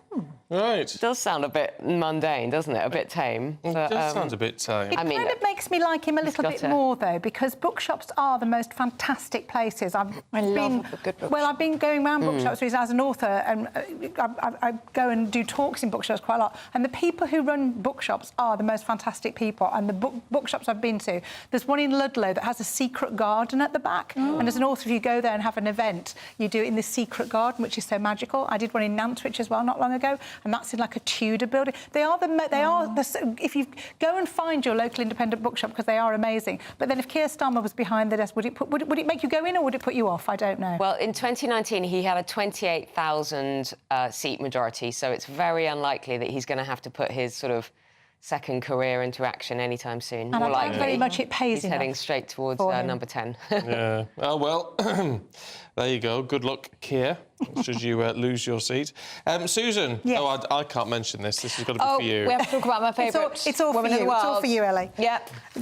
Our Taylor Swift correspondent over there. So Taylor Swift has become the first musician to claim 12 #1 UK albums in the 21st century. So she's record-beating. She is phenomenal. I do love Taylor Swift. I think she's a great role model. Good. I passed the Ellie test there. A role model? Yeah, no, I think she's a great role model for women in many ways. Men like well, she's entitled to... Well, she's playing the field, and what's wrong with that? And also, Stephen, you can go on a date with somebody. Doesn't mean you're a single lady. Yeah, and some of these relationships that we think we know about, I don't know what's going on. I don't know how it might all be a bit for show. They might be just friends. We don't know. And at least she's not kind of marrying and divorcing. No, that's true. Well, so, and she's not got any children, so she's entitled to kind of, explore.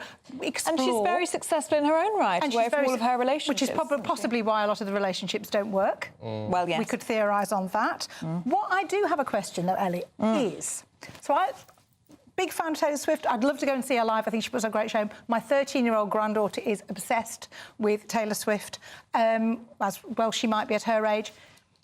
Longevity-wise, will we be singing Taylor Swift songs in 40 years' time? Yes, and I'll tell you why. Go on. Because Taylor Swift specialised in something called eras.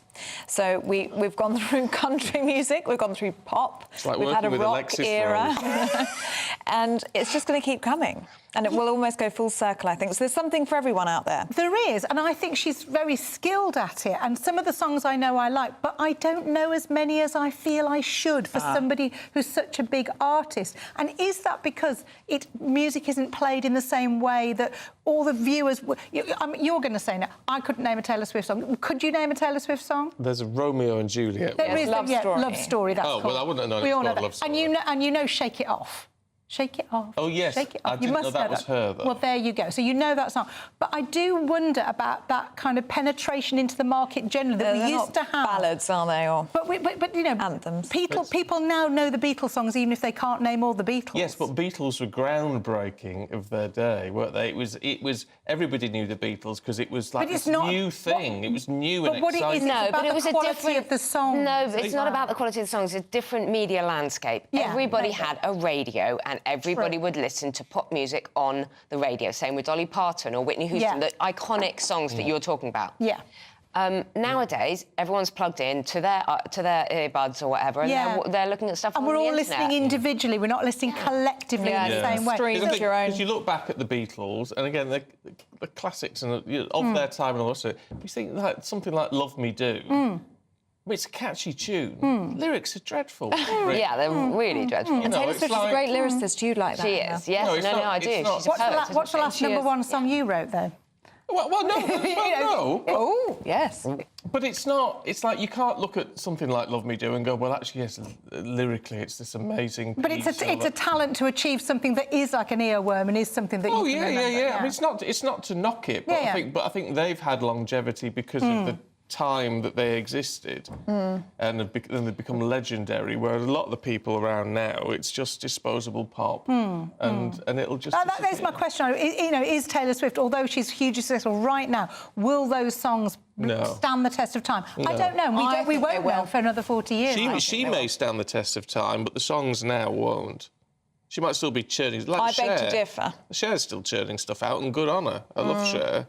But it's not that her songs are anything particularly outstanding in their own right. Believer's a great song. song. It's a catchy tune. But I think Taylor Swift is smart enough to reinvent herself, as you say. I think she will grow. I mean, she's gone from being a hugely successful teenager, as you say, with country music, to a hugely successful 30-something. Yeah. In a different way. So, she knows. I don't know. Good on her. Those artists at the time. I mean, look at Marty Wilde, who we're going to be talking to in the next hour. Yeah. I mean, his stuff, which is... Some of it is just there for posterity now, isn't it? It's going to be around forever. He's still churning out new stuff. He's got a new album out. Will that have the same impact? 85? Yeah. Will that have the same impact as his old stuff? Probably not. Yeah, well, I just think people listen and consume music in a different way, completely different way. You're right. Emma, we've been talking about this morning, haven't we? How cold and horrible it is outside. This is very odd. So April has not been cold, and yet everybody you speak to says, hasn't it been cold? Hasn't it been miserable lately? Grey and cold and wet. It's very wet this morning. We've had to put the heating on. Yeah, exactly. We've had the heating on. Meteorologically, though, the Met Office data shows it's been one of the warmest Aprils on record. It's very, very strange, this. That's the Met Office gaslighting us, isn't it? Because we all can feel cold. Yeah. No, it's been warmer than the UK average. It's been one of the warmest Aprils on record in the last 30 years, which I just think is so weird. Apparently, it's all about perception. When we have a couple of really hot, sunny days, which we kind of got used to with... Do you remember the lockdown year, like 2020, 21? Yeah. We had some very, very hot springs, like a very hot April, very hot May.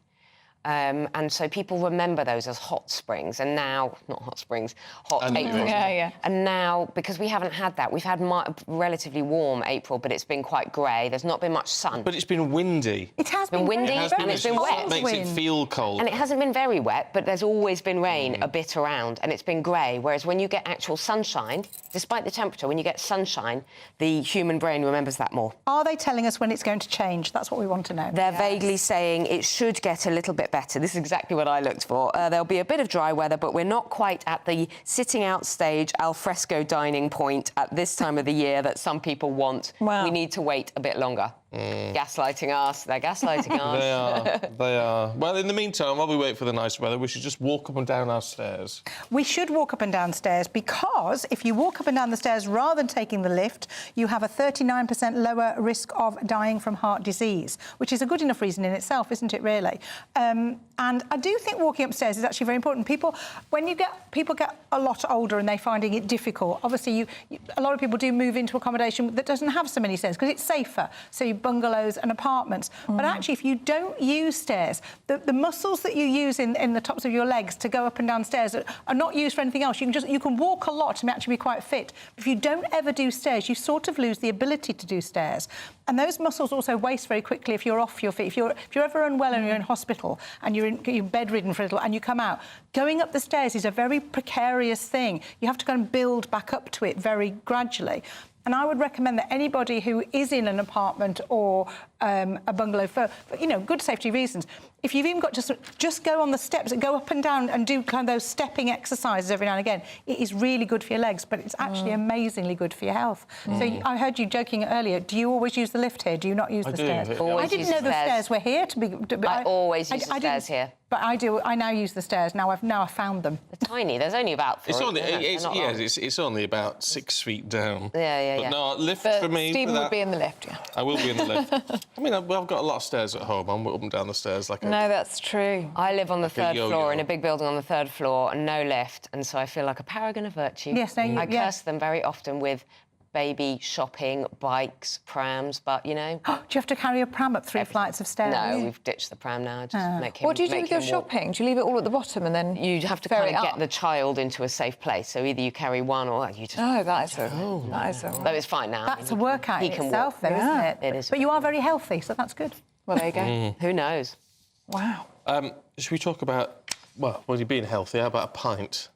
A very expensive one. Well, I hate to go back to the Co-op Manchester Arena, the troubled arena, but apparently there, when it finally opens, a pint can cost nearly £9 there. £8.95. But in 2.5 years, the forecast price for a pint is set to hit £14 in the capital. Ridiculous. I mean, this is crazy. You're getting to the point where a couple of drinks is going to be £50. Nobody can afford that. It's funny, isn't it, when you go... I mean, I don't buy pints, but when you buy a couple of glasses of wine and it's cheaper to buy the bottle, it's cheaper to buy a good bottle of wine than it is to buy a drink for you and a friend. Yeah, and if they're doing it to discourage you from drinking too much, but actually what they're doing is encourage you to buy a bottle of wine, that's kind of not really working, is it? Yeah, it happened to us the other day. I went out with a friend, Becky. Oh, Becky. Which Becky? Drinking Becky, clearly. Yeah, drinking that Becky. one, that one. And it was £13 a glass, and then for a glass of red wine, and then we didn't realise till we'd ordered it, and then we're like, oh, sorry, can we have the bottle, please? He said, oh, you can't do that. You can't just have the rest of the bottle. So then we just bought a bottle. Don't go there again. Yeah, it's extortionate. Absolutely extortionate. I mean, it drives me mad. Absolutely. And then we wonder why people are not going out and are staying in and buying wine at home or buying, beer and... From the supermarket. But I'll tell you what, you never see an empty Wetherspoons, and they sell it all on the... It's cheap, and they're always packed. Anyway... Susan, Emma, thank you very much indeed. Good to see you. Good to see you both. Let's take a look at the weather. Looks like things are heating up. Boxed boilers, sponsors of weather on GB News. Morning. We have some heavy, persistent rain arriving later today, meaning tomorrow's going to be pretty wet for some of us. However, before then, it's a rather showery day for many of us today. First thing, we do have quite a bit of cloud across southern areas and some outbreaks of showery rain pushing their way into parts of the Midlands, more central parts, as we go through the day. Across Scotland, Northern Ireland, a touch of frost first thing this morning, and then a scattering of showers developing as we head into the afternoon, and some of these could turn a little bit wintry over the higher ground. There will be some sunny spells around, but temperatures still a little bit below average for the time of year. Some places staying in single figures, highs of around 14 or 15 Celsius further south. Some heavy rain then feeding into southern parts as we go through this evening, so a pretty wet end to the day here, and that rain then continuing to push further northwards overnight, feeding in across much of central southern England, into some northern parts of England, and perhaps into Wales as well first thing tomorrow morning. Towards the northwest though, some clearer skies, so again we could see a touch of frost first thing. It is going to be a wet start to the day across much of England and Wales then tomorrow, but that rain, although will be quite heavy and persistent for a time, is gradually going to clear its way northwards. Could fringe into some eastern parts of Scotland, but more western parts of Scotland and Northern Ireland going to stay largely dry, and we should see some sunshine also breaking out across parts of western Wales and southwest England too. Temperatures similar to today, but obviously feeling a bit more unpleasant when it's going to be very wet. A brighter outlook with Box Solar, sponsors of weather on GB News.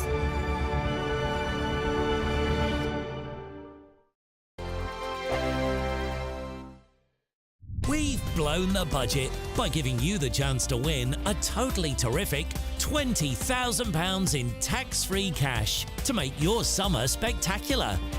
You could use that cash to splash out on a holiday, make the garden glam, buy a new car, or just save it for a rainy day. Whatever you'd spend £20,000 on, make sure you don't miss the chance to make it yours. For a chance to win £20,000 in tax-free cash, text WIN to 63232. Text costs £2 plus one standard network rate message. Or post your name and number to GB05 PO Box 8690 Derby DE1 9TT. UK only. Entrance must be 18 or over. Lines close at 5 p.m. on the 31st of May. Full terms and privacy notice at gbnews.com/win. Please check the closing time if listening or watching on demand. Good luck. Nana Queer, weekends from 3 p.m. J.K. Rowling has accused politicians of snuggling up to trans campaigners. The Harry Potter author has called for an investigation into why political parties are embracing the language of pro-trans groups. So is it time to ditch campaign groups such as those? Well, welcome again to my clashers, former Labour Party advisor Matthew Laza, also businessman and activist Adam Brooks. I think the Cass report is really welcome. I think there's been a huge amount of agreement, including from some trans rights campaigners, that there's an awful lot of good in the Cass report. I think that I'm more concerned about mermaids, which is currently under a Charity Commission investigation, and some of the reports, if they're to be believed, like sending out chest binders, are more alarming. I think on Stonewall, which has done such great work over the past 30 years on LGBT rights. It said 2-year-olds could be trans. Now, that is one of the most horrifying things I read today. Actually, J.K. Rowling tweeted that out there. To say that a 2-year-old can think that they can be another gender when my 4-year-old still thinks she's Elsa on some days. You know, there's no common sense, and to me it's very badly phrased. It's very sinister that these people actually believe that these kids want to change gender, and unfortunately out there are parents that almost see a trans kid as a fashion accessory now, and I think this whole agenda has pushed on people that this is normal to change gender, and we have to push back. And as I said earlier, to be trans is not normal. Well, I don't agree with that extreme. phrasing. I think it's a big step, Adam, but there are clearly people throughout history who have been But it's trans. not normal behaviour, is it? I think as far as children are concerned, children need to be given the space to explore the world, and that can include experimenting with, breaking previous gender stereotypes. That doesn't mean that people should be sort of labelled at the age of 2, which I completely disagree with.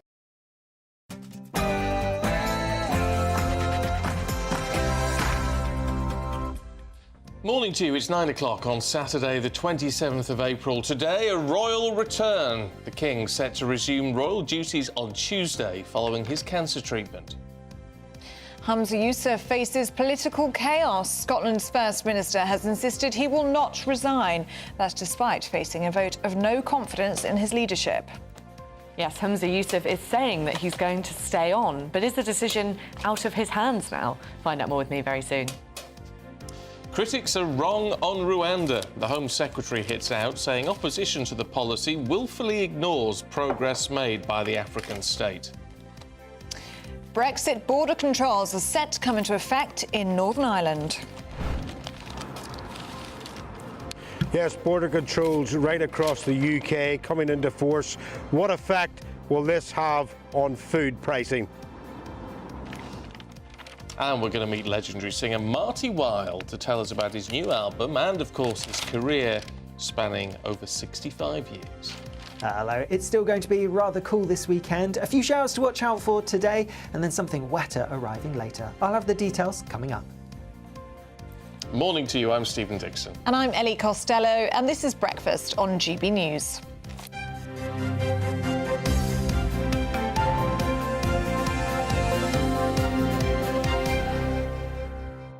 See, Ellie's in trouble for a whole host of reasons. One, you probably heard her turning the papers on the newspaper. It's a very big paper.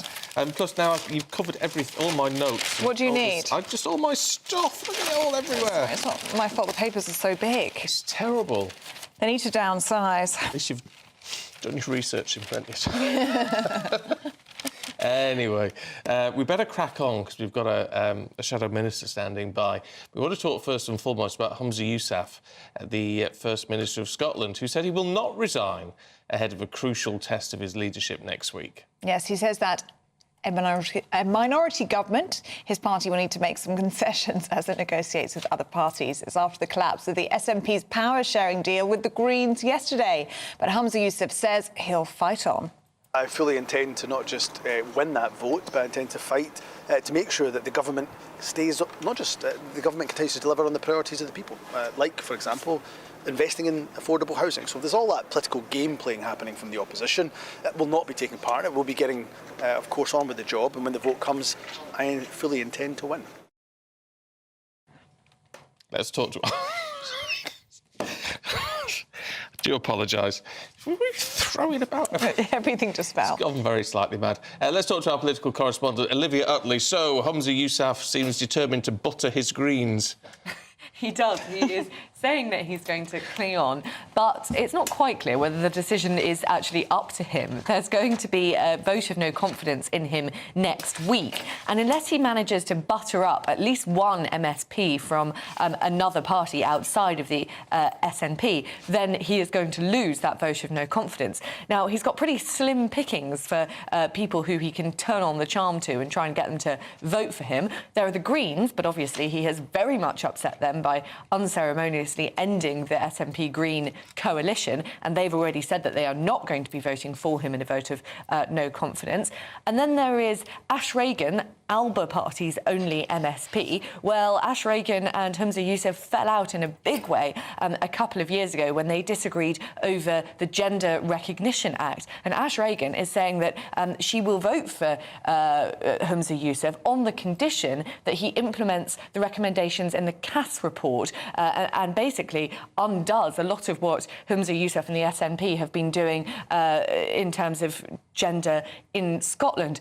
So Humza Yousaf is walking on very, very thin ice here. And even if he does win that vote of no confidence next week, it could be that his position becomes untenable very soon anyway, because it'll be very, very difficult for him to govern with a minority government. If he does survive, I mean, is it likely that he could survive or cling to power if he loses that vote next week? Well, he could. He doesn't have to stand down. The vote isn't actually binding, but it would be politically very awkward for him to stay in position. And there is also going to be a vote at some point, we expect, on a no-confidence motion in the whole of the SNP as a government. That motion's been tabled by Anna Sanwar of Labour. Now, the Greens haven't said which way they would vote in a vote of no confidence in the SNP government, and they haven't ruled out voting in favour of removing the SNP government. So we could see in a few weeks an absolute implosion in Holyrood and an early election. OK. Olivia, thank you very much indeed. Let's talk to the Shadow Minister for Industry, Sarah Jones, who joins us now. Good to see you this morning.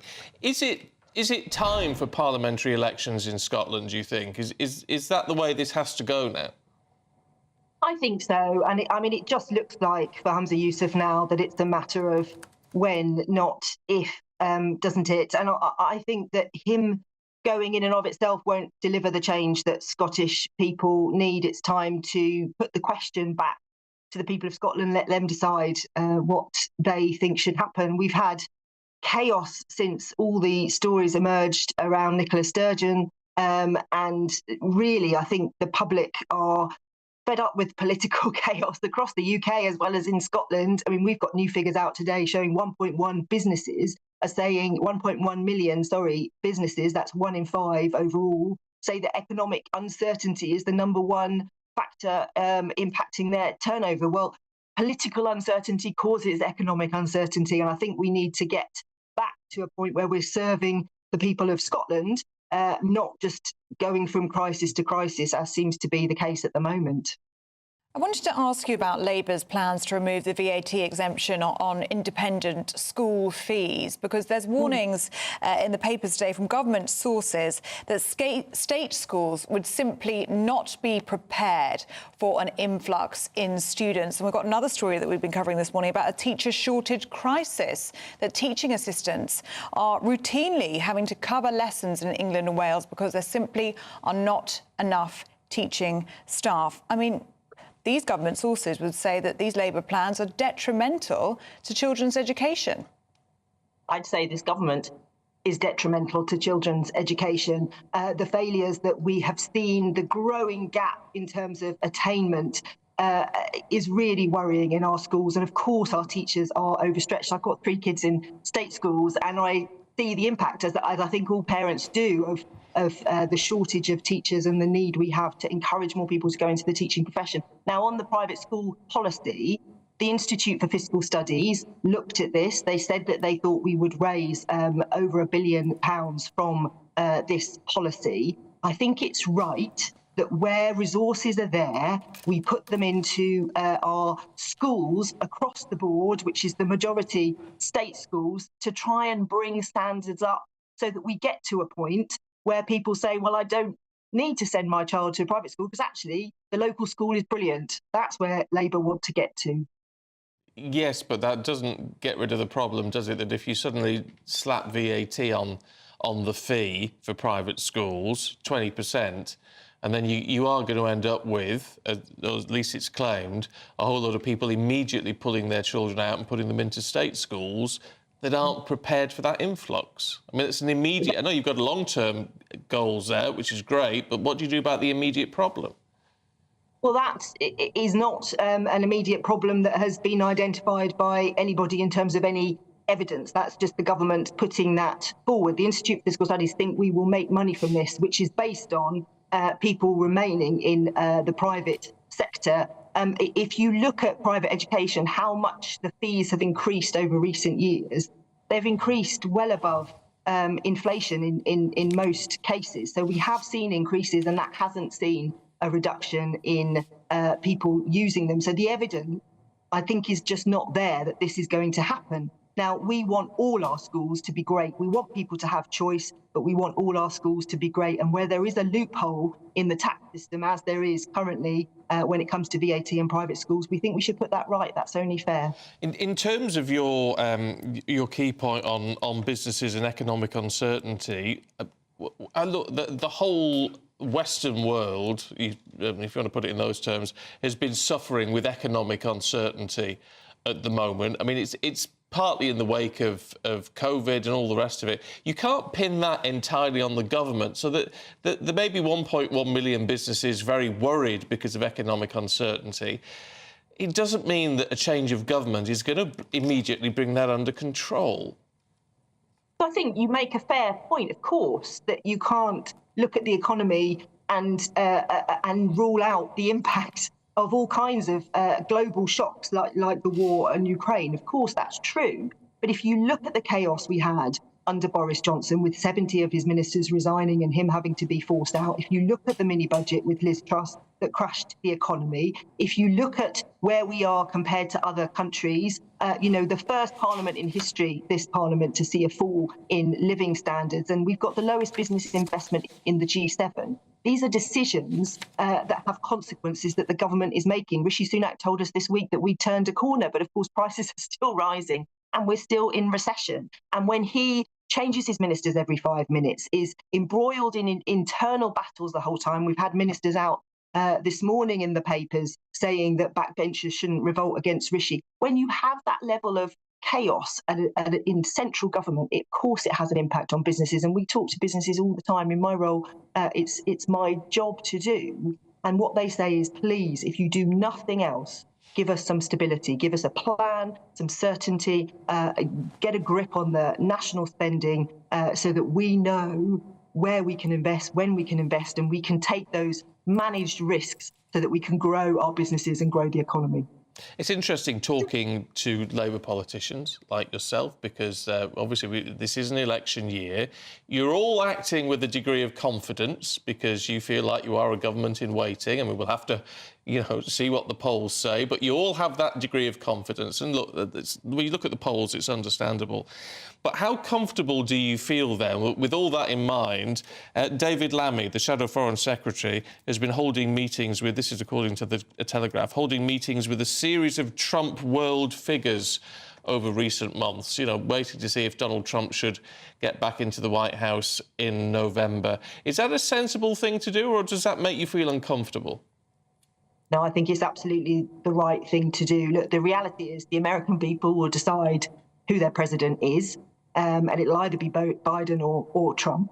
And they are, the Americans, our closest allies. We must keep that relationship, and we must build on it and try and make sure, whether it comes to the global situation, the war in Ukraine, the uncertainty in the Middle East, we're working hand in hand. And in terms of our trade and our economy, it's really important that whoever is in the White House has a good relationship with us. And you're right, the Labour Party is having those conversations as you would expect, but we don't take anything for granted in terms of the election. It's going to be a difficult fight, and we wouldn't assume anything, but it's only right that we would be preparing to have a strong relationship with whoever is in the White House after the election. OK. Sarah Jones, really good to talk to you this morning. Thanks very much indeed. Thank you. Well, let us know what you thought about any of that this morning. gbnews.com/yoursay. Yeah, economic uncertainty. Can you pin that on the government? You can pin how you can criticise how they've responded to it. I don't know whether any of the party would have responded any differently, or in a way that had a better impact. And there are global factors, aren't there, as you say, being felt around the world. Yeah. So I don't know how much can be pinned on the Tory party. But do let us know. The Labour Party would say it just hasn't been handled particularly well. Yeah. Let us know what you think. Yes, difficult to say from our position. All right, let's look at the King, should we? Let's. He's going to return to public duties on Tuesday following his cancer treatment. Yes, a palace spokesperson says King Charles is greatly encouraged to be resuming some public-facing engagements and very grateful to his media team. Well, many people have sent their well wishes, best wishes, including the Prime Minister, who said on X, brilliant news to end the week. Labour leader Sir Keir Starmer also posted a message on the platform saying, delighted to see His Majesty looking so well. I wish him and the Princess of Wales the best as they continue their recovery with the support of their families. Well, earlier we spoke to The Sun's former royal correspondent, the great Charles Ray. Fantastic news, and that is a brilliant photograph by Millie Pilkington. I mean, it just summed up the whole day of the great news that he has had. He's not out of the woods yet, and he's not pretending to be out of the woods, but his treatment is going so well that he is coming back into public duties. He's going to be meeting people, you know, public-facing people and everything else. And there's a whole list of events that are coming up throughout the year. He may not do all of them. It will very much depend on his doctor's advice. But two things that are on the cards are very lengthy trips to Samoa for the government heads of state and also Australia. So it's, you know, he's got a lot of plans going on. Do you necessarily think, Charles, it's the right thing? I mean, will he have been pressured into this? I mean, obviously, we want to see him back. It's very positive in one respect. We wouldn't want him to feel obliged to come back before he's ready. No, I suspect that he is the driving force to come back. I mean, he's not a man, as Nick Owen said earlier on today, who just sits around in his pipe and slippers. He is a very hard-working man, and he gets up very early and goes to bed very late at night. And I'm sure that Camilla has been making sure that he has been resting as much as possible. But I suspect he is the driving force about getting back to work. He is loath not having to do the things that, you know, a king should do. But I think his doctors, I think he is listening to his doctors. I hope he's listening to his doctors. And I'm sure that they are giving him the right advice. And they will look at each individual event that crops up and will say to him, we think you could do this, maybe just take this one easy. It'll depend on that advice. It might be the case of one thing at a time. Charles, what does this mean for the wider family as well? Because we know with the slimmed-down monarchy that this has been a very challenging time for the family, especially for Prince William, who obviously has his own thing to deal with, doesn't he, with his wife also battling with cancer. What do you think this means for Prince William and also Queen Camilla, who's really had to step up to the plate?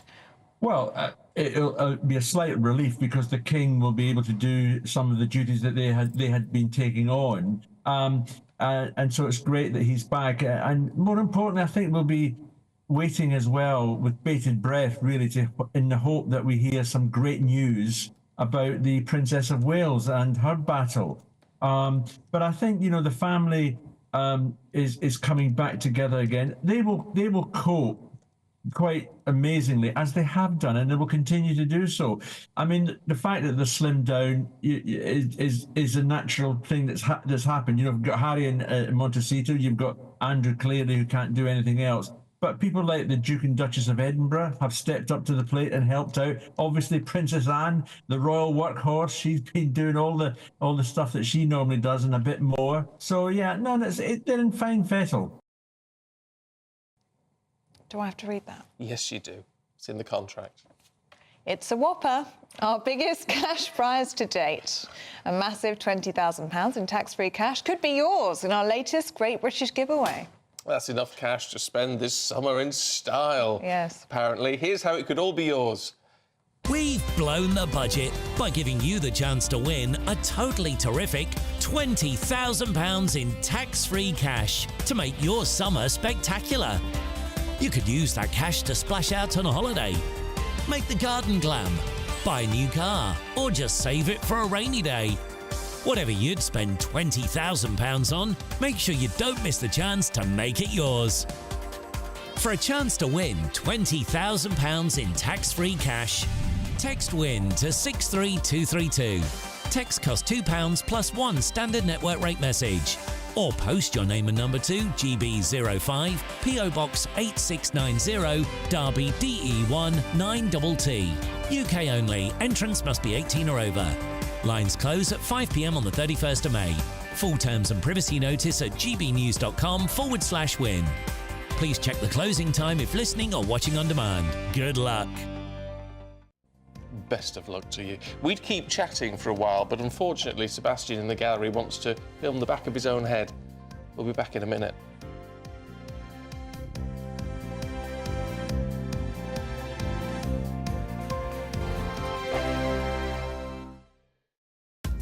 Are the newspapers getting you down? My wife didn't divorce me that month. Struggling to separate the wheat from the chaff? I know that it's a bit of a circus at the best of times. Well, don't worry. Headliners has got you covered. We'll take the burden of reading the day's news, and if we get depressed, who cares? It's an occupational hazard, frankly. That's Headliners on GB News from 11 p.m. till midnight, and the following morning, 5 till 6 a.m. on GB News, the comedy channel. Nah, just kidding. Britain's news channel. Britain's Newsroom. Weekday mornings from 9:30. It's a remarkable story, isn't it? Amazing. Extraordinary. And also, she was unflappable, apparently, the Princess Royal. She's just brilliant. refused to get out of the car and said, I'm not going anywhere. Extraordinary. Well, Jim Beaton was awarded the George Cross for protecting the princess, and delighted to say joins us now, along with the former head of royalty protection, Di Davis. Jim, you won't remember, but I met you some time ago at the Imperial War Museum when Princess Anne was opening an exhibition to do with the George Cross, and you were there reunited with her. And you told me then what great admiration you had for the princess, cool under fire, but you didn't do so badly yourself. It was probably my job. And also, I had a wee bit of police training, not very much, but a little bit, whereas Princess Anne had nothing. And yet, the way she displayed it, you would have thought she'd been highly trained to deal with any type of that situation. Even though you'd had some training, you took 3 bullets for the princess. You effectively stood between her and a deranged gunman. Well, I was supposed to be a protection officer, really, so I just tried to fuddle about. You must remember that back in 1974, there was no communication, and we were extremely lucky that Michael Hills, who was outside Clarence House and nearby, had got one of the fast police radios, or radios on his shoulder, so he was able to send a message out. Otherwise, we would have just been relying on the good old public to phone in and say there's something happening. Yeah. So times have changed drastically. GB News is Britain's election channel. And from Thursday, the 2nd of May, the people decide. As the country heads to the polls in a rush of elections, we'll take you through the night as the first results come in. And we'll pick up at breakfast with the very best guests and analysis. And on the weekend, the results won't stop, and neither will we. We'll explore what it all means for you as we look ahead to the general election. Continuing coverage live from Thursday, the 2nd of May at midnight on GB News. 2024, a battleground year. The year the nation decides. As the parties gear up their campaigns for the next general election. Who will be left standing when the British people make one of the biggest decisions of their lives? Who will rise? And who will fall? Let's find out together. For every moment, the highs, the lows, the twists and turns. We'll be with you for every step of this journey. In 2024, GB News is Britain's election channel.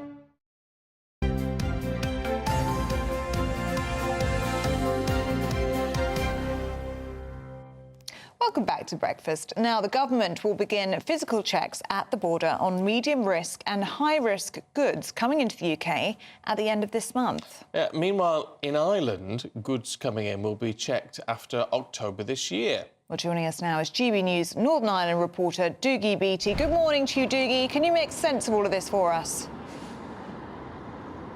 Good morning and welcome to Customs House Square in Belfast. And why am I here? Well, it's easy to explain that this used to be where when goods came into Northern Ireland, the customs levy was set on them here. They were checked just across the road, and that included live animals and food. And of course, when we joined the EU, we all kept to the same regulation and legislation on production of food and goods, and therefore the customs levels were set and the legislation was known. Once you were inside Europe, well, then everybody had the same level playing field. So this is really an outworking of Brexit, and it has took quite a long while to get here. And of course, in the rest of Britain now, you will now have places like this coming back again, where you will have customs checks on goods coming in from all over the world, including Europe. Now, Labour have always said that they want to get closer to the regulation and legislation of Europe once more, and that would do away with a lot of these checks.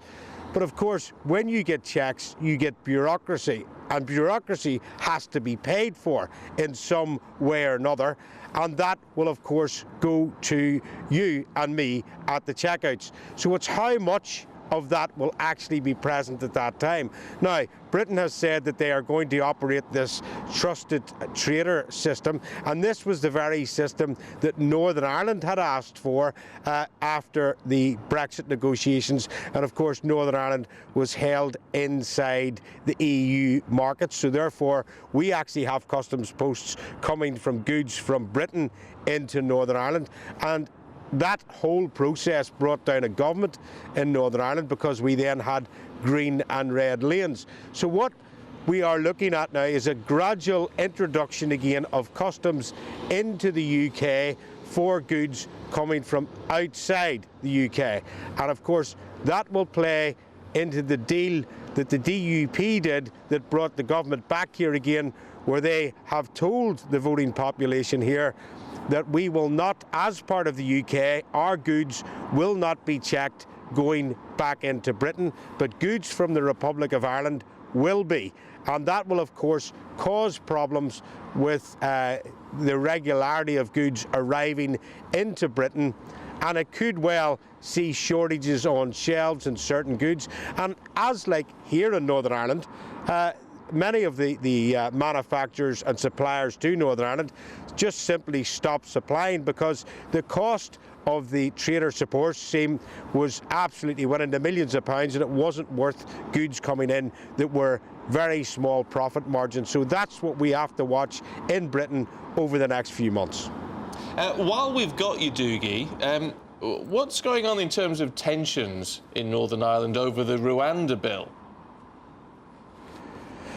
Well, it's not in Northern Ireland. This is in the Republic of Ireland. And you'll remember back, 21st of January last year, I had been reporting on this very issue and what is called the common travel area that exists between Ireland, north and south, Wales, Scotland and Britain. And of course that means you can travel anywhere inside that. Now the Rwanda bill has taken out certain issues out of the Court of Human Rights, and a lot of those people from London and immigrants that came in there that are thinking, oh, I might end up in the plane, have now over the past couple of years headed for the Republic of Ireland. Now the Republic of Ireland has had huge problems with infrastructure, and I was slammed for saying this, but the Republic of Ireland is a beautiful country. It's an absolutely smashing country. The people are great, but they do have a small population, and that has risen in the last few years. And last night outside Newtown Mount Kennedy, which is a small village between Bray and Wicklow, south of Dublin, the riot police were actually involved in holding back crowds of locals there who were trying to get into their own village. And these demonstrations have been happening all across the Republic of Ireland over the last year or so, and it will have a serious consequences for the European elections, and we'll see which parties actually take control there. OK, Dougie Beattie, thank you very much indeed. Right, to things that are very important to some of you, because you've been in touch to say, I couldn't name a Taylor Swift song, says John. Kelly says, who's Taylor Swift? Is it a new type of bird? And Livy says, my grandson is 3, he loves dancing to Motown. Aww. But you're a Swiftie. I am a Swiftie, yes, and there's something for everyone, I will say. You've just got to find your genre. Right. From Ms. Swift, and you'll be away. Right, OK, so there you go, Kelly and John. Yeah. You're missing a trick, apparently. Yeah. Have a little listen, take your time. We were talking about the new album, weren't we? Because the new album's out this week. Stephen said to me this week, how are you feeling about the new album? You weren't sure. I wasn't so sure. It does take... You really have to focus your mind. But it's a grower, I would say. Hard work. It is a grower. It is. Well, there you go. As long as you get there in the end.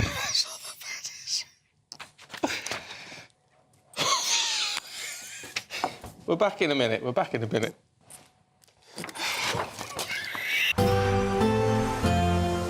A brighter outlook with Box Solar, sponsors of weather on GB News.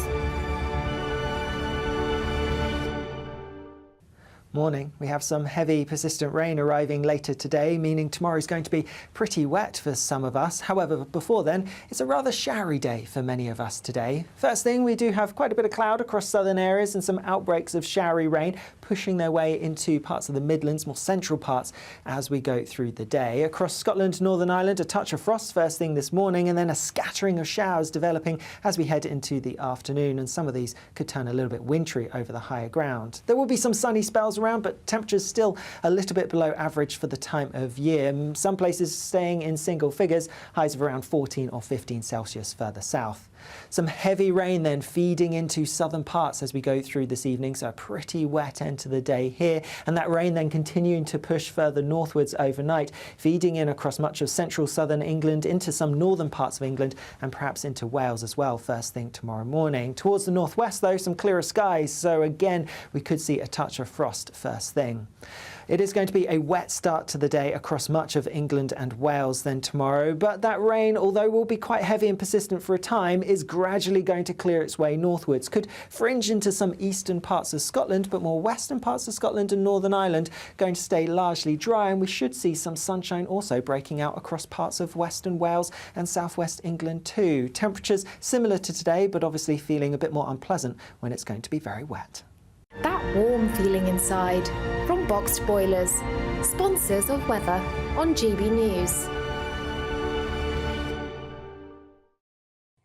Now, a business in the West Midlands has been officially handed its King's Award for Enterprise in a ceremony at their factory yesterday. Yes, the award is the highest official UK honour for British businesses aiming to promote both small and large enterprises. Jack Carson has the story. For a business in the UK, it's the highest accolade achievable, and the West Midlands is not afraid to make its mark. At a ceremony at their factory in Smethwick, the Lord Lieutenant of the West Midlands, Sir John Crabtree OBE, presented the team at Remedy Health with the prestigious King's Award for Enterprise in the Innovation category. We recognise the outstanding achievement of the said award recipient as demonstrated in the application of innovation in our United Kingdom of Great Britain and Northern Ireland, our Channel Islands and our Isle of Man, and wishing to show our royal favour, confer upon it the King's Award for Enterprise Innovation. The prize aims to reward both small and large businesses with an innovative product or service and recognise their contribution to enterprise, with last year being the first awarded by His Majesty King Charles. Remedy Health and their Nourished brand won the award for their 3D printed, customisable nutritional gummies. The business has developed and innovated to be able to combine 7 different active ingredients into one daily personalised stack. Customers can choose their favourite vitamins and supplements, and at their factory in Birmingham, they'll 3D print the selection on demand. Award-winning female entrepreneur Melissa Snover is the brains behind the business. She describes what it means to be honoured with the King's Award. For our business is really the highest honour that we could ever receive. We were really founded on the idea that innovation is going to be the single biggest factor in changing the world. And so you can imagine we're all overwhelmed with pride. The Nourish brand was only one of 10 West Midlands winners out of the 262 rewarded in total, and the only winner in Birmingham in the innovation category. But it isn't just about running a business. Melissa says she's passionate about the next generation of female entrepreneurs and works with By Women Built, a platform for female-owned businesses. Less than 80% of young people can name a female entrepreneur, and that is something that we're really committed to changing the narrative on at BWB. I think you can't be it if you can't see it, and so myself and the other women involved in that cause are really trying to raise the profile of female entrepreneurs and make sure that young people are seeing them at the beginning of their career where they're starting to think about what will I be. Having launched in 2019, this business has already had to navigate a pandemic and high inflation. But with its King's Award for Enterprise proudly on display, their future has the royal seal of approval. Jack Carson, GB News, Smethwick. Lovely. Now, coming up, legendary singer Marty Wilde is returning to his birthplace to perform. We're going to be speaking to him all about it. That's next.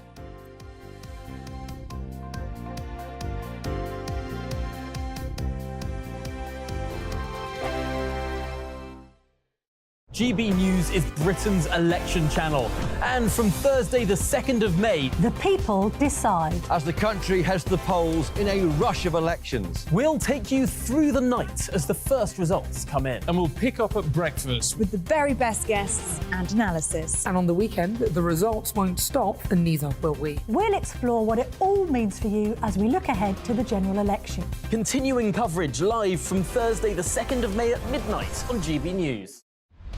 Britain's newsroom. Weekday mornings from 9:30.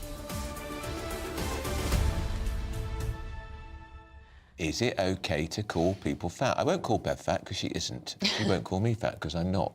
But the fitness fanatic, Derek Evans, you might know him better as 90s icon Mr. Motivator, recently told a podcast diabetes have gone through the roof. You should be able to call people fat. Well, he joins us now. Good morning, Derek. Good morning. Good morning. Great to see you. So I think what you're getting at is this idea that we've become so polite about weight that we're ignoring the elephant in the room. If you'll forgive the phraseology there, and actually sometimes you've got to be cruel to be kind. Well, actually, this has been taken out of all context. I actually didn't say you're entitled to call people fat. What I did say is that in the 80s and 90s, I remember the way I got into television, there was a gentleman walking at reception while I was waiting for the people I was training. And for some reason, I got up and I prodded him in the belly. And I said to him, you need to deal with that.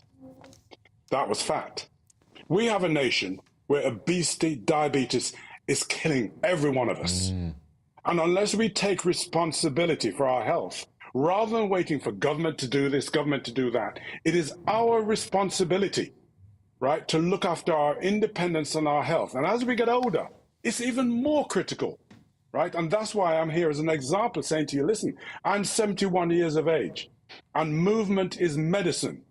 And you can't sit around watching television and not going out to the gym or wherever, you will never, ever be able to look after your family and everything you've worked for. You will lose it. I've never seen a deposit account behind a hearse. No matter what you work for, the most important thing you can do with your life is every hour do something active. Every hour. In the GB newsroom, we bring you the news as it happens. With our team of dedicated journalists across the UK, GB News brings you accurate reporting of the day's topical agenda. When the news breaks, wherever and whenever it's happening, we'll be there. This is GB News, the People's Channel, Britain's news channel. I'm Emily Carver. This is GB News, Britain's news channel.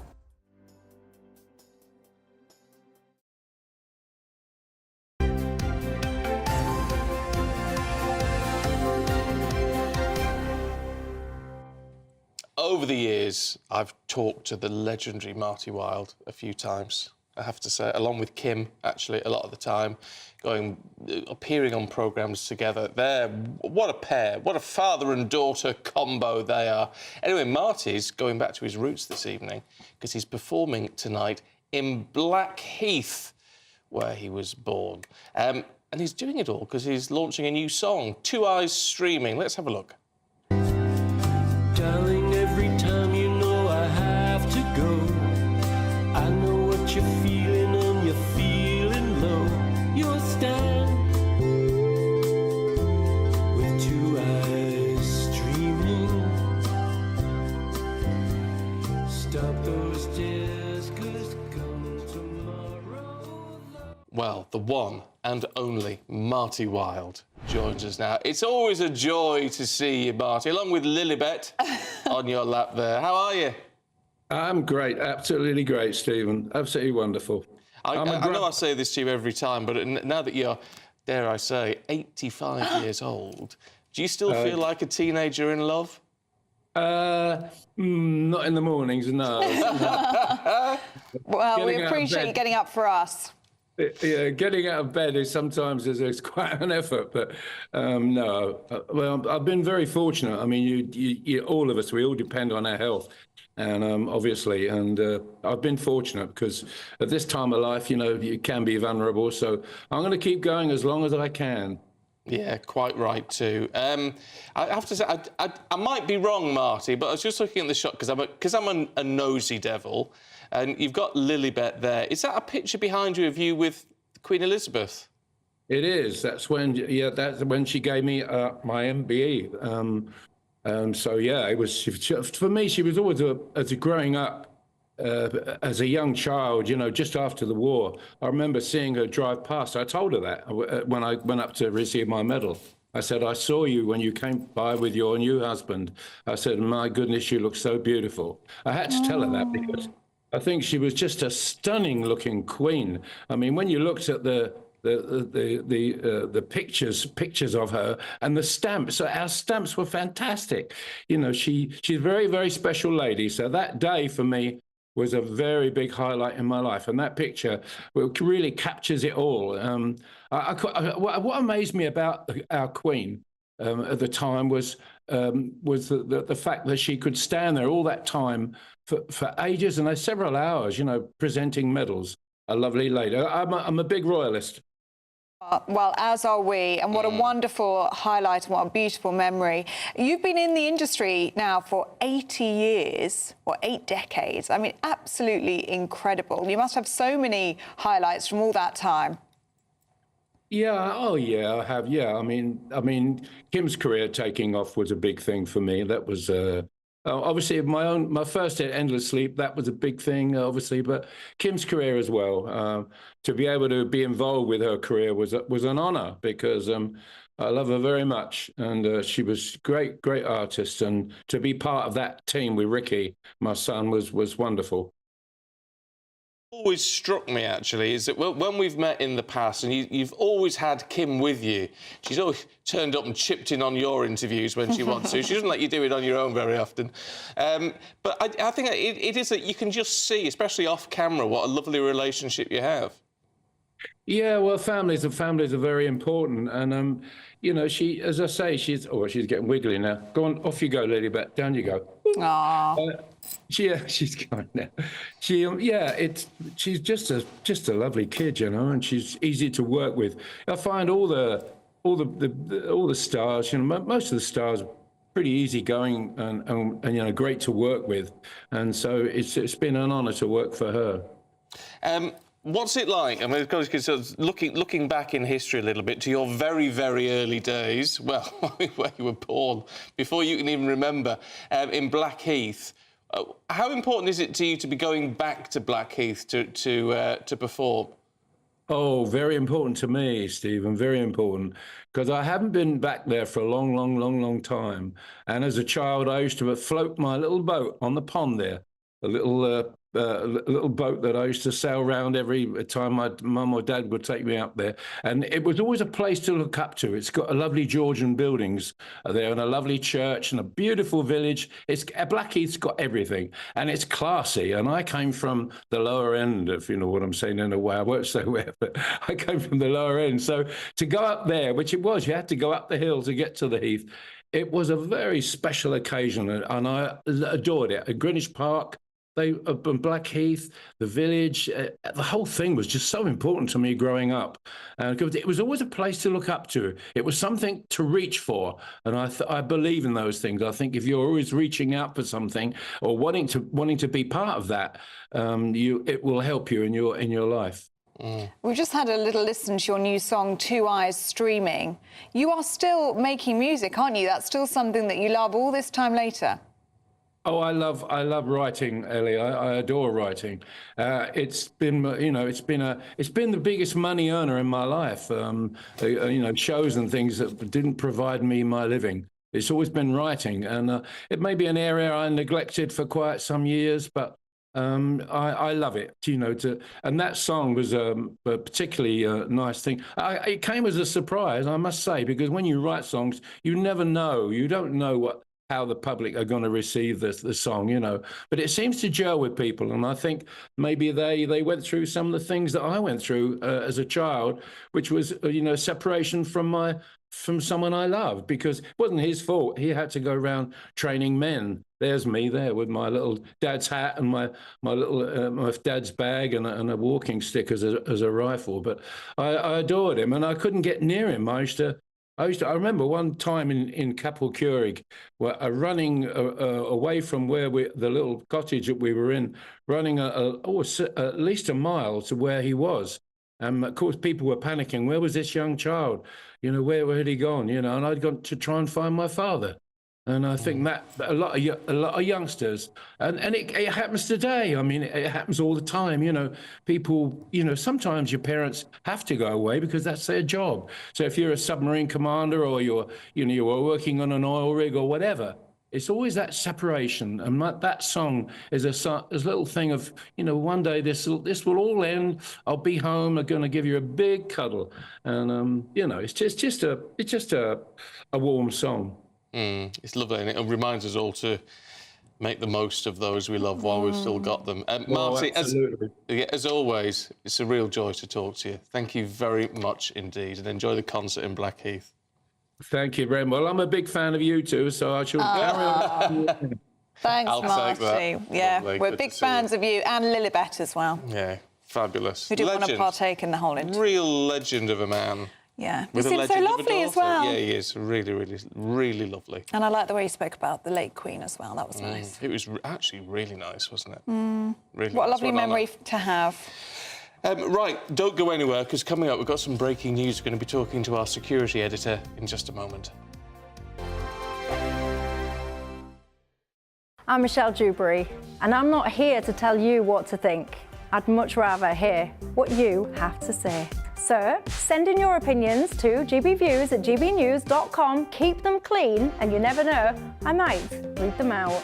With my panel here on Jubes & Co, we debate, we get stuck into the issues of the day on a show where all views are welcome, especially yours. GB News, the People's Channel, Britain's news channel. We're GB News, and we come from a proud tradition of British journalism. That's why I'm so excited to be here. It's something so new. The first news channel to be launched in Britain in over 30 years. Launched to represent the views of the British people. To go where other broadcasters refuse to go. How did you find out about the story in the first place? Launched with one aim. To be the fearless champion of Britain. It's an absolutely fantastic atmosphere here. This is GB News. GB News, Britain's news channel. Martin Daubney, weekdays from 3 p.m. A man who worked for Sainsbury's for 20 years was sacked because he didn't pay for a few bags for life. Niamke Dofu put his shopping through a self-service checkout after his night shift, and CCTV showed him choosing the 0 bags used option, and he was fired for gross misconduct. Well, joining me now to discuss this in our studio is the lawyer and broadcaster and great friend of the show, Andrew Eborn. Andrew, welcome to the studio. Join you, Martin. Certainly is. Now, on the one hand, yes, he was caught banged to rights on CCTV. It looked like, and the tribunal agreed, he stole the bags. But a 20-year career dashed on the rocks over 60p? Yeah, I mean, the headlines are horrendous, aren't they? You sort of turn around on that sort of basis. So basically, there must be a valid reason for dismissing an employee, and you have to follow due process and so on and so forth. So they could look at about capability or conduct. And there has to be appropriate procedures set in place under employment law to afford that sort of protection. What they say, however, if there's gross misconduct, you can be dismissed instantly. Yeah. Now, gross misconduct includes criminal offence like theft. And the reality is, in the law, if you take property, whatever its value, with the intent of permanently depriving the person of it, then that is theft. And so what they did, they looked at the CCTV footage, and the Employment Tribunal had a look at this sort of stuff, and the guy wasn't just pressed no bags, he went backwards and forwards and so on and so forth. So he knew he was getting bags, and what they sort of turn in, I always sort of trust comes in on foot, but leaves on horseback. And so what Sainsbury's are saying in their defence is, hang on, we lost trust in the guy, even though 20 years and so on and so forth. We need to make sure we have trust in our employees. Do you think they've thrown the book at him, thrown the bag at him, to make all of us worry about us being watched by CCTV? Is this fella a scapegoat? Oh, I think without doubt it's a story and a warning for everybody.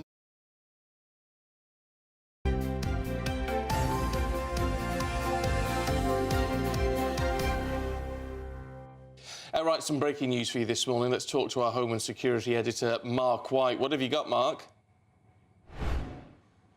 Well, this is a rescue operation that is underway at Goodwin Sands, which is a notorious 10-mile-long sandbank off the Kent coast near Deal.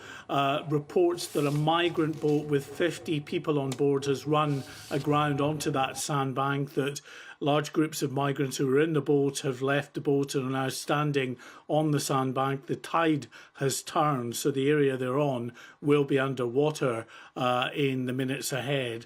This rescue operation is involving several lifeboats. The Coast Guard helicopter is overhead. What we're told is happening is that smaller RNLI rigid inflatable boats are being used because they're shallower, obviously, in terms of their keel. They're able to get up to the sandbank. They're taking the migrants off a few at a time and transferring them to larger lifeboats.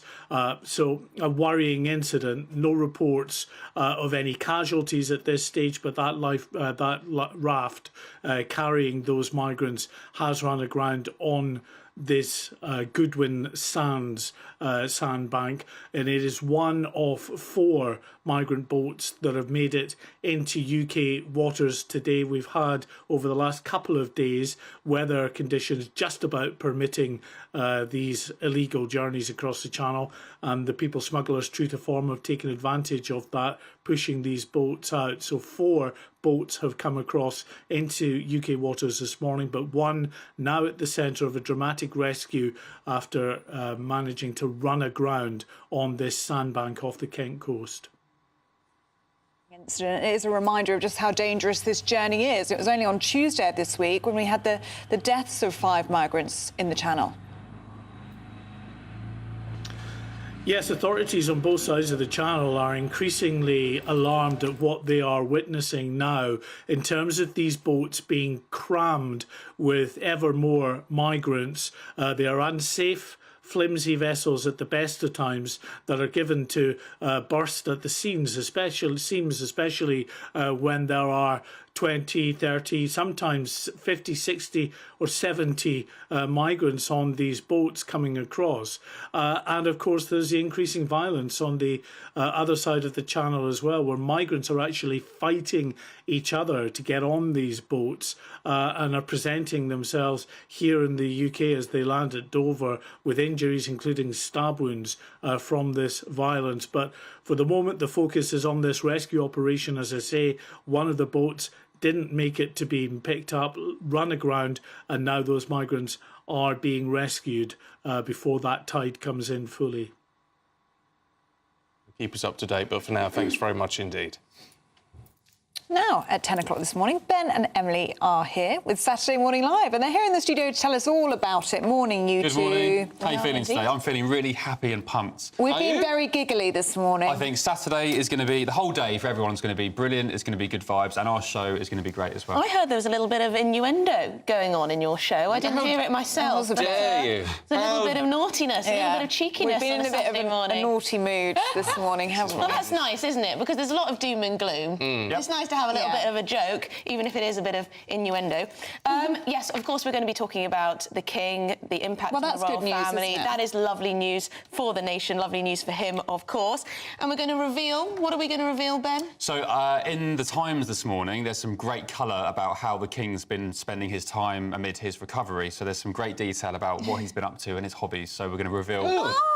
don't read the Times, wait for us to come on air. Wait for us to tell you. And, of course, we're going to be talking a little bit about politics, too. Whether it's been a good week for Rishi Sunak. Lots of people seem to be saying he's had some good announcements. He got the Rwanda bill through. We've got a national insurance cut and lots of other little bits and pieces. He's done some really good social media videos. His online content with has the been hardest really good. geezer. Yes, did you see that? I did see that. He did a run from Downing Street through Hyde Park, past Buckingham Palace and so on, with the hardest geezer, the lad who ran the length of Africa. Yeah. And on the way, they were chatting about, he was being asked about, you know, your toughest day as PM, how do you deal with the haters and so on and so on. And actually, Rishi made some nice comments about his faith, saying that in Hinduism there's something called Dharma, which he tries to live by. So, yeah, it was a really... I thought it was a nice piece of content. And I was most impressed that he remained in breath. He was doing an interview and running at the same time. He's very... I couldn't have done that. Body is my temple, isn't he? He eats very healthily, he does intermittent fasting, he is very He doesn't fit. drink alcohol, so there you go, Rishi Sunak, the health guru. And elsewhere, civil servants at the ONS, they are striking because they're being told to go into the office for 2 days a week, should they be sacked. And elsewhere, what a shame. I know, 2 days a week. No, it sounds quite nice. And we've got some bits about infidelity. If you're unfaithful, you may not be unfaithful or disloyal in other parts of your life. So people who cheat will worry more about being disloyal to a colleague than they would about being disloyal to their partner. Yeah, which is quite incredible. It's a survey showing that some people are more loyal to, say, their football club or brand of coffee than their partner, which I... I'm quite surprised at that. Very, very hard. If you're a disloyal person, you just be disloyal across the board. Well, my argument is, if you can't be loyal to the one person that matters, how can you be loyal in any other... Apparently you can. Apparently you can. Well, so there you go. I remember years ago hearing someone talk about some goal somewhere for their football club and said, it's the greatest moment of my life. And he was a married man with 3 children. Oh, no! And you just think, if that's the greatest moment of your life, something's gone wrong. Oh, God, it's like a wedding speech and it's all about their football team or something. Well, you've got to brace yourself for that. You never know what's going to happen, Emily. You never know what's going to happen. No. And Ellie, who knows? Oh, yes, who knows what our partners will say at our weddings. And just lastly, a little bit of showbiz, including Declan Rice, the Arsenal and England footballer. His missus, his girlfriend, has been cruelly trolled on social media in recent weeks and months because she just looks like a normal, beautiful girl. She's not some sort of, you know, plastic wag, how they can be sometimes. And she looks lovely, and she gets all this hate. Yeah, it's not right, is it? We're out of time, you two. We'll see you in just a few minutes. Here's your weather. A brighter outlook with Box Solar, sponsors of weather on GB News. Morning. We have some heavy, persistent rain arriving later today, meaning tomorrow's going to be pretty wet for some of us. However, before then, it's a rather showery day for many of us today. First thing, we do have quite a bit of cloud across southern areas and some outbreaks of showery rain pushing their way into parts of the Midlands, more central parts, as we go through the day. Across Scotland, Northern Ireland, a touch of frost first thing this morning, and then a scattering of showers developing as we head into the afternoon, and some of these could turn a little bit wintry over the higher ground. There will be some sunny spells around, but temperatures still a little bit below average for the time of year. Some places staying in single figures, highs of around 14 or 15 Celsius further south. Some heavy rain then feeding into southern parts as we go through this evening, so a pretty wet end to the day here, and that rain then continuing to push further northwards overnight, feeding in across much of central southern England, into some northern parts of England, and perhaps into Wales as well first thing tomorrow morning. Towards the northwest though, some clearer skies, so again we could see a touch of frost first thing. It is going to be a wet start to the day across much of England and Wales then tomorrow, but that rain, although will be quite heavy and persistent for a time, is gradually going to clear its way northwards. Could fringe into some eastern parts of Scotland, but more western parts of Scotland and Northern Ireland going to stay largely dry, and we should see some sunshine also breaking out across parts of western Wales and southwest England too. Temperatures similar to today, but obviously feeling a bit more unpleasant when it's going to be very wet. That warm feeling inside from Boxed Boilers, sponsors of weather on GB News. You really could be our next big winner with an incredible £20,000 in tax-free cash to play with this summer. What would you spend that on? Well, whilst you're thinking about it, listen to some of our previous winners getting that winning phone call from us. You're the winner of the Great British Giveaway.